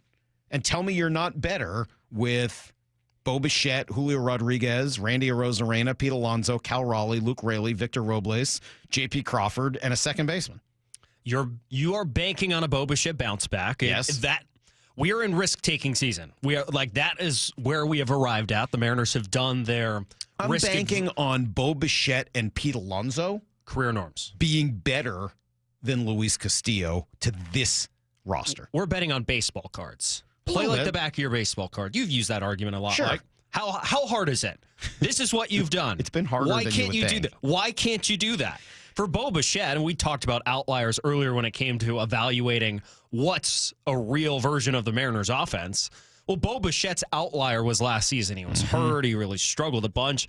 I just have a hard time seeing someone fall off a cliff at 26. That's unlikely. a stretch. It's unlikely. So to say at 27 he's washed. And would the Blue Jays trade him? Maybe not. I mean, they're looking to sign Bregman. They're obviously going for it, despite winning 74 games last year. But he's probably going to leave at the end of next year either way. If you could get 3 years of Luis Castillo for him, a guy that went into their ballpark and shoved it in their face in the playoffs a couple of years ago, that's probably a pretty good win for both teams. And if you evaluate that, Tristan Casas is not a fit for your ballpark because he swings too hard. He's trying to hit a bunch of home runs. He's got decent discipline at the plate. Well, Bo Bichette has none, right? He goes up there and he swings. He's a free swinger. Would that be more of a fit? Because that's the opposite. But he makes contact with it, right? Right, which is what apparently they want. It's what they want, right? Strikeouts are the word. Strikeouts are the devil. Spray the ball all over the place. Yeah. Let me preface this by saying I think the Blue Jays trying to full-on go for it after winning 74 games last year and finishing last in the AL East is a mistake. But if you're from the Blue Jays... it's their mistake. Right, it's their mistake. But they did just sign Anthony Santander, so from their perspective, it feels like they're trying to go for it. So would I like to see the Mariners trade for Bo Bichette? Yes, I think you guys are both right in the sense that there is no way he is as bad as he was last year. He probably gets back closer to his career norm. Would the Blue Jays move off of Bo Bichette after signing Santander? That could be the tricky thing. And I've actually changed my mind on the idea of what you would trade Luis Castillo for. If you asked me this in October, would you trade Luis Castillo for Bo Bichette? I tell you, you're insane. Totally agree. I would have said it myself. Insane. But the desperation level, I feel like, has changed. And I'm not just trading him for Bo Bichette, right? I'm trading him for Bo Bichette and the ability to sign Pete Alonso, right, which is different, right? I know that the one-for-one deal is what it is, but I'm trading him for the ability to sign Alonso to go with him. If Pete's not available, are you still trading Castillo for Bichette? Probably not. No, because I need to. If the reason to trade him would be to set up the cash to go bring in the other player that I need. That would not be worth it to me. No. If that's the case, I'd say screw it. Let's go, with some younger guys and try to just continue to win with, dominant pitching, probably attack the bullpen and try to make that better. I know the Dodgers and, Guardians have already signed all the good relievers, but I would probably look down that path or, revisit one of the deals with the Orioles where you're trying to bring in some level of youth to get it done. The other way to do it, if the Blue Jays aren't an option and you don't believe in trading the Mitches, by the way, it's not just you trade a Mitch. You have to give up a prospect. You got to give up a Harry Ford or a Ty Pete or a Johnny Farmello maybe in order to try to get someone to take that salary.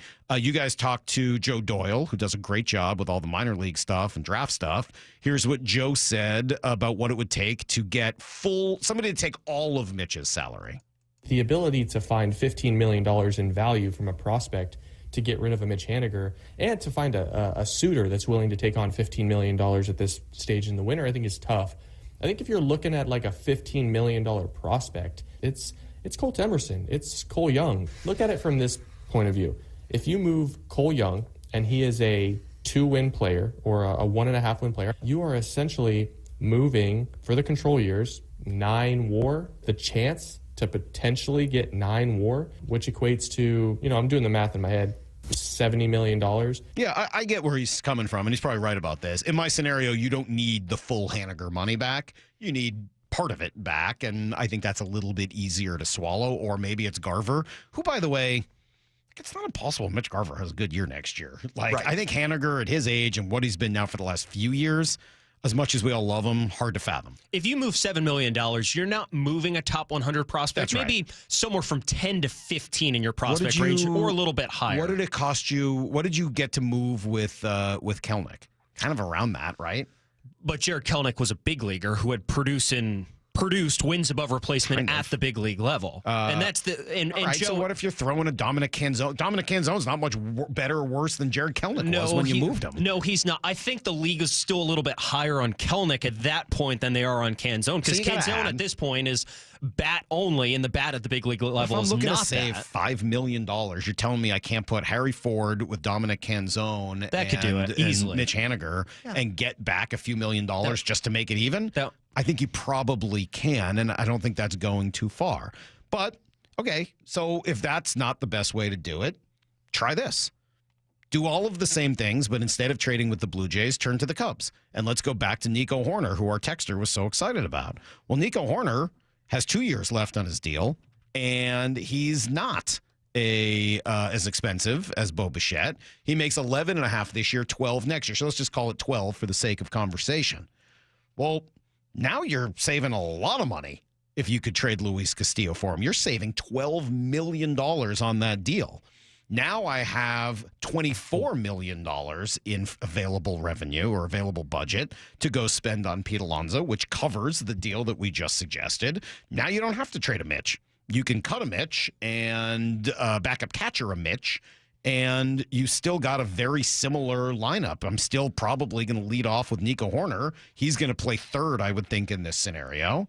And I'm still getting Pete Alonso, and I still think you've got a better team than you do today. I still think they'd trade a Mitch in this point. They love their in-season buffer. Well, then good. Go trade a Mitch. Well, we don't know that the mid-season buffer doesn't exist beyond the $15 million. That's fair. 15 was for the offseason. You don't know that there's not another 5 that they're expecting to show up. Mm-hmm. But okay, fine. Then still go trade a Mitch and go spend that money on a reliever or two. Mm-hmm. Sure. I mean, aren't these better plans? The point is not to do any one of these things. Mm-hmm.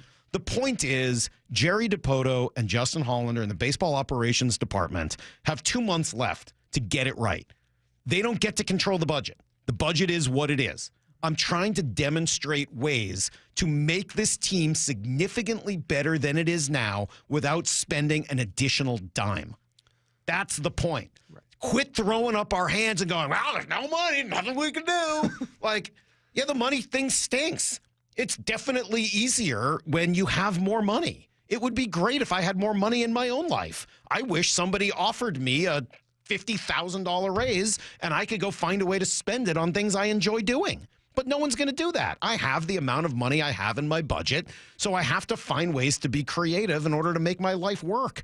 That's the gig. And Jerry knows that, and Justin knows that, which is why you've never heard them complain about the budget they have. This is the budget. Some people make do with a lot less. Other people have the advantage of having more. Well, I'm not one of those other people. This is what I got.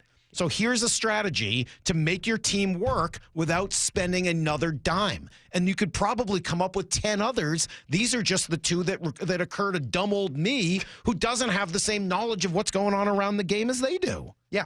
No, there's no doubt. And if that is the route they're going to take, which it seems like they will, then fine. Go do what the Guardians did and put some real money into your bullpen. If Pete Alonso doesn't become available, if Bichette's not available, etc., go invest in trading for or signing bullpen arms. Look at the Guardians, right? That is a team that does not get a huge budget every year, but they were just in the ALCS. And how did they do that? Well, they had 4 guys with a sub-2 ERA. And oh, by the way, within that, they have the 2 best relievers in all of baseball right now. Emmanuel Clase, Cade Smith. Those are the best 2 relievers in all of baseball.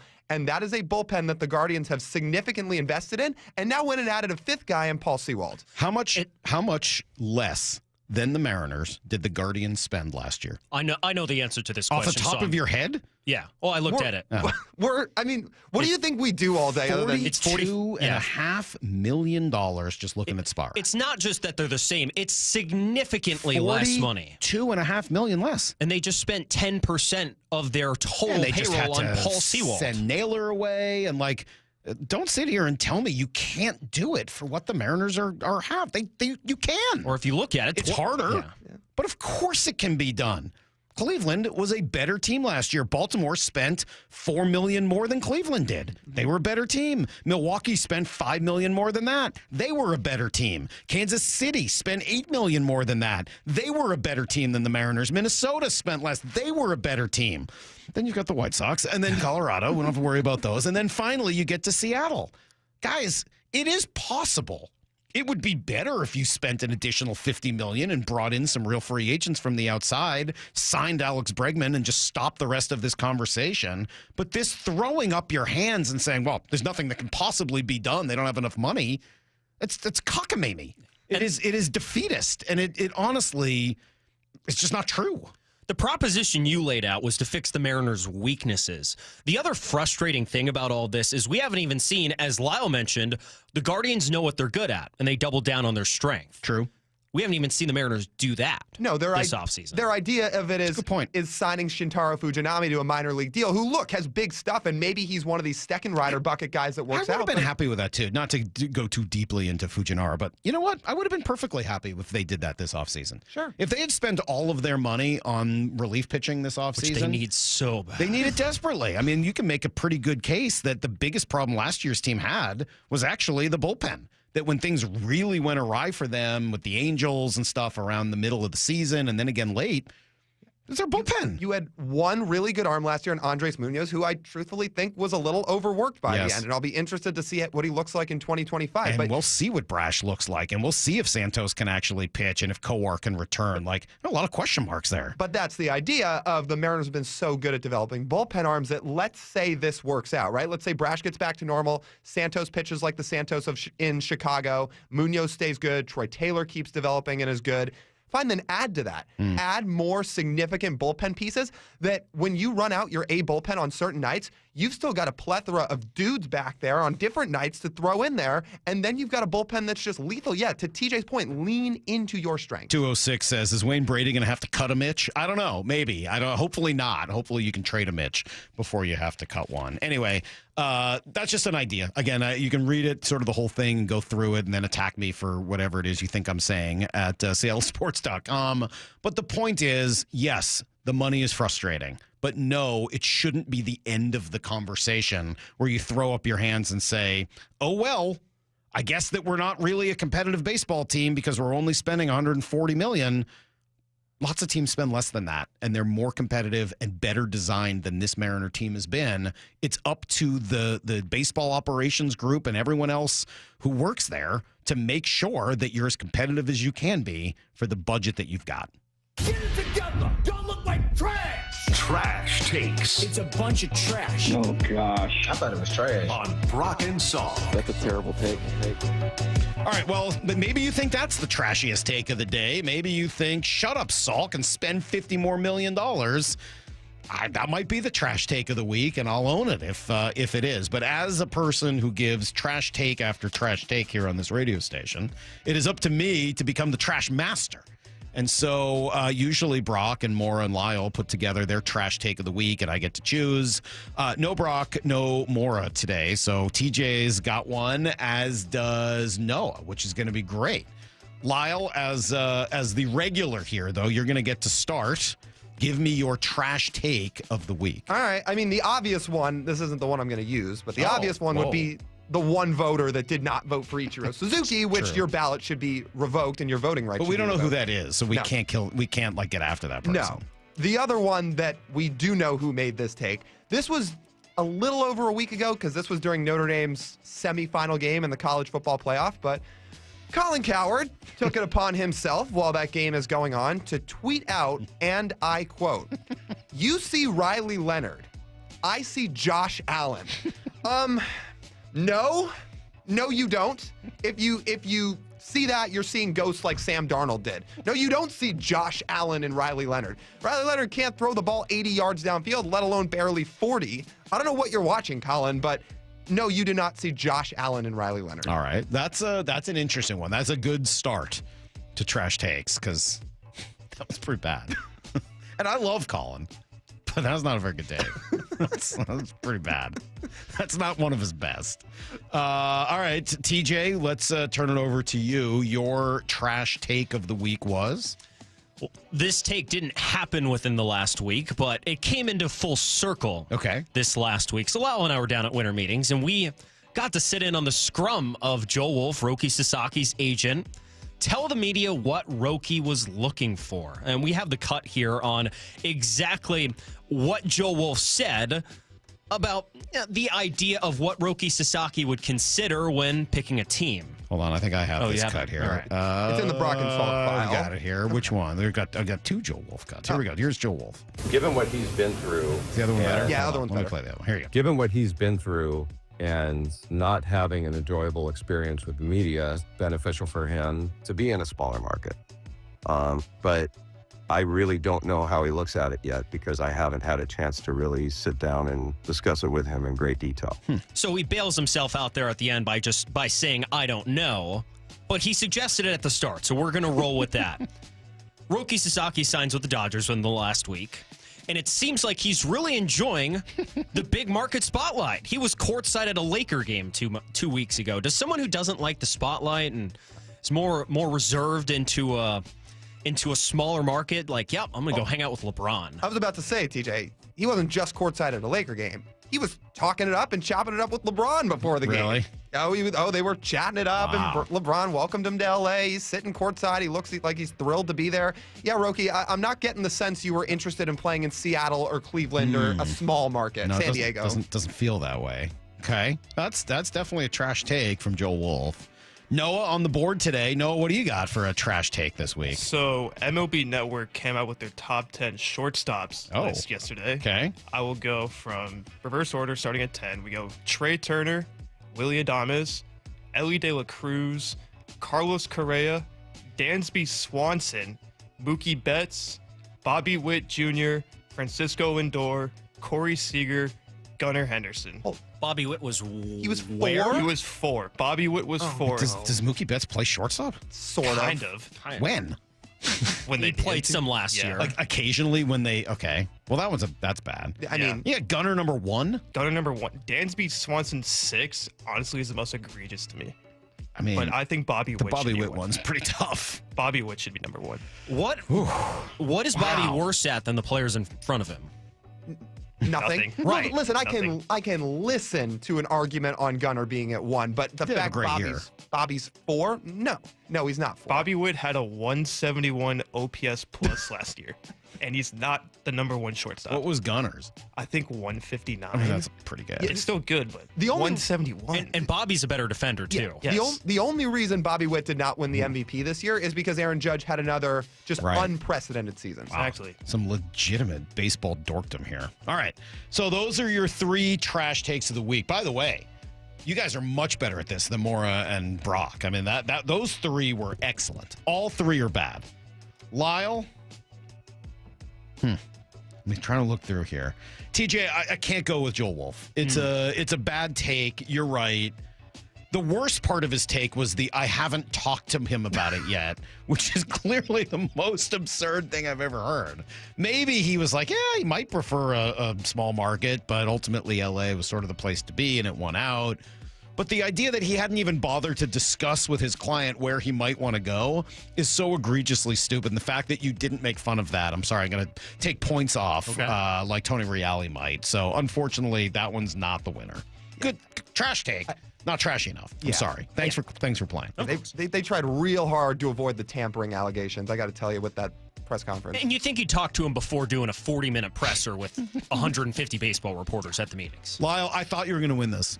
I really thought you were going to win this. I really did. After TJ was done, I'm like, okay, Lyle's got this. The Cowherd take is absurd. Riley Leonard is like a smaller Tim Tebow more than he is a Josh Allen. it's not impossible that he ends up working out as a pro, but he doesn't have the arm. I mean, literally, does not have a good arm. Josh Allen wasn't accurate at a young age, but he has a cannon for an arm, and he's a giant bull moose and everything else. This kid he's Tim Tebow. He can run you over, but he shot puts the ball. Like, he can't throw. So, Josh Allen, it's a bad take. There's no doubt about it, but it's Cowherd. What, are you going to take Colin Cowherd seriously on that? That's not what he's here for. He's not an analyst, right? It's not like Dan Orlovsky said this. This is Colin Cowherd. He's an opinionist, not an analyst. So while it's a terrible take, there's only so much grief I can give him. First of all, I don't like to give the new guy any credit, but Noah's done a really good job on the board for the last week. He's kind of awesome, sneaky awesome. And also, I don't like to go with lists because they're made for controversy, but this one feels almost like they took the real list and then put it into a randomizer and then threw it back out there. So it's not just that they left out someone that should be. They literally feel like they got all of it wrong. Like every one of them's in the wrong lists spot. Lists are definitely made for rage bait, for sure. But this one, I usually don't fall for it. I fell for this rage bait. I appreciate that about you. Noah, you win. You are the you found the trash take. I thought Lyle had that all the way. The week. All right, great job by all of you guys. It was awesome to have you guys in. You can check out the Marine Layer podcast. G. Scott's going to be in for an extended period of time tomorrow. That should be, what it is. So, yeah, great day. Thanks, everybody. Really appreciate it. We'll catch you guys at 6 a.m. and the hay is in the barn. Oh, whoa. Come on, Cheese. Whoa, easy. See you, everybody. Get to the chopper!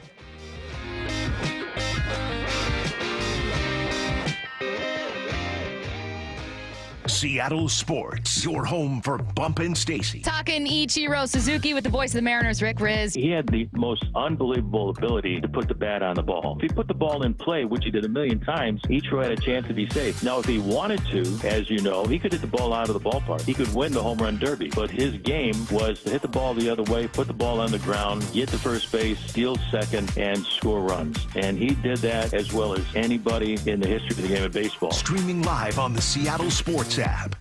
Cracked windshields happen, and if your car has a forward-facing camera, it needs to be recalibrated. All-Star Auto Glass is the professional choice for windshield replacement, repair, and recalibration. Call All-Star Auto Glass today. Do we really need to know what a plumber does? Or can we focus on the fact that at O'Neill Plumbing, we're a fourth-generation plumbing company with over 100 years of service. Just clean, fast, and professional plumbers, all rooter and